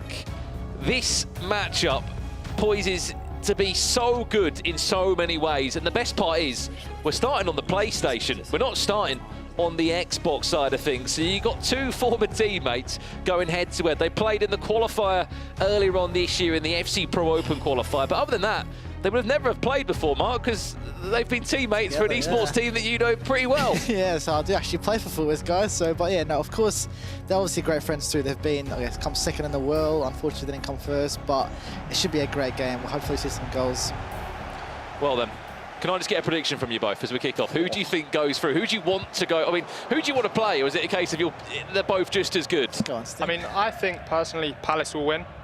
I mean, I just think Tom Stokes, he's just got that aura about him, really. He's going to score a last-minute winner, get him through. I applaud him. What I'd love to do as well, if possible, if we can get a Twitch chat poll going live now, because you've got some of the biggest UK players, you've got some of the most well-followed FC Pro players as well that have got incredible streaming audiences that will be tuning in for this game. Unfortunately, one of these teams will be eliminated here from the competition. If you're tuning in for a Timo Werner update as well, he's already got a +1 because Spurs won their opening knockout game. If Spurs are to make the semi-finals tomorrow, Werner will become a 91+ rated player as Ethan Higgins looks to build up with one of his first real chances of the game. Marmoush with a clever little chip over the top, and it's defended well there by Nick Snab.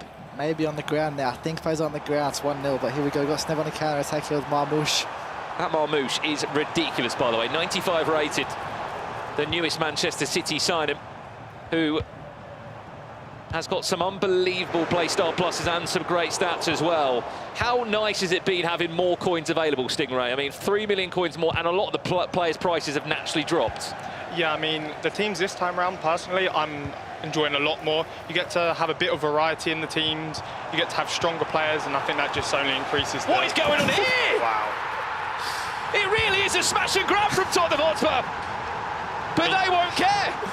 Don't want to see that. You don't. You take it if you're Spurs, but Ethan's going to feel hard done by there. That's really unfortunate. Jeez, 1, 2, 3. It's okay. 10 minutes. Still plenty of time. So much time. You heard him say in the build-up as well, Tom Stokes, that people don't maybe respect the level he has. People forget that he played 10+ years ago. He actually left the scene for a bit and then came back again for sort of a second bite at it. I remember seeing him back at a West Ham United qualifier.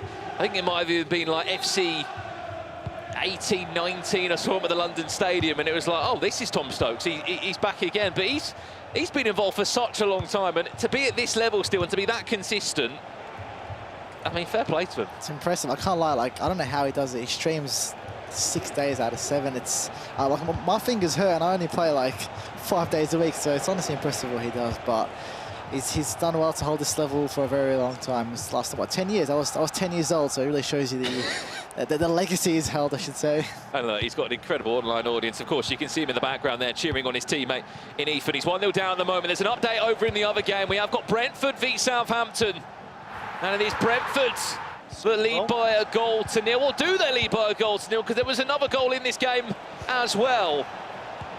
Good green. I mean, I think Michael Fisher's a very, very underrated player. He's a vice-European champion. He's just deadly attacking, truthfully.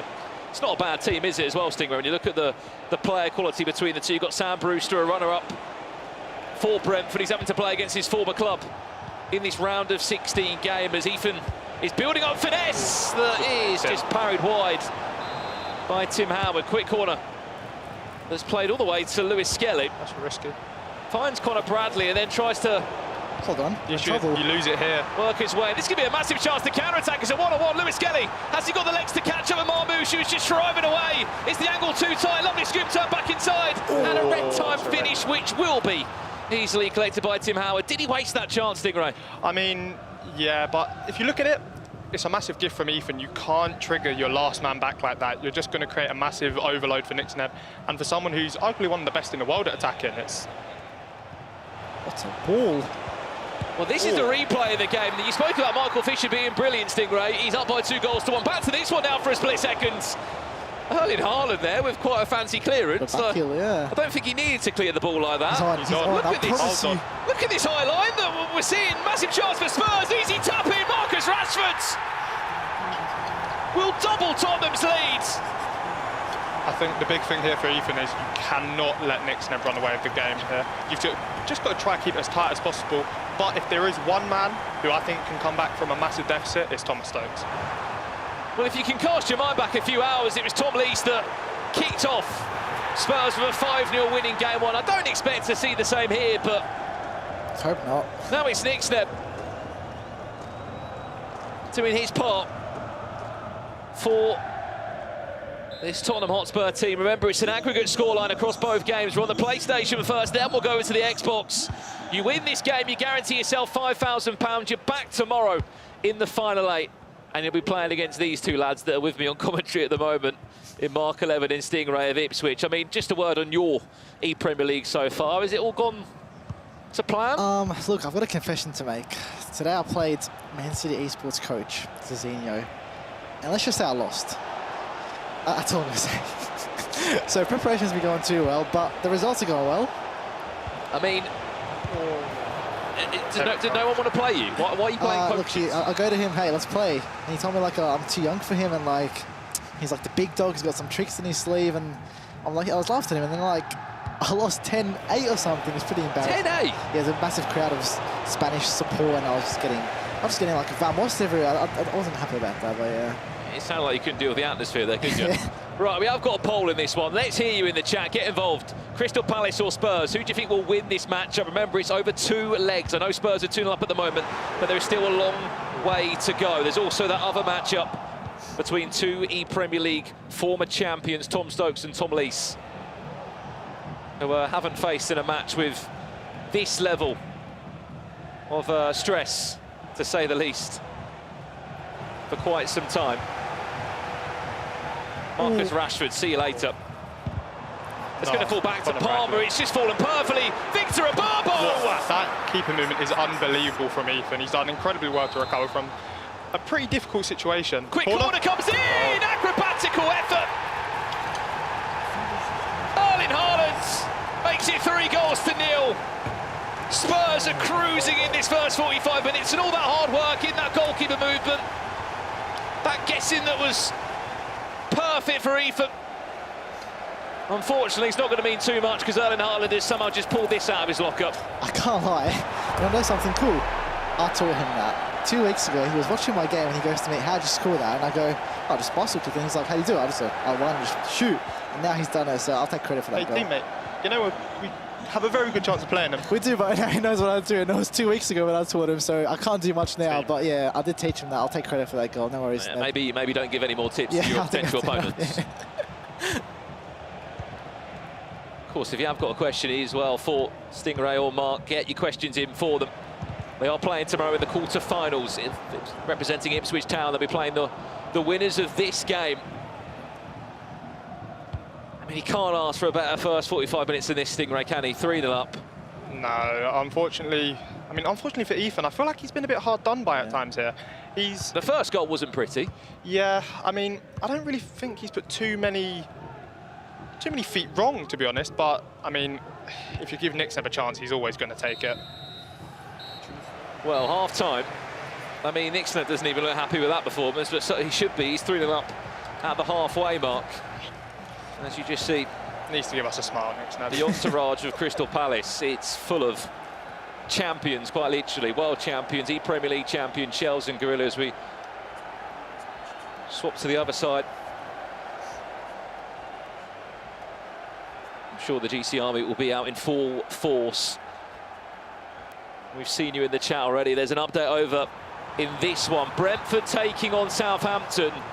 It was an equaliser on the stroke of half-time. As Michael Fisher went from 1-0 down to 2 and up, and then we're going to the halfway point of a 2-2 scoreline there.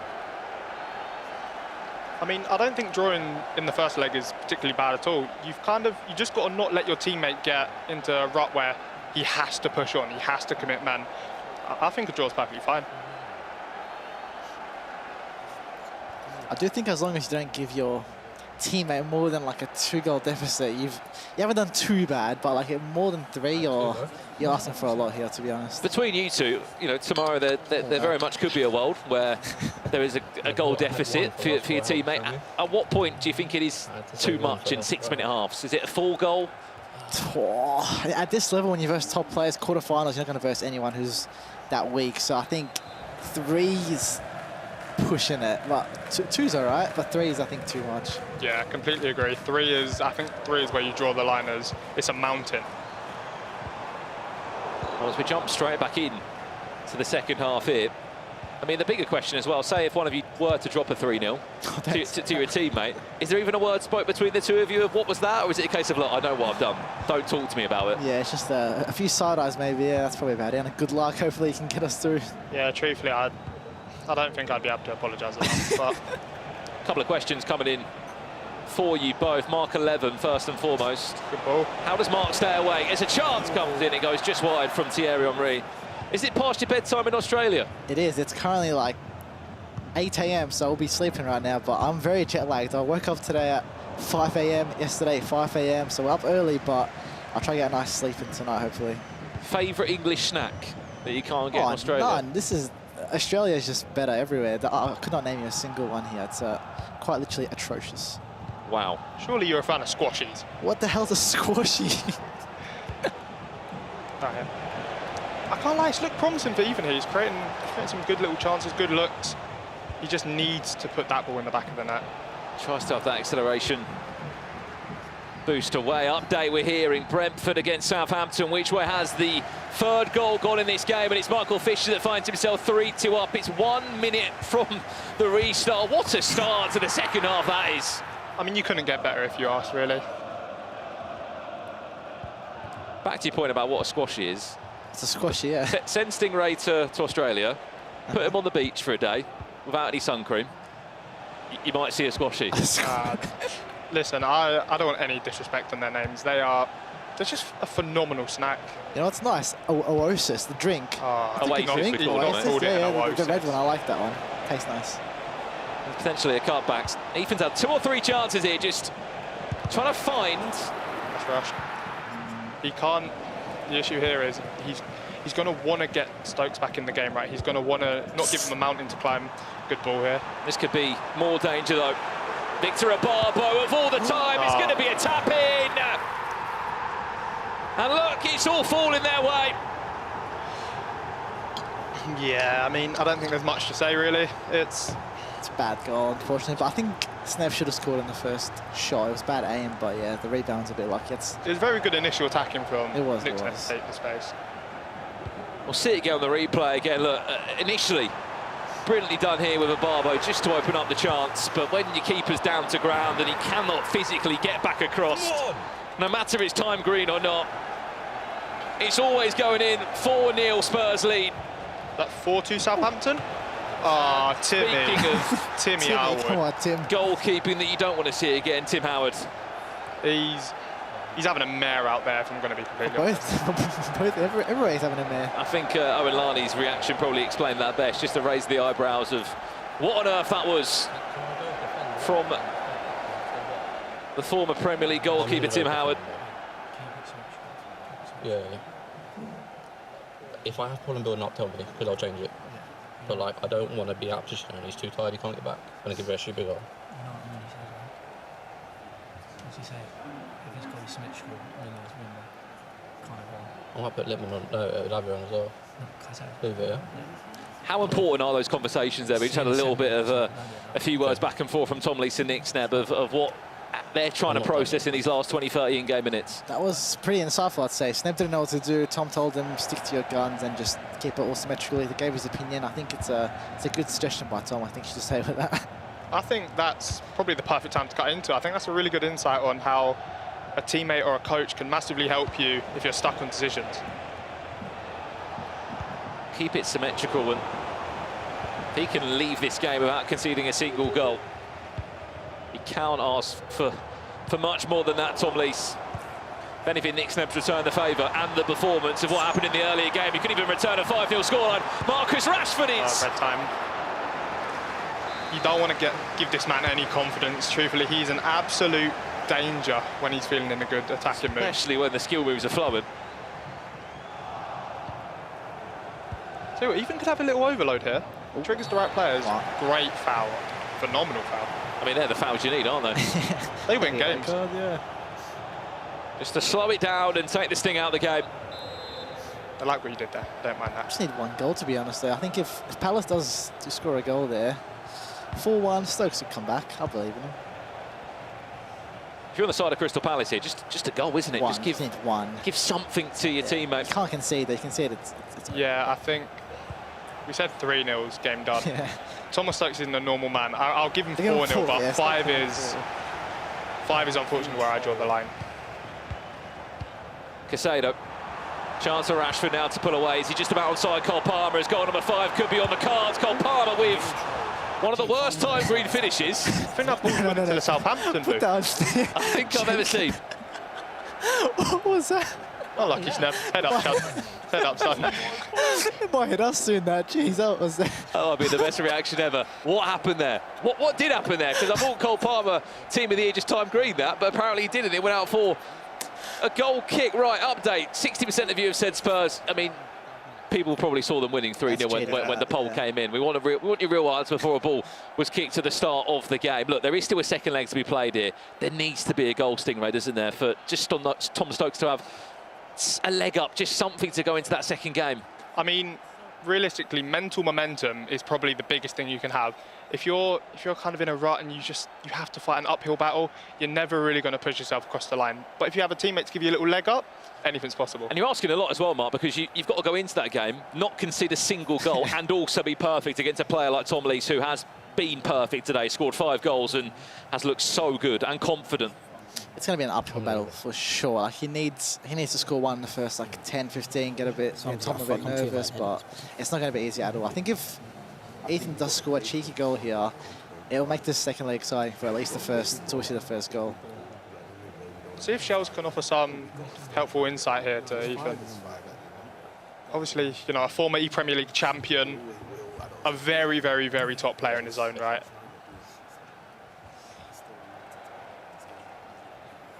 Just heard the words there of Shells sort of say, if it's 5, it's 5, go for it. Last 15 minutes or so, just get something for Stokes to play off in game 2. Do you think they've had a conversation about that in the booth? Because obviously, you know, Stokes might have a different opinion.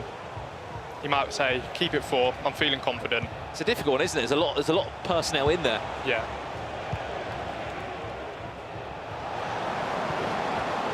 $15 minutes left here, Palace 4-0 down before we change consoles over to the Xbox.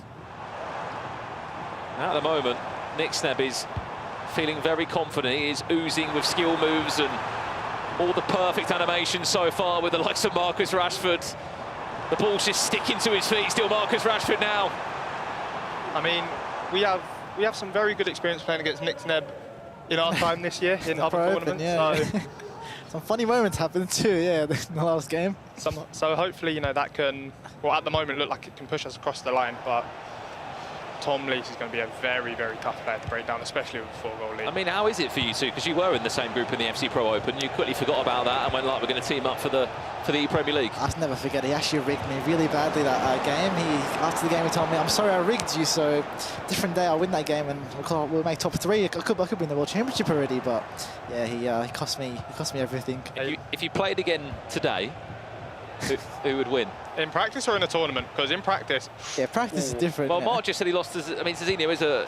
don't remind me, come on. Zizinho's a FUT Champions Cup winner. I'll put respect to his name. He's a top player, but you technically have lost to a coach. Building up, here's Bruno Fernandes! That's a big goal. It doesn't matter if it's time yellow. It's a goal for Palace.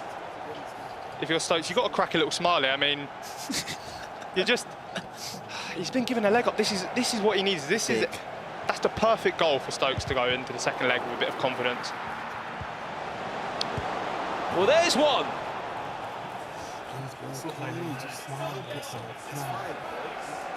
A little nod of approval from Tom Stokes. It needs... I mean, there's still time. There can even be one more. I think he's going to get one more chance to attack. Snebb can't hold it for 5, 16 game minutes. He'll get passing glitch, but yeah, I think he's going to have one more chance here. He can make the most out of it. Here, it's what, 2-goal gap. I mean, you said you lost to Zizinho in practice, right? Yeah, I think I can one-up you here. I drew to Sam Brewster. He's right in front of you. You weren't happy about that, Sam Brewster just turned around and put his arms up. He's about to play now on the Xbox. Southampton just won 5-3. We're seeing Michael Fisher giving his teammate and former runner-up of the Premier League with Brentford a 2-goal cushion as that game will queue up. You can catch it live on the B stream if you do want to follow that live, with live commentary over there on the Premier League channel on YouTube. Added time of 2 minutes. Ethan, one more big chance potentially. 30 in-game seconds left. Don't mind that, Ethan. Get a bit flary out there. Cucurella. Mark Cucurella. How's he ended up there? Dispossessed. That will do us for the halfway point in this game. Cucurella's It's a 3-goal gap, but Nick Sneb's done his part of the job. Not impossible. Far, far from impossible, especially when you got the freakiest attacker. Like, if you watch his streams, he just runs forward. There's no defending. So if he scores early, it's going to be an entertaining watch for sure. He's almost inevitable, I'd say, when he's attacking at times. Did he pay you to say that? Listen, I'll accept if you gifted. Well, PlayStation put on pause, Xbox loading up now. As you join myself, Brandon Smith, Mark 11 and Stingray, they're playing tomorrow. They're playing the winner of this matchup we are featuring on now. Just a word, guys, on the Southampton side of things. Michael Fisher, 5-3 win. He's helped his team out. There's a 2-goal cushion for Sam Brewster. I mean, like I said, he's probably a very, very underrated attacker. I mean, shipping 3 goals isn't ideal, right? But scoring 5 is the perfect way to just set your teammate up. We're going to have a look at some of the drafts in a second. What are some of the biggest changes for you both coming into this one? Obviously, more coins to play with and more players to use. Yeah, I made a sad decision, Brandon. I'm quite sad about it. Salah left the team 30 minutes before the deadline. It was Egyptian to Egyptian. It hurt a little bit, and now we've got Barber, and I don't know. He's been playing well. He has, but I miss Salah, man. He's a genius. Salah, and we've got Henry as well. Just 2 big men up top.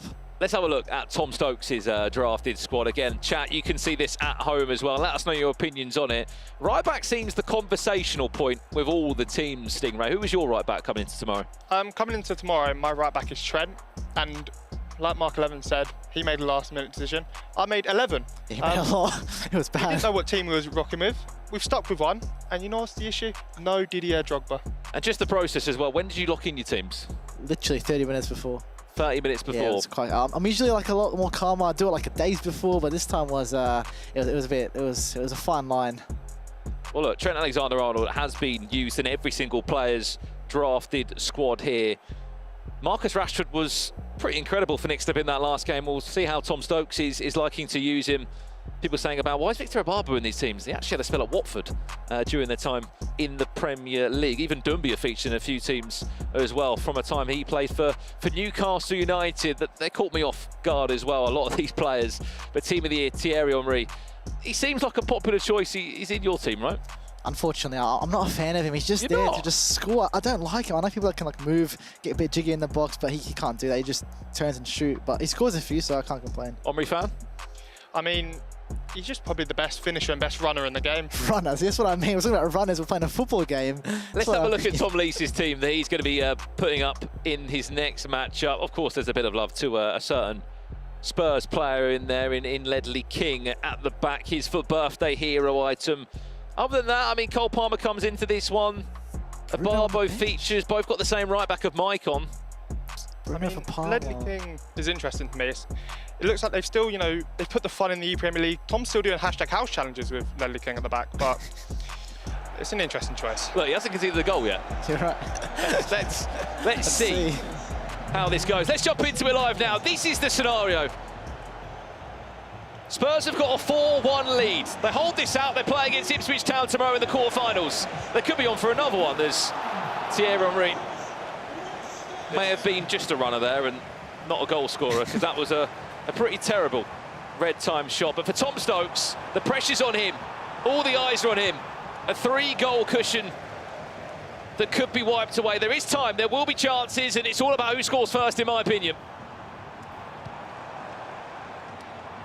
Speaking of Stokes, here's his first chance now! Oh, Tim Howard. That's that far reach play style activating. I think it's imperative if you have a goalkeeper to have far reach. Good start from Stokes, I'd say. He's got a corner already, green time shot. If he scores here, yeah. Tom Lees did create a good chance at the start. Unfortunately, a red time finish, but two very, very good players in the team, right? Good defending, to be fair. It's all going for Henry at the moment. That's a gift. Ledley King, fair. I hold my hands up, mate. Can only apologise.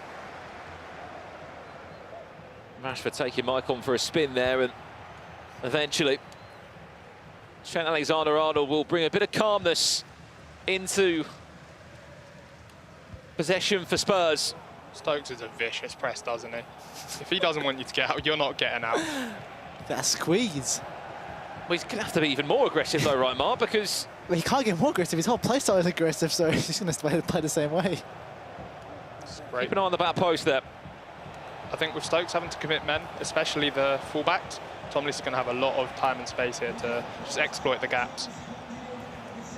You can just see there on the camera behind Stokes, Shells and Ethan just watching on. It's brave at the back, but everything about this performance from Crystal Palace needs to be brave. What a through ball that is, finds Marcus Rashford on this left-hand side. Thierry Henry queuing up in the box, and Ledley King again, proving why he's part of this 11-man squad, or is he? He's just giving away possession. Fortunately enough, his fellow hero, Maicon. Tell you what, if Stokes was a bit more clinical on a few of these chances, we could be looking at a one-goal game here. Hold on. Trent Alexander-Arnold. Brilliant feed. Thierry Henry pulled back into the finish. Just wasn't the kindest animation, was it? I think different. Hey, it's 4-4 here, but it's all right. It's good, definitely a good start for Stokes. This is an electric start from Stokes. You say the words thing, man, if he's more clinical, at that point, do you think he should be have at least had a goal? One. I think a few things are lacking, right? I think on that chance, Stokes maybe was holding on to the R1 technical dribble for a bit too long, so it didn't activate the finesse play style. And maybe we're missing a couple green time finishes in there. How important is the pause from Tom? Because it was 120 miles an hour FC. It just was non-stop. It's smart. It just slows the game down a bit, slows down Stokes' momentum, but you can only slow him down for so much. So this is a big possession here. Let's see what we can have. Back underway in this one. In our other game as well, we are seeing Southampton still lead 5-3 against Brentford. That's Sam Brewster against Owen Larney now. Chance at Barbo. Tom Lees looking to make it 5-1. It was his first chance in the box as Southampton have just scored again. 6-3. I think you could have heard that from Southampton. That's an absolute roar from the boys. As it currently stands, we're on for a South Coast matchup tomorrow. It'll be Brighton of Albion taking on Southampton. But there's still a long way to go in that game. Wow, what a step. Very, very good step. It's a very high line there from Spurs, and you've got Victor Abarbo chasing down. Kirkes drops the shoulder on here. Victor Abarbo still goes all the way across, off the post. He was offside anyway. Thankfully, it was offside. Else that would go. Sheldon's hit the emote wheel there after hitting the post, but. Well, that's the poll we left to you in the chat. Will Crystal Palace pull this back? They do need 3 goals, and we've nearly played a third of this game already without seeing them score a goal. And Spurs could look to make it a 4-goal gap with this attack now. Taking all the time in the world is Abarbo. Oh, the post from Tom Lees. I tell you what, that's what do you think about that shot choice?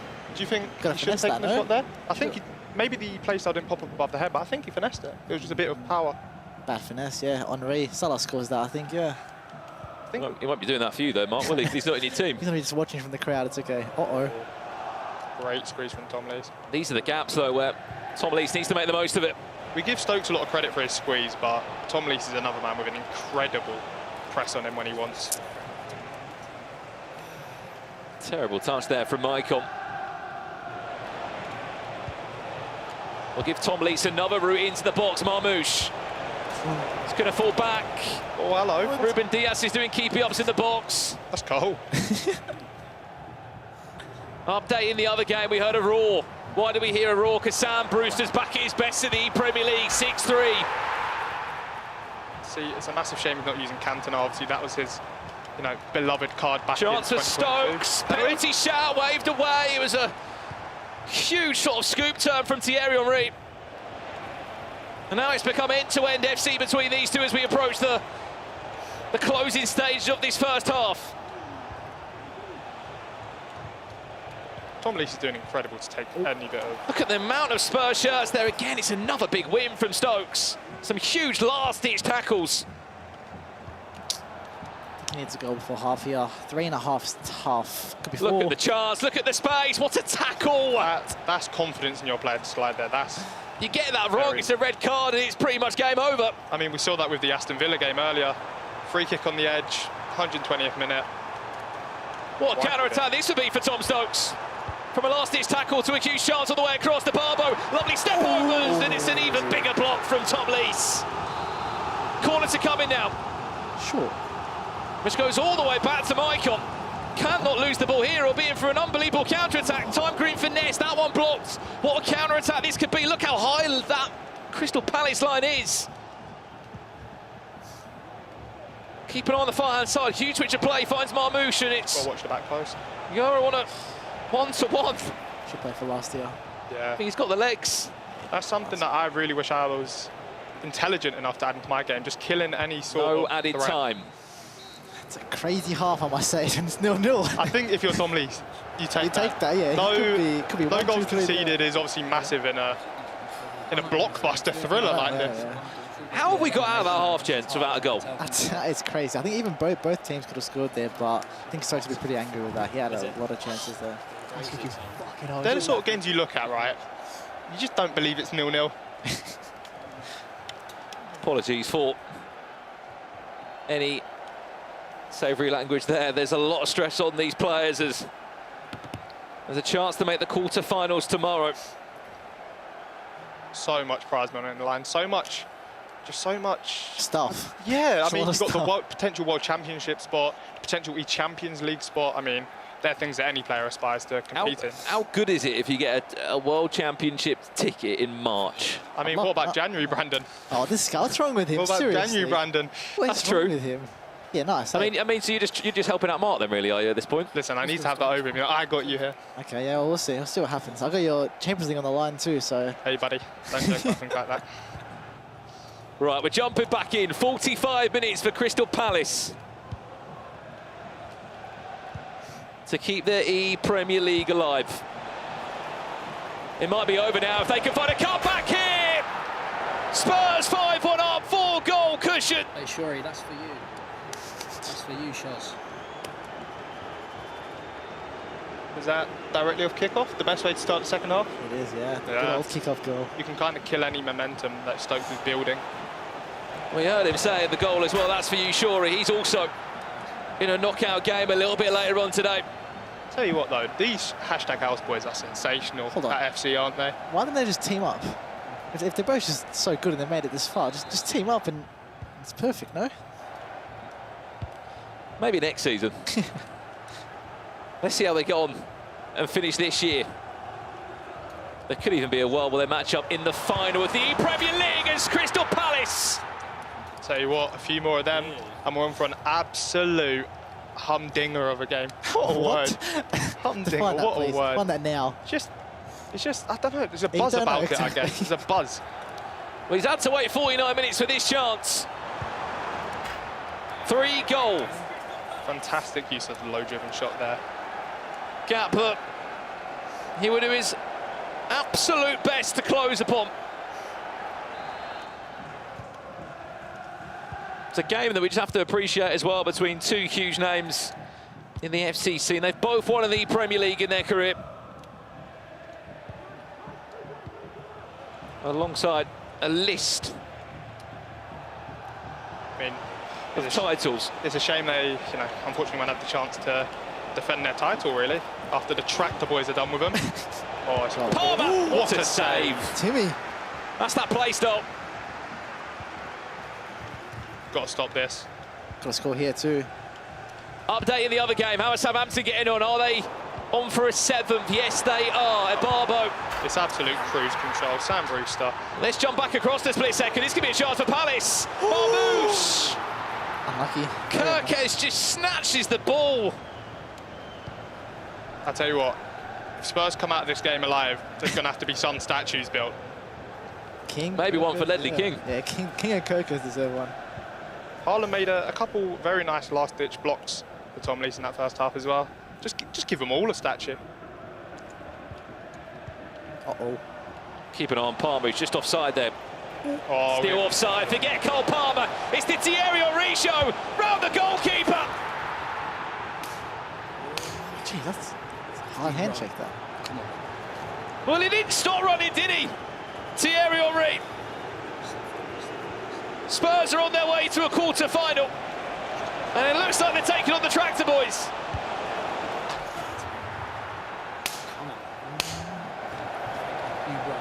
I'll tell you what, two lovely connections on the dap up there. Two lovely connections.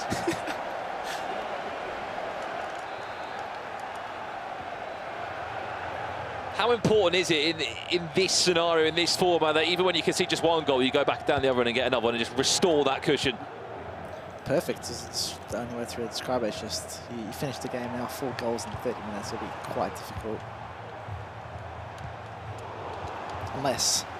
And with 6-minute halves, you look back on that first 45 minutes, there had to be goals from Stokes in that first 45. There had to be. Yeah, when you dominate, you're going to make the most of it, unfortunately, because you can't dominate for 90 minutes. But yeah, here we are, 6-2. FC can be a cruel game sometimes. You miss your chance, your opponent goes round the other end and scores. I feel like everyone's felt that.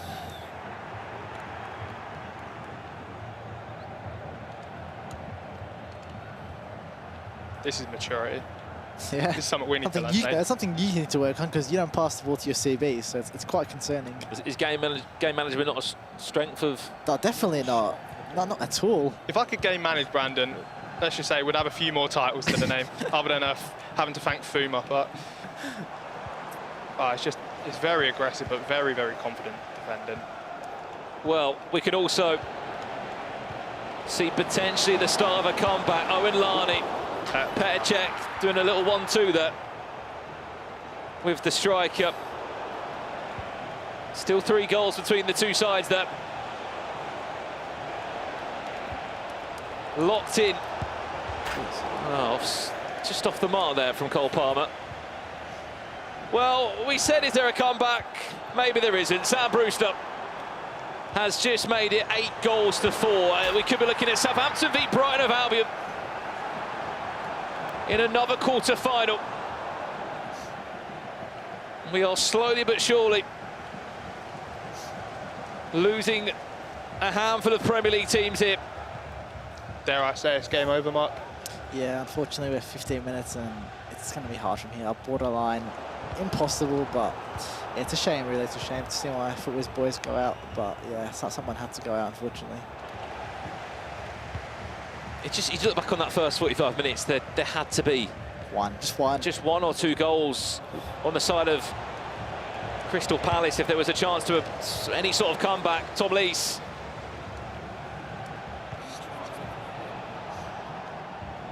With 10 minutes left and 4 goals behind him. I feel for the Palace boys here because they came second in an incredibly... Oh, jeez. Fair enough. Don't mind that. I think they don't want to talk. No worries, Bruce, but they come second in a very, very, very tough group with obviously Liverpool topping it. They were so close, but sometimes it just doesn't go your way. Well, you may have heard a big roar. We'll let you know what that will mean for Southampton or Brentford.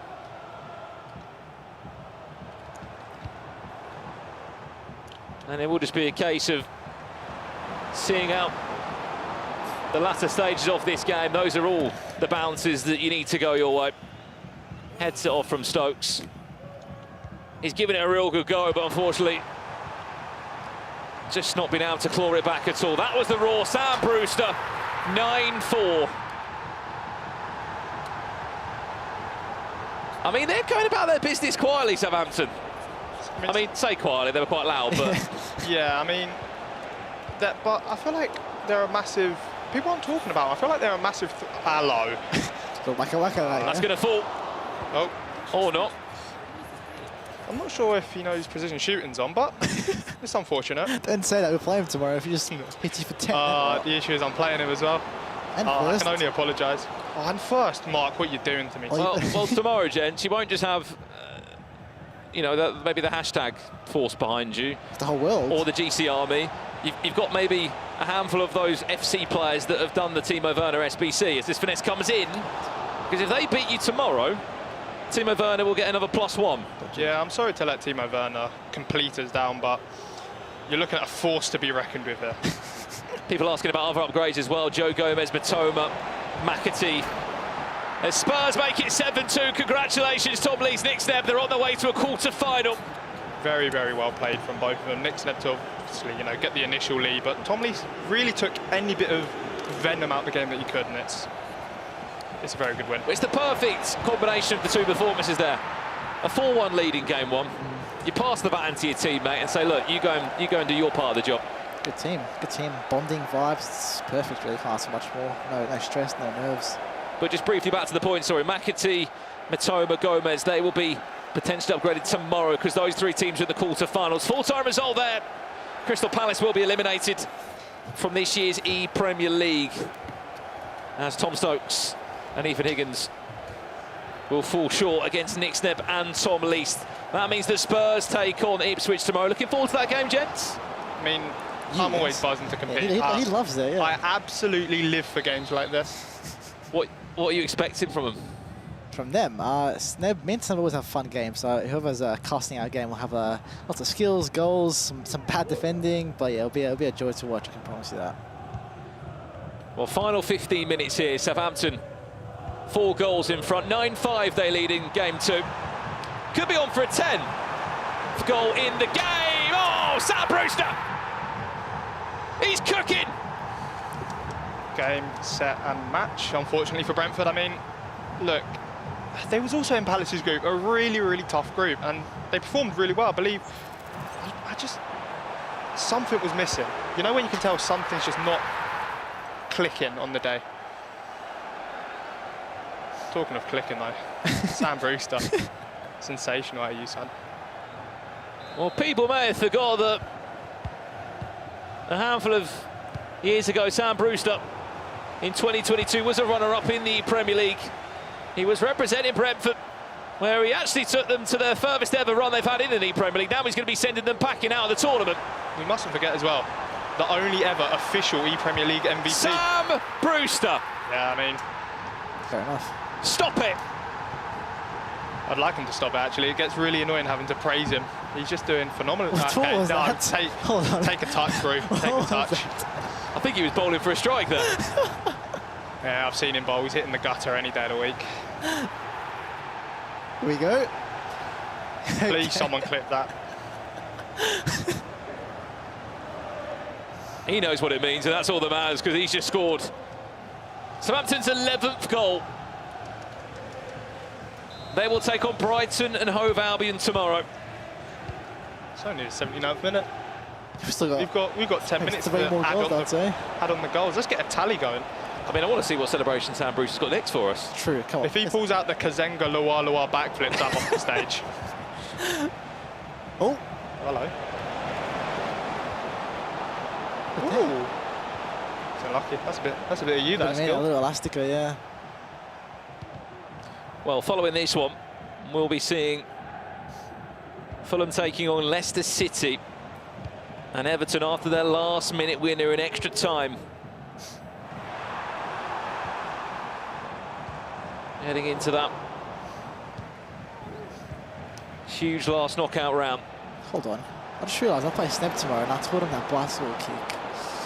If I concede one tomorrow, I'm scared. I don't know what's going to happen. I'm going to lose sleep. If you concede one, you shouldn't be scared of Snebb.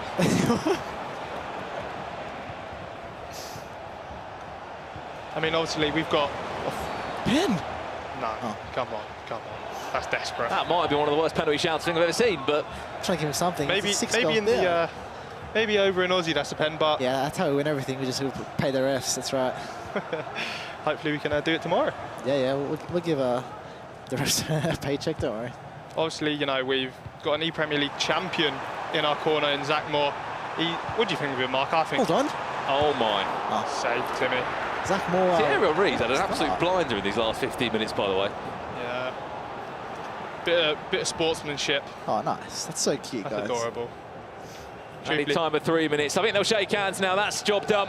Southampton go through. If you do that against Spurs tomorrow, mate, I'm picking the control up and we're scoring 5 more. And we're going to get forfeited. Please don't. Well, they're up for the game tomorrow at Ipswich Town. They take on Spurs. Whilst Brentford are eliminated here, they will take on Brighton and Hove Albion tomorrow. Mark, Stingray, thank you for your time. Sleep well tonight. Get prepared. We can't wait to see you in action in the knockout rounds. Next up, though, in the round of 16, Leicester City take on Fulham. And it's live here from London in the Premier League. We're back after this. That's a lie. That's all right. We're starting off with a lie. It's fine. You put me, yeah. See, he knows. I think that's nice. That was sweet, but like it's wrong.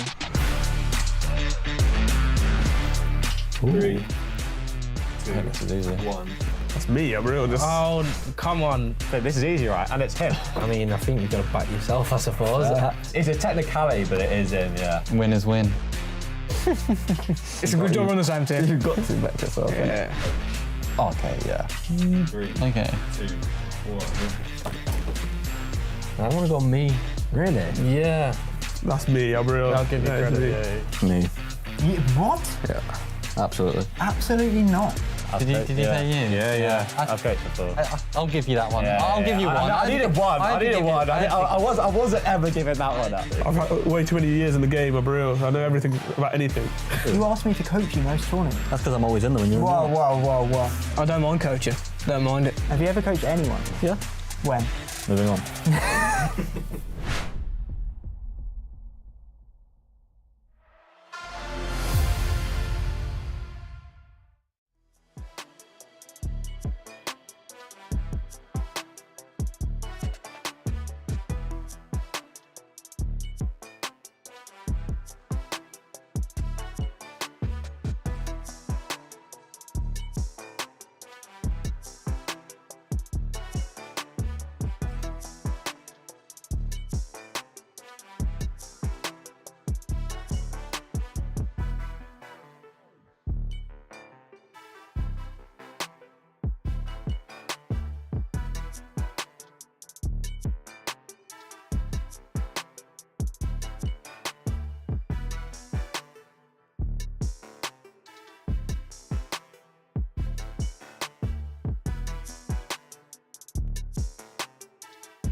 Hello and welcome back to the ePremierleague finals. We've just seen two teams book their places into tomorrow's action. Southampton with a massive victory, as well as Spurs, who made their way through to the next round.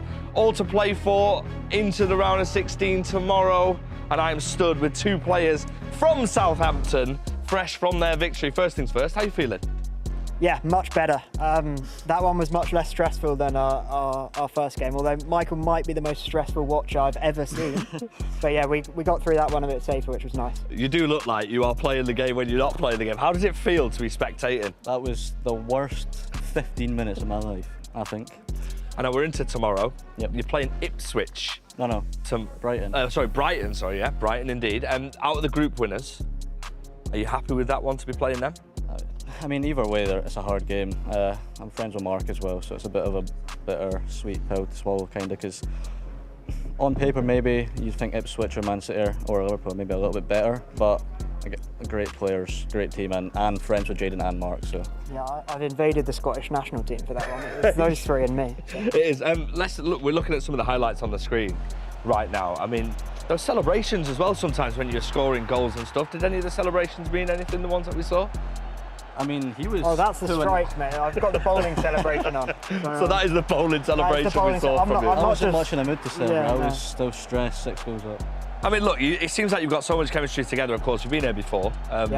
Last year, you were a finalist with Brentford. It's been a while, 2022. 2022. So how are you feeling like at this stage? Do you feel like because you've been there and done that before? I feel great now. The first game, I played really bad and I was really nervous. And that's even in 2022, I didn't really get nervous. But the first game, I was really nervous. But now much more comfortable, and I think we got a bit of a free hit going into tomorrow and see what we can do. Well, we look forward to seeing you tomorrow. All right, all the best. Go and prepare for tomorrow's games. Let's head over to the analysis.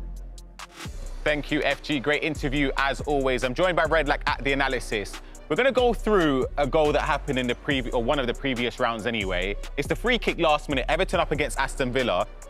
I still have so many questions. I don't know about you. I honestly still can't comprehend what really happened there. I'll let you just go for it. Right, starting here, we have a free kick, you know. We're outside the box. He's in a really good position to take that free kick, OK? Nothing's really wrong here, except there's a goalkeeper movement away from the near post, OK? The keeper's miles away. Yeah, and normally that's fine. What you want to be doing here is dragging players, for example, Ruben Diaz, into the wall, Ryan. OK. Yeah, so what he's done is, as we play forward, Impact's going to take the free kick, but he doesn't take it straight away. Now, Cameron moves again. If we pause it in a second. See, this here, when he starts to move around here, I think obviously if you move the keeper out of the way, you need pause now, yeah. You need to cover here though. Look at this part of the goal needs to be covered. But I think that's the issue, like, Cameron's not trying to come across and mark the near post. He's moved back fully into the goal. Yeah. And once you take the free kick with Impact, with Everton, the goalkeeper's locked into position. So it's a really bad error, but then it gets even worse. We have the wall in place. Cameron pulls a player out, Mo Salah, and leaves Impact with a free goal. He makes a decision for him. I honestly was lost for words. I still am. I don't think there is an explanation that we can really even give it justice. You could say you could have moved players into the wall. What is the reason here to move Mo Salah out of the wall? Can you tell? Is it an accident? There's no reason. I think it's pure panic. It's the 122nd minute. And he's also given the space here, which you have to mark it. You've got Trent on a free kick. Come on, man. It's the most obvious goal ever. Look, it's easy. Straight into the near post. Trent Alexander-Arnold, dead ball, play style plus. He's never missing from there. Yeah, last minute of the game as well. It's truly, I need to speak to Cameron Rock. I don't know what the reason is. My logic would maybe he's tried to hold on to the goalkeeper again by holding in the right stick and tried to move him across, accidentally flicked and walked away from the wall. It's pure nerves, Ryan. I think he's just said he's really scared. Like, 122nd minute, but you've just got to play it as you would at home. Don't change anything. And he has. He's moved the keeper into the goal. He's pulled a player out of the wall. 2 major issues with a free goal for Trent Alexander-Arnold. Yeah, well, that's the past. What's coming up is a huge game. Leicester up against Fulham, which is a massive one. We've been seeing Shorey high flying Broomy as well, so we'll be interested to see that game. And of course, Everton up against Wolves is the other game going on, and I can't wait to get into it. We are the main attraction. Come on, you foxes. This is our year. We are the ones to watch. That title will be ours. We are the pride of Merseyside. It's time to show the world who we are. Up the Wanderers. Well, we already know 2 of our quarterfinals locked in for tomorrow, Richard Buckley, but we're about to find out 2 more. Who's going to be taking on Manchester City, the defending champions, and also the 2 newest players in the ePremier League in Liverpool at the bottom of the bracket. 2 more massive games coming up now. Yeah, big moments. Quarterfinals are needed for 2 of our teams to finalise their position in this bracket. Just before we move on, by the way, I did a bit of digging. I got my journalistic degree out and I went up and like, what's happened with that free kick? On the free kick that we're just analysing. Yep. From what I can gather, he moved across with the goalkeeper and then it might have been Venny, someone in the booth said, move back. Okay, so he said move back. What he's actually done there, he's taken it literally. He's moved back into the goal. He's not moved back across the line, he's moved backwards into the goal. Does it save it? I don't think so. It's pretty much guaranteed either way, but that's why he did actually move backwards rather than backwards, move where he came from. Just an interpretation of just a wrong The word bit of information, backwards. Absolutely. What difference is there, Rich? Because you're out of the Premier League now. There is no looking back on that, unfortunately, especially as Aston Villa did so well to claw themselves back into the game to even go into extra time in the first place. There's been loads of shocks, there's been loads of surprises along the journey here at the Premier League. Remember, tomorrow we're here for our final 8. These are our last 2 games on our A stream, Leicester City against Fulham. And of course, on our opposite stream, we're seeing Everton versus Wolverhampton Wanderers. You talk about surprises, you talk about shocks. Is that the biggest surprise of the entire ePremier League? Leicester City. You'd say so. Look, they were the 20th seed coming into it. They were 1 point and goal difference away from topping their group, Richard, 3 weeks ago. They really have been the surprise team, these two, and they've just enjoyed it, haven't they? They've enjoyed being back at LAN. Especially, Shawry said, look, I've just come in and not put pressure on myself, and whatever approach he's had in this ePremier League, it's worked well for him. He now steps up first. This time round, as we swap from Xbox first to PlayStation. And Shawry will take on Salman. We might have one of the first real chances, by the way. Javinho does feature in this EPL draft. Mohamed Salah offside. I was really impressed with Salman. I watched him earlier on today over on the B stream where he beat Labs 4-2. That was Arsenal. He went into that game with a 3-2 lead. It was Low Griffey who won the first game 3-2. He showed something we've not seen in the knockouts, really. He showed that quality that we've seen online from him in the online qualifiers, and I was really impressed with what Salman delivered in that knockout game. Can it continue for him here against Shawry? Well, let's get a poll in the chat if we can. Now, who do you think qualifies for the quarterfinal stages, Fulham or Leicester? I know there'll be a lot of #House fans in this chat pushing Shawry forward. I think they certainly enjoyed his vlog that he made from the group stages. We actually had to play against his fellow #House teammate in that Spurs matchup. They were both in the same group. In case you missed it, Spurs just qualified for the quarterfinals. They're taking on Ipswich tomorrow. And Southampton play Brighton of Albion. Here's a chance now for Shawry. Marmouche fakes the cross, goes for a sort of a low-driven pass. And you saw there the beauty of the 4-2-1-3. He defended deep, he had the DMs and then the four defenders in. And as soon as he counter-attacks, that Cam turned over the possession. He had wide players, he had the striker, he had runners in behind. It's a real counter-attacking formation, and Shawry plays it really well. He's going to get another chance here. Look at that mini-map. Look at the 3 players all up top, all ready to go. Because Trent's coming forward for Salman, meaning that Marmouche has got that space in behind. Speaking of Marmouche, he's heavily involved in this chance. Eric Cantona squeezes in. It's Fulham that will score first in this one.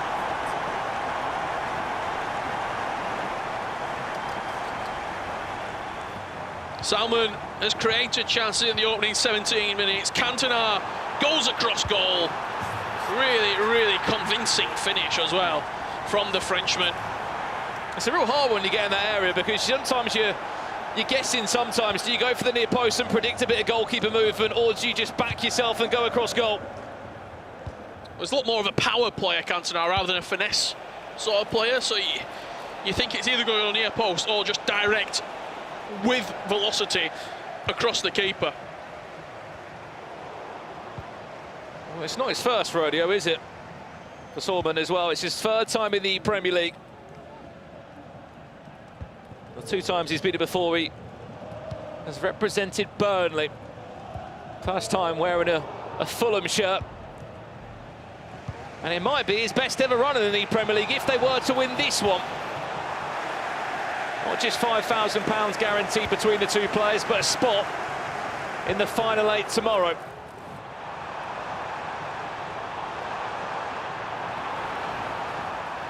Fulham looking for a second.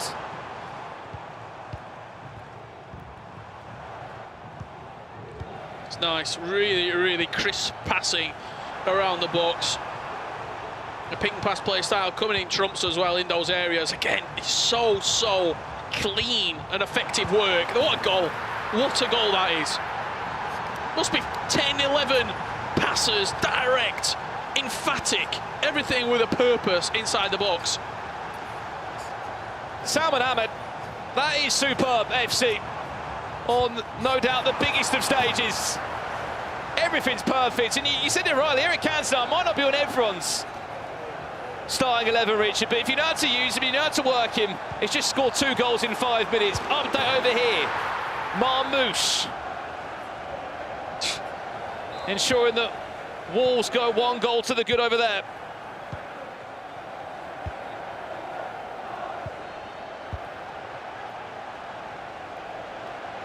Perfect start for them, and the same duo of Kai Harris and Mitch Hayward.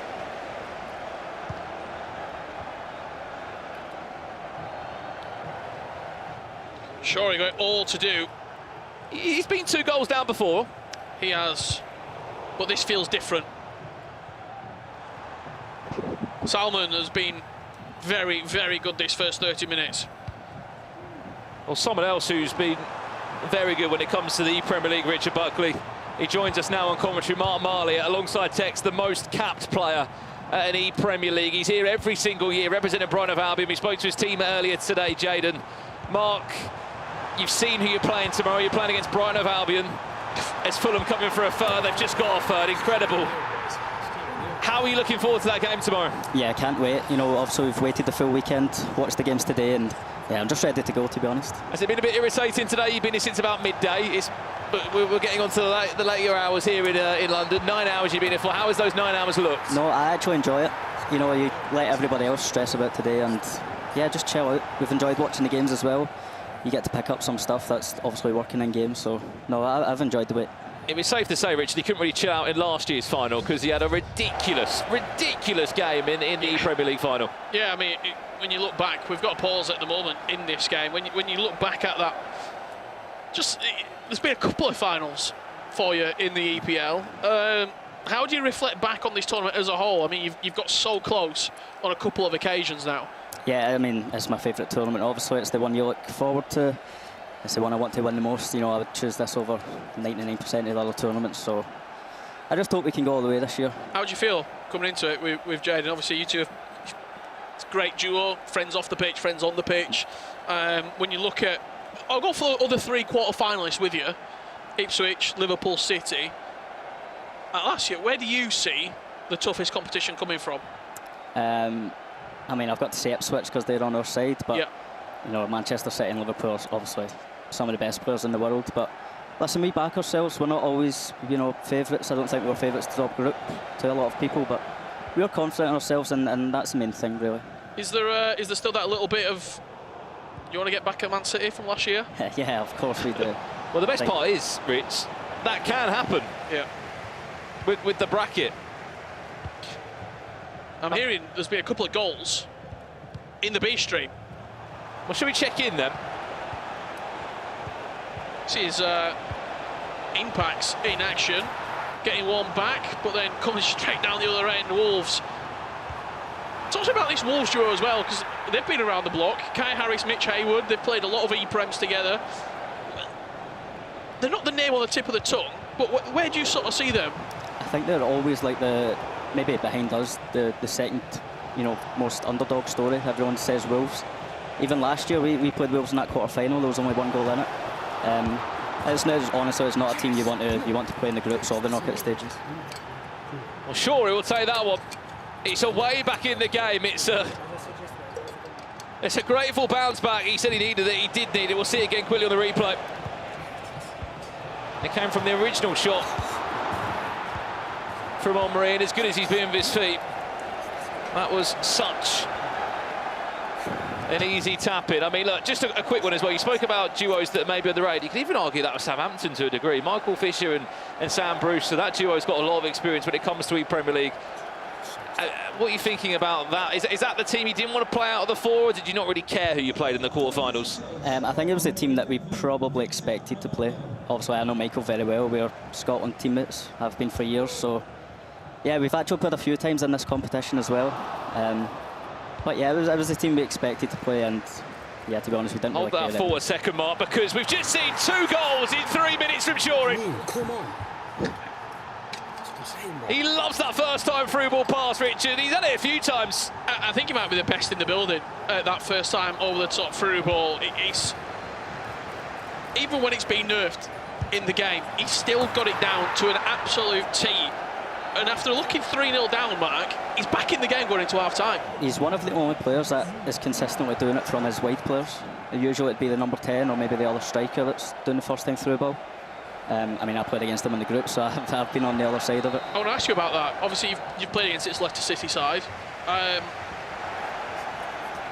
Surprised by what they've offered? I mean, it is the surprise package. They're 20th seed coming into the tournament. How are they doing it, firstly? Yeah. And what do they do better than other teams? I think they're just enjoying it, enjoy the moment. I'm sure we've all watched Shorey's vlog. You know, he's saying stay in the moment, enjoy it. Brumi will be exactly the same. No expectations on them, so, you know, why not go out there, try and have fun, and yeah, they're in a great position. What advantages as well do you think it gives to your team and maybe other ePremier League teams like Wolves that are the same duo? It's a different game, don't get me wrong, it's a different year, but it's the same duo and the chemistry's there, and it's so important now in this aggregate scoreline.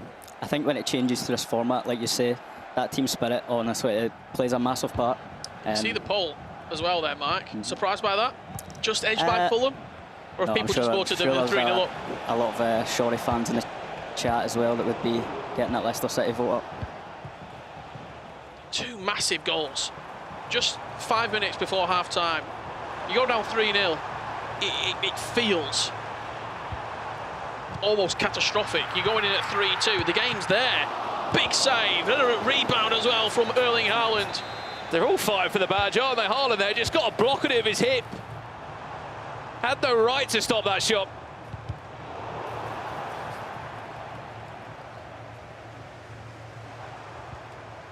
Would you say this year in the Premier League has been the most stacked?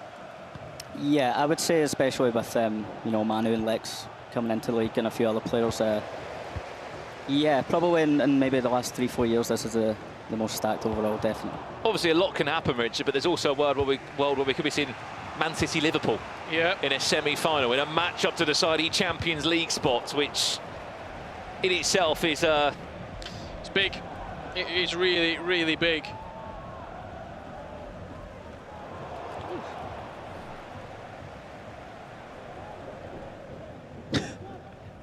Just seen a comment in the chat that's made me giggle.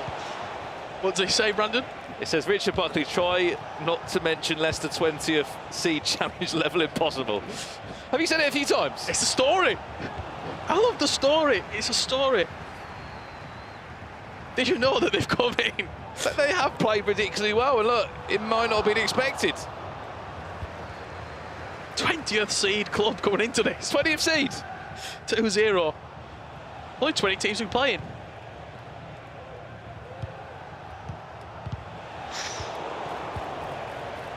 I've just seen a comment in the chat from Jaden, your teammate, saying, can Mark do a Seagull impression? No, I cannot. I've been asked that a few times in the backstage. If you win tomorrow, would you do one? Yeah, I will. You would? I'll give you that, yeah. If you've got any questions for Mark, by the way, get them in the chat now. We've got 30 minutes left in this matchup. Any tactic questions, anything you want to support him as well, just get it in the chat and we'll get it to him before full time. I mean, someone else has asked you to make the sound of a seagull. It's clearly a popular request here in the Premier League. Let's jump back to this one now. Short of a huge chance to make this 3-3. If Aubrey can get the angle, ball rolls and times it red. Red time finish. Right choice of shot there, looking for that finesse. Yeah, ball roll finesse. He done everything right apart from, you know, the green time at the end. All good. What's the back post? Oh, he's offside. Just looked across the board. Minute 63 on the clock there. Wolves are 2-1 up in that game.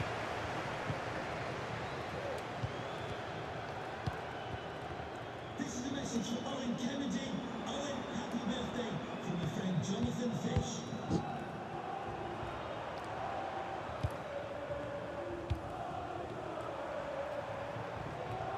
Just needs to get back in control here.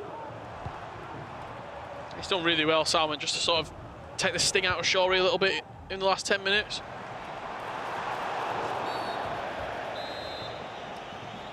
I'm actually surprised we've not seen a pause there as well. 70th minute, it seems like the sort of time where you'd bring something in.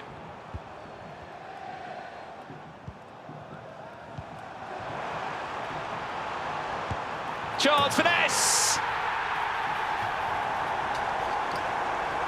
You said about how well he's been in the last 10 minutes or so, Richard.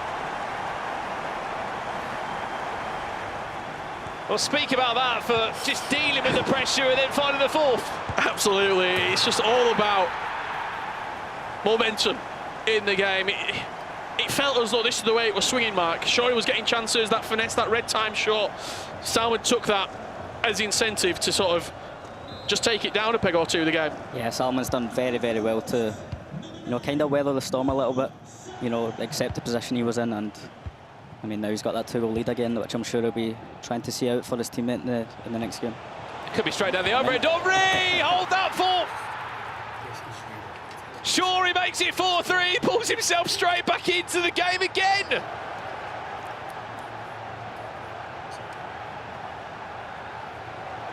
I mean, you look away for a second, Mark, another goal goes in. Yeah, I would be looking to make a pause just now if I was Salmon, I think. And in that pause, is it just the case just taking a minute out of the game? Yeah, genuinely. Just chill out a little bit, kill the momentum, and then, reset, go again for the kick-off. I think I remember your pauses in the grand final last year. You took a few big pauses, you needed them. Yeah, in fact, in hindsight, I would have took more in the first half. Really? Yeah. I don't think I've ever seen someone have goalkeeper movement like you did. It was ridiculous, that game. Could say the same for Bonanno as well. Yeah. In case you were wondering what we're talking about, obviously Mark Marley, representing Brun of Albion, was in the ePremier League final last year against Manchester City. There is a world where they could match up again tomorrow night in another grand final. They're on opposite sides of the bracket. That's a gift. Will it be made to pay for it? No, Shorey does get away with that. Some questions coming in here. Stephen Stokes, who has been the most difficult player you've played against? In the past few days, I would say Nick Snib. Okay. Yeah, he's had my number. I think he's probably the only player I've not beat, maybe. See, what's going on with the goalkeeper? 4-4. Crazy. There should have been a moment down one end where Fulham really should have picked up on Shorey sleeping. He goes down the other end. Tim Howard goes for a run. He misses the ball completely. You'll see it on the replay here. Tim Howard just, where's he going? I was going to say, crazy play lock from Shorey from his right back straight through to Barber. I don't know if we're going to hit a low driven as he sort of went into that angle. But you've got serious questions over Tim Howard.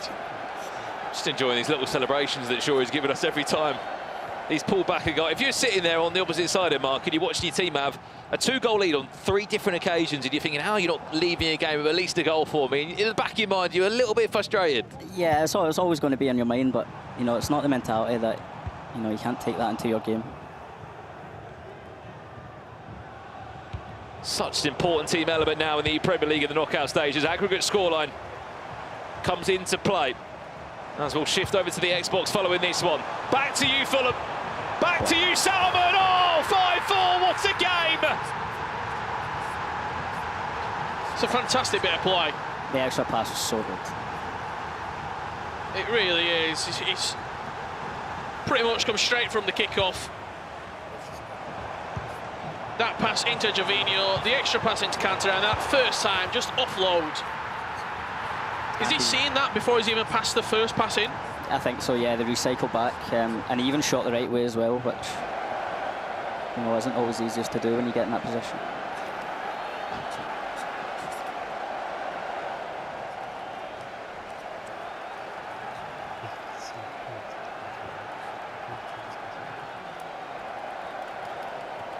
Well, welcome if you have just tuned in for the ePremier League. You join us at the round of 16 now as we look ahead to our quarter-final matchups.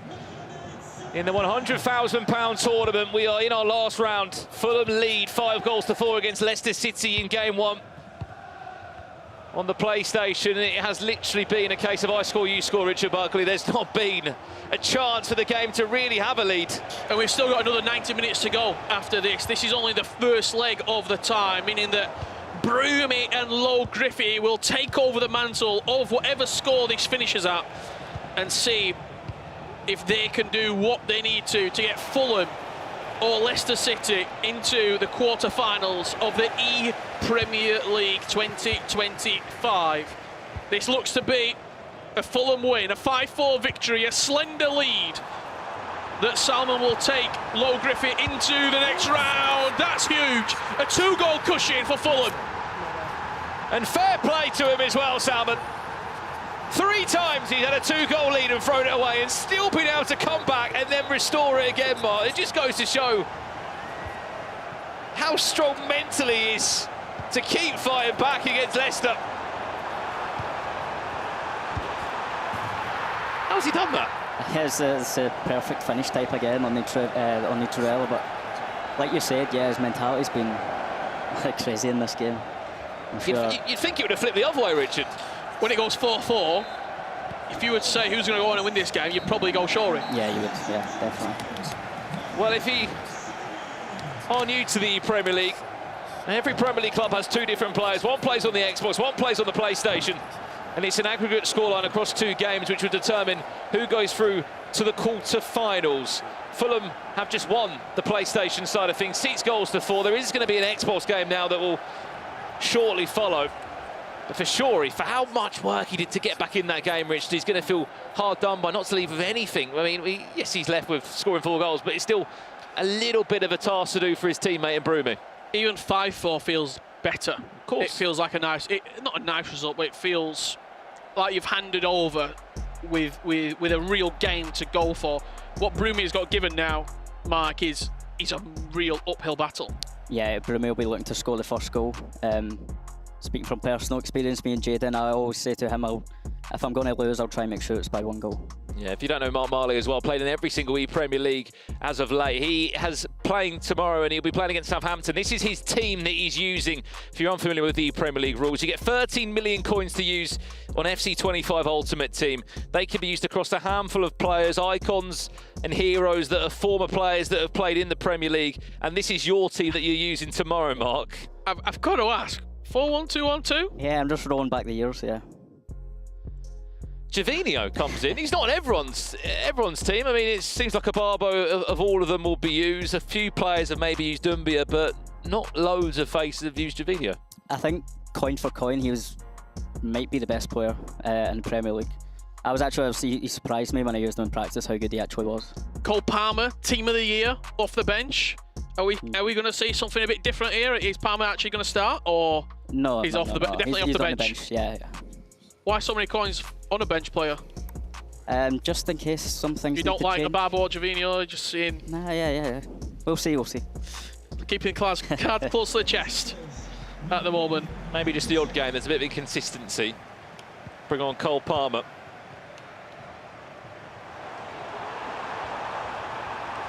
Well then, over to you, Broomy. Over to you, Low Griffey. Is it? Oh, that touch. If that's a nicer touch, it's going to be a good chance there. Well, how about this, Rich? You win this game, what's your reward? Manchester City. Yeah. In the quarterfinals tomorrow. Reigning defending champions, Manchester City, with a player in Tex. He's the most successful ePremier League player we've ever had. 2 championships to his name. He's looking to make a hat-trick. This first goal is huge. Cantona will stop and turn. Eric Cantona will do all he can there as eventually Tim Howard just snatches the ball off his feet. Are you surprised he didn't finesse that? With Palmer? Yeah. Yeah, I think he probably had the space for it, yeah. Or even just maybe touch and shoot with Cantona. Yeah. I mean, I was fortunate enough to pack that Cole Palmer team of the year. He's got such a good finesse shot. Broomy just about keeping that in play though, the Barbo. The idea for Javinho was there, but unfortunately Haaland just stood in the way. When you looked at your team there, is there certain players in it, there'll be people watching at home thinking, who do I want to try and get involved? Who's a guarantee? Who's the most important player for you in that team? reasonable coins? Oh, well, if you didn't say that, I was going to say Thierry Henry, but yeah. I'd probably go Ruben Diaz. Okay. Back. Yeah, he's got Bruiser Plus, Anticipate Plus, which, in my opinion, are the two best play styles for centre backs. Big fan of Kirkes? No, not really, but to be honest, there's not a lot of options there in the full-back positions. I think that's probably why we're seeing so much of Barbo Love as well. Yeah. He's running at probably full-backs who aren't at that level. I think the best full-backs were all, SBCs as well. Yeah. Broomy. Broomy with a gift! Oh, did he have more time? Yeah, touch. You probably didn't expect it to fall there, though, to be honest. He wouldn't have had a better gift for a chance at goal, Thierry Henry, than that one.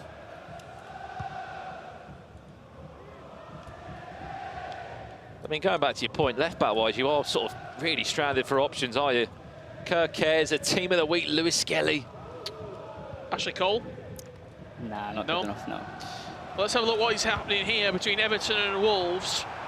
This game has picked up a 2-1 scoreline. That's Jack Sharp scoring with a Barbo, Lodger and Travella.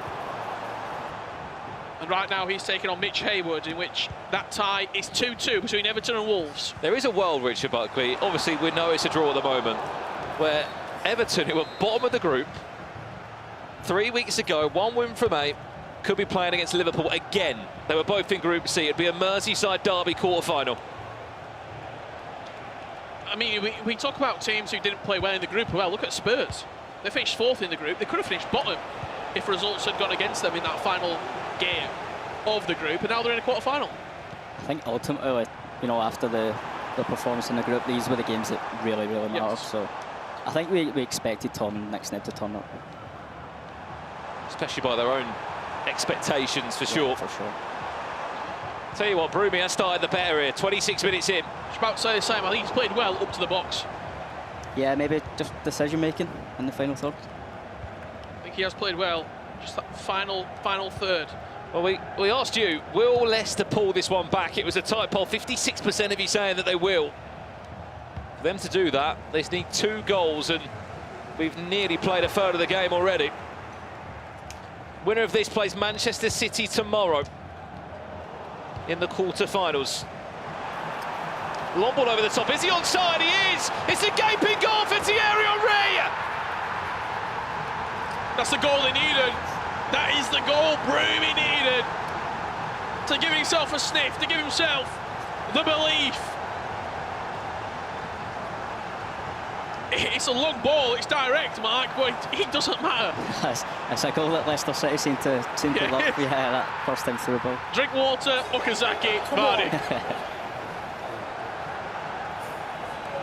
Well, that wasn't the only goal that went in, because Wolves are back in front. They heard me speaking about potential Merseyside derby at the quarterfinals. They said, no, thank you.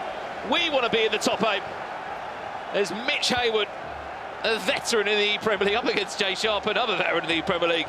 Goes up by 3 goals to 2. Money Mitch turns up at the ePremier League finals. He loves an ePremier League.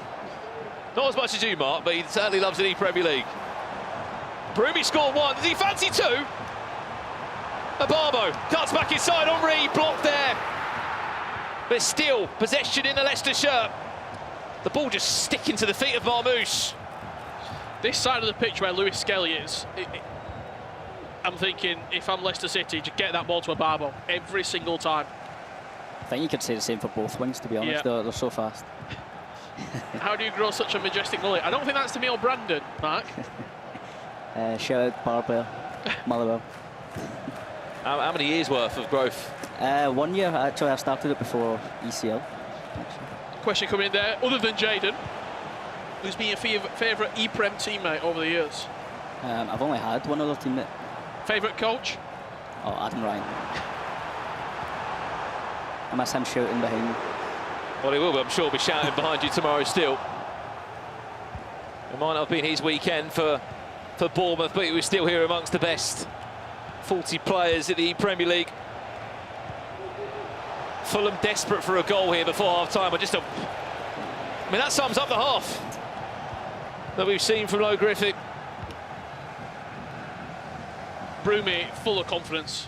right now. He'll feel as though my opponent's not playing well. If I can just start to just take a couple of these good opportunities, these good beginnings in the middle of the pitch, into shots on target, the game's there. Any time of 1 minute, this ball has to get moving, play along, finds Trent Alexander-Arnold. He might have all the legs in the world, but... Well, maybe the touch as well. He knocks it out of play half-time. There is still so much time in this game. And only one goal between them. And look, Broom, he's done his job quite well there, Mark. He has, yeah. I mean, that's what we're saying. If he can get the first goal, he's got a real chance. And, you know, for Low Griffith, it's more what does he do now? Does he try and keep the ball for the second half? It's obviously 6-minute halves as well, so he'll be looking to keep it close. Just have a quick listen in here. Let's go, Jamie, come on. Come on. Not too much said. The headphone went in just as we leant in to the booth. Change has been made on the side of Low Griffith, and we're back underway here. What would you be saying? Say that's Jaden playing, and you've done your game. Are you getting involved much, or are you just letting him get on with it? I would just tell him just keep believing in yourself. Yeah, be confident. You know, you're already a goal up in the game, so yeah, just keep on believing. Even the longer it goes on, if he's still behind, doesn't matter. You need to believe that you can get the 2 goals back. Well, he did have a great half, Lewis Skelly. He might be able to get Fulham going now. It's a shot that lacked all the power. Richard Buckley, what's happened over here? Is it an equaliser? It certainly is. Jack Sharp, Barbo got quite fortunate on the rebound. The finish is emphatic. And that is how that game is currently level at this moment. Half-time in that one. So we're slightly ahead on our featured game. We'll see the conclusion of Everton and Wolves after Leicester and Fulham have battled it out for a quarter-final spot. That chance mark that just came in there, bit of a grimace on your face. He should have done better. I actually think he tried to go to the edge instead of straight to Palmer. I think maybe Caicedo then Palmer. I think it probably took him by surprise, the fact that it went straight through. Well, these first 10 in-game minutes of the second half, it's been all Fulham so far. He's looked a lot better this second half. Is this the chance for Fulham? Or not? Brumi back in possession now. You see what he wants with the Barbo every time. Trying to isolate that battle, isn't he, with for birthday Victor Barbo and team of the week Lewis Skelly. They're only a goal behind in this one. Winner plays Man City tomorrow in the quarterfinals. Everton also 3-3 as it currently stands against Wolves. Winner of that will play Liverpool tomorrow in the quarter-final stages. On the bottom side of the knockout bracket, Barber looks to pull away. Can he outsmart 1 or 2 defenders though? Again, recycles back away again. Caicedo, Javinho wanted to pull a shot away, but Trent Alexander was just in the way on the floor. I thought he was going to fall for the penalty. I thought we were just going to shrug him off and get the shot away.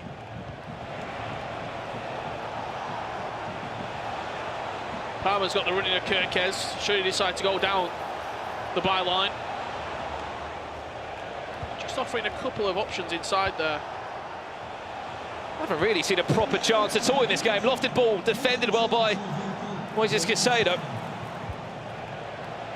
Need to offer something here, Fulham. Need to do something a bit different. Javinho, nice little turn, and he just about squeezed in the near post somehow.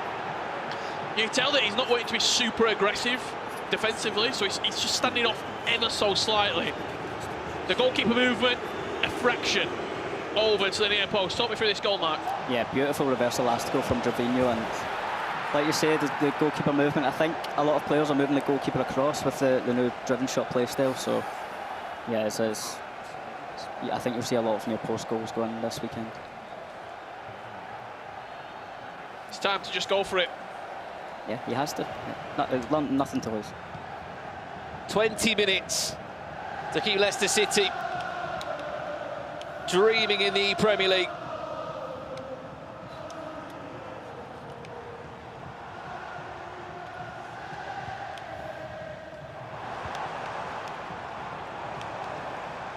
Play along, that time not used. Henry was the idea to try and feed it through. It could be Henry again.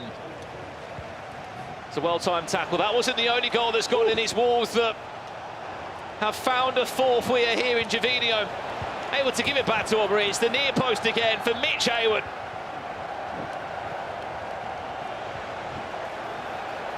Don't know how he does it. they always find a way, don't they? The word on the street is they've not really played that much. Eric Cantona, emphatic at the near post. A 3-goal lead for Fulham. As it stands, it will be Fulham taking on Manchester City. And Wolverhampton Wanderers taking on Liverpool, which will soon complete our final 8 bracket here in the ePremierleague. It seemed like that first goal just was a bit of a wake-up call, Mark, for him ever since he's been able to get back in his groove. Yeah, he's been really good in the second half.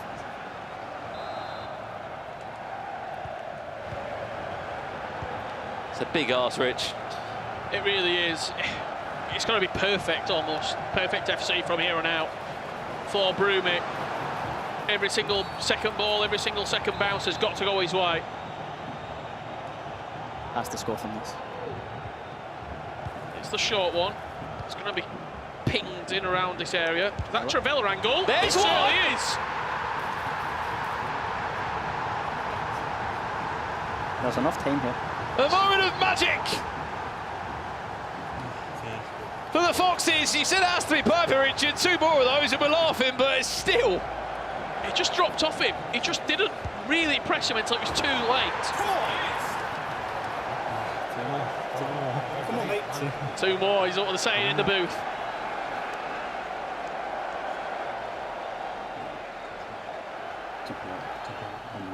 You're on the opposite side of that, Mark, and you're thinking, I can't throw away a 2-goal lead.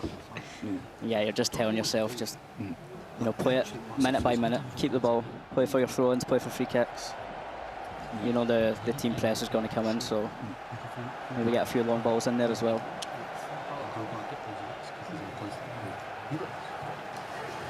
He still doesn't seem quite convinced, does he? Sam was just saying to him there, like, I'm trying to pick it up. A lot of it was, he's going to press you, just play your game, you'll get chances. Especially, I think, against a team press, trust the play styles, trust the passing play styles of your players. They'll help you out. Yeah, absolutely. Oh, that Trent long ball, the incisive pass down the wing. Rodri with his ping pass. Yeah. Usually people say trust the process, trust the play style. I like that. Final 10 minutes. It's a big chance, that. That's a dagger if that goes in. And it's just given Brumi. Oh, he's dived into a tackle there, hasn't he? And it's just allowed Barbo to have an extra yard on the ongoing runner of Kirkes, who will still just about do enough.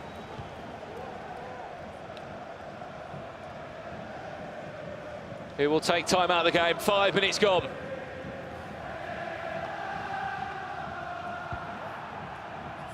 And I think, with time dwindling, unless he scores from this attack right now, it's probably just too little too late.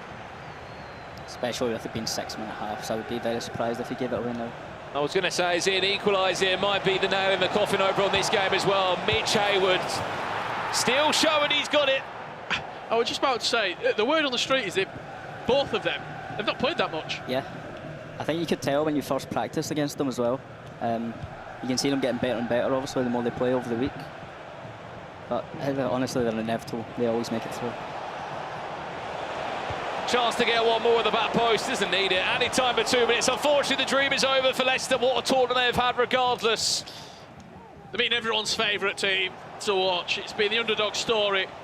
It's been the vibes of Shorey and Brumi, but they ran in to a Fulham side with their eyes on the biggest prize, the ePremierleague, as Fulham go into a quarter-final. Well, look, it wasn't easy by any means in that second leg. They made it look quite difficult for them. They go through. They'll take on Manchester City tomorrow. Shorey and Brumi fall out of the tournament in the round of 16 stages. If we can, let's jump across and catch the closing stages in the other pod as we work out who is playing Liverpool. And then there will just be 8 teams left in the Premier League. Looks like it's going to be Everton. Sorry, Wolves at the minute. Well, if they score this one, it certainly will be, Rich. He knows what he's doing. He's been it a lot more than many in the Premier League. I'll tell you what, no matter who you are, this is not a nice matchup. Mitch Haywood against anyone will give you a game. He'll make it difficult. I think we've all been there over the years. When you see Mitch's name, you're just like, oh no, this is going to be a long one. But yeah, he gets results year on year. He does it all the time. Money Mitch, some call him. He's in the money. He's in the prize pot.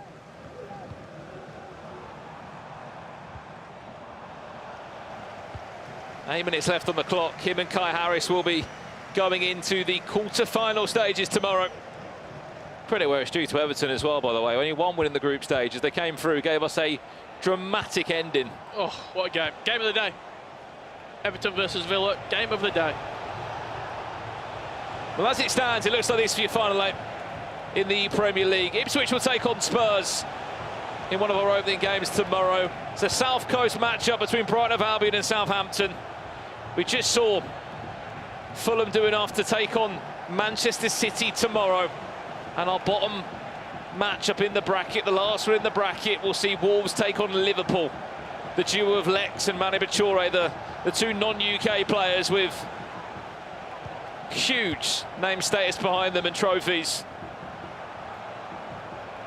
Still not lost the ball, Bill. I was just about to say, since we've joined this game, Jack's not had a touch. Okay. Honestly, it's really impressive from Mitch. Added time to follow, and that will do us for Everton's campaign in the Premier League. Commiserations to Everton.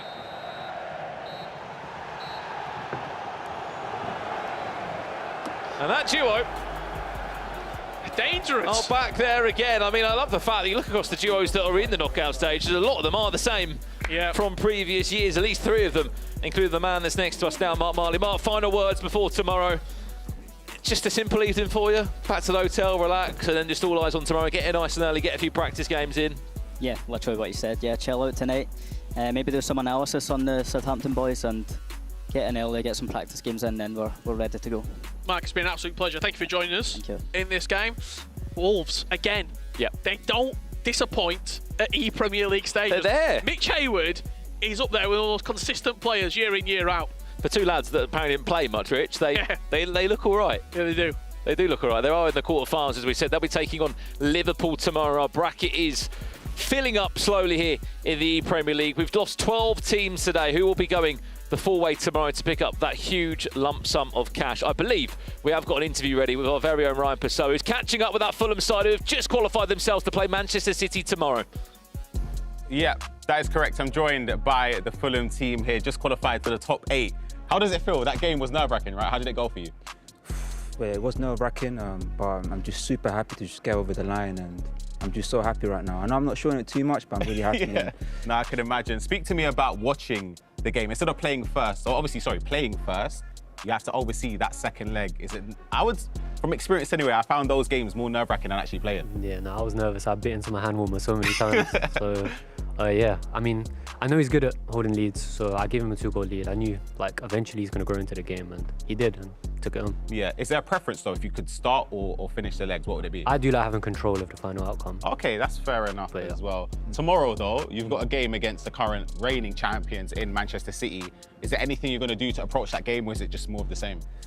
I mean, it's going to be a difficult game, and just, I'd say, just give it our all and just stick to the game plan. I can't talk about too much. Okay, is it a case where you beat the reigning champions, you can see yourself getting the hands on the trophy? Obviously, step by step, you can't jump straight ahead into it, but surely just winning today, getting to that final 8 will give you the confidence? Absolutely, yeah. I mean, I have a good teammate in Salmon, he's absolutely amazing. So I think if we do beat them, we can definitely go all the way. So, but one game at a time, really, and see how it goes. No, absolutely. You guys smashed it today. Congratulations. Let's head on over back to the desk to sum up today. Yes, thank you very much to Ryan and Fulham, who are into tomorrow's action. We started with 20 teams. We are down to our final 8. Brandon, I mean, wow, if we were to unpick all of the action today as we get the bracket up on the screen for you right now, if I was to tell you this was your final 8, how would you feel? I think I'm more looking towards the bottom side of that quarter-final bracket. I think on paper you expected maybe the names that have gone through to get to the quarter-final stages, but at the end I think it could have been Fulham or Leicester, it could have been Wolves or Everton if you flip a coin and maybe you come back in another day. So yeah, a few surprises, a few incredible games as well, some amazing last-minute drama, but I cannot wait for tomorrow and the 8 teams left. Yeah, speaking of last-minute drama, we've just been joined by absolutely everybody at the host desk, so it does look pretty full here. Ryan, right on the end there of the host desk, you just interviewed Fulham. Yeah. How far do you think they'll go tomorrow? They play Manchester City. It's a tough one. It's so hard to say because I put City as one of the favourites to win. On paper, they're the favourites, absolutely. But then again, you can't rule out Fulham because, in my opinion, they've done an upset today in reaching the top 8. I mean, this is tomorrow's bracket, Redlac. Ipswich Town versus Tottenham to kick things off. Ipswich are some people's favourites here. Who do you expect to go all the way tomorrow? I think that's the game of the round, Ipswich. I think they'll get past that, but I think Liverpool might be too strong in the end. Liverpool against Wolves as well, Casey. Brighton against Southampton as well. Yeah, I'm excited for that one. I just watched the Wolves match and I was so impressed with Kai Harris. I think he had such a different situation from the group stage. He wasn't that great in the group stage. He came into this one a different player. He really was strong for Mitch, and Mitch also finished out strong today. They made it through. Josh McRogue. Go on. To end the day. Wolves beat Liverpool. Ooh. Richard, stop. Rich. Money Mitch. Going into the semi-finals. I mean, listen, one thing's for certain, the players that you're seeing on the screen right now have booked their places for tomorrow. I mean, tomorrow we are going to crown the ePremierleague champion right here, and we're going to be alongside everybody. You've made a huge prediction there, Rich. Brandon, who are you predicting to go all the way? I think Liverpool win the whole thing. Sorry, Rich. Casey? I think Man City go back-to-back. Manchester City back-to-back. Ryan Redlac? I've already said Liverpool. I'm going with Ipswich. Ipswich, wow. Yep. OK, well, listen, one thing's for certain. I'm just the host. 8 teams remain. And tomorrow we're going to do it all over again. And the stakes are even higher. Join us tomorrow for the action where we will be crowning the ePremierleague champion.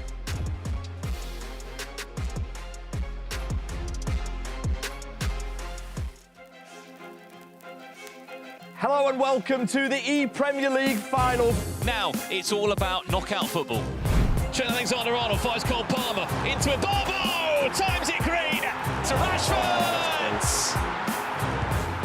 That is truly special. Marmoush 3-2 on the stroke of half-time. What a turnaround from Fisher. Mr. Fancies that one, just drills it into the back of the net. Barbo, look at the pace out from that. He wants Son, twist, turn, finish! 5-5, we got into extra time for the first time today. He's taken over the team.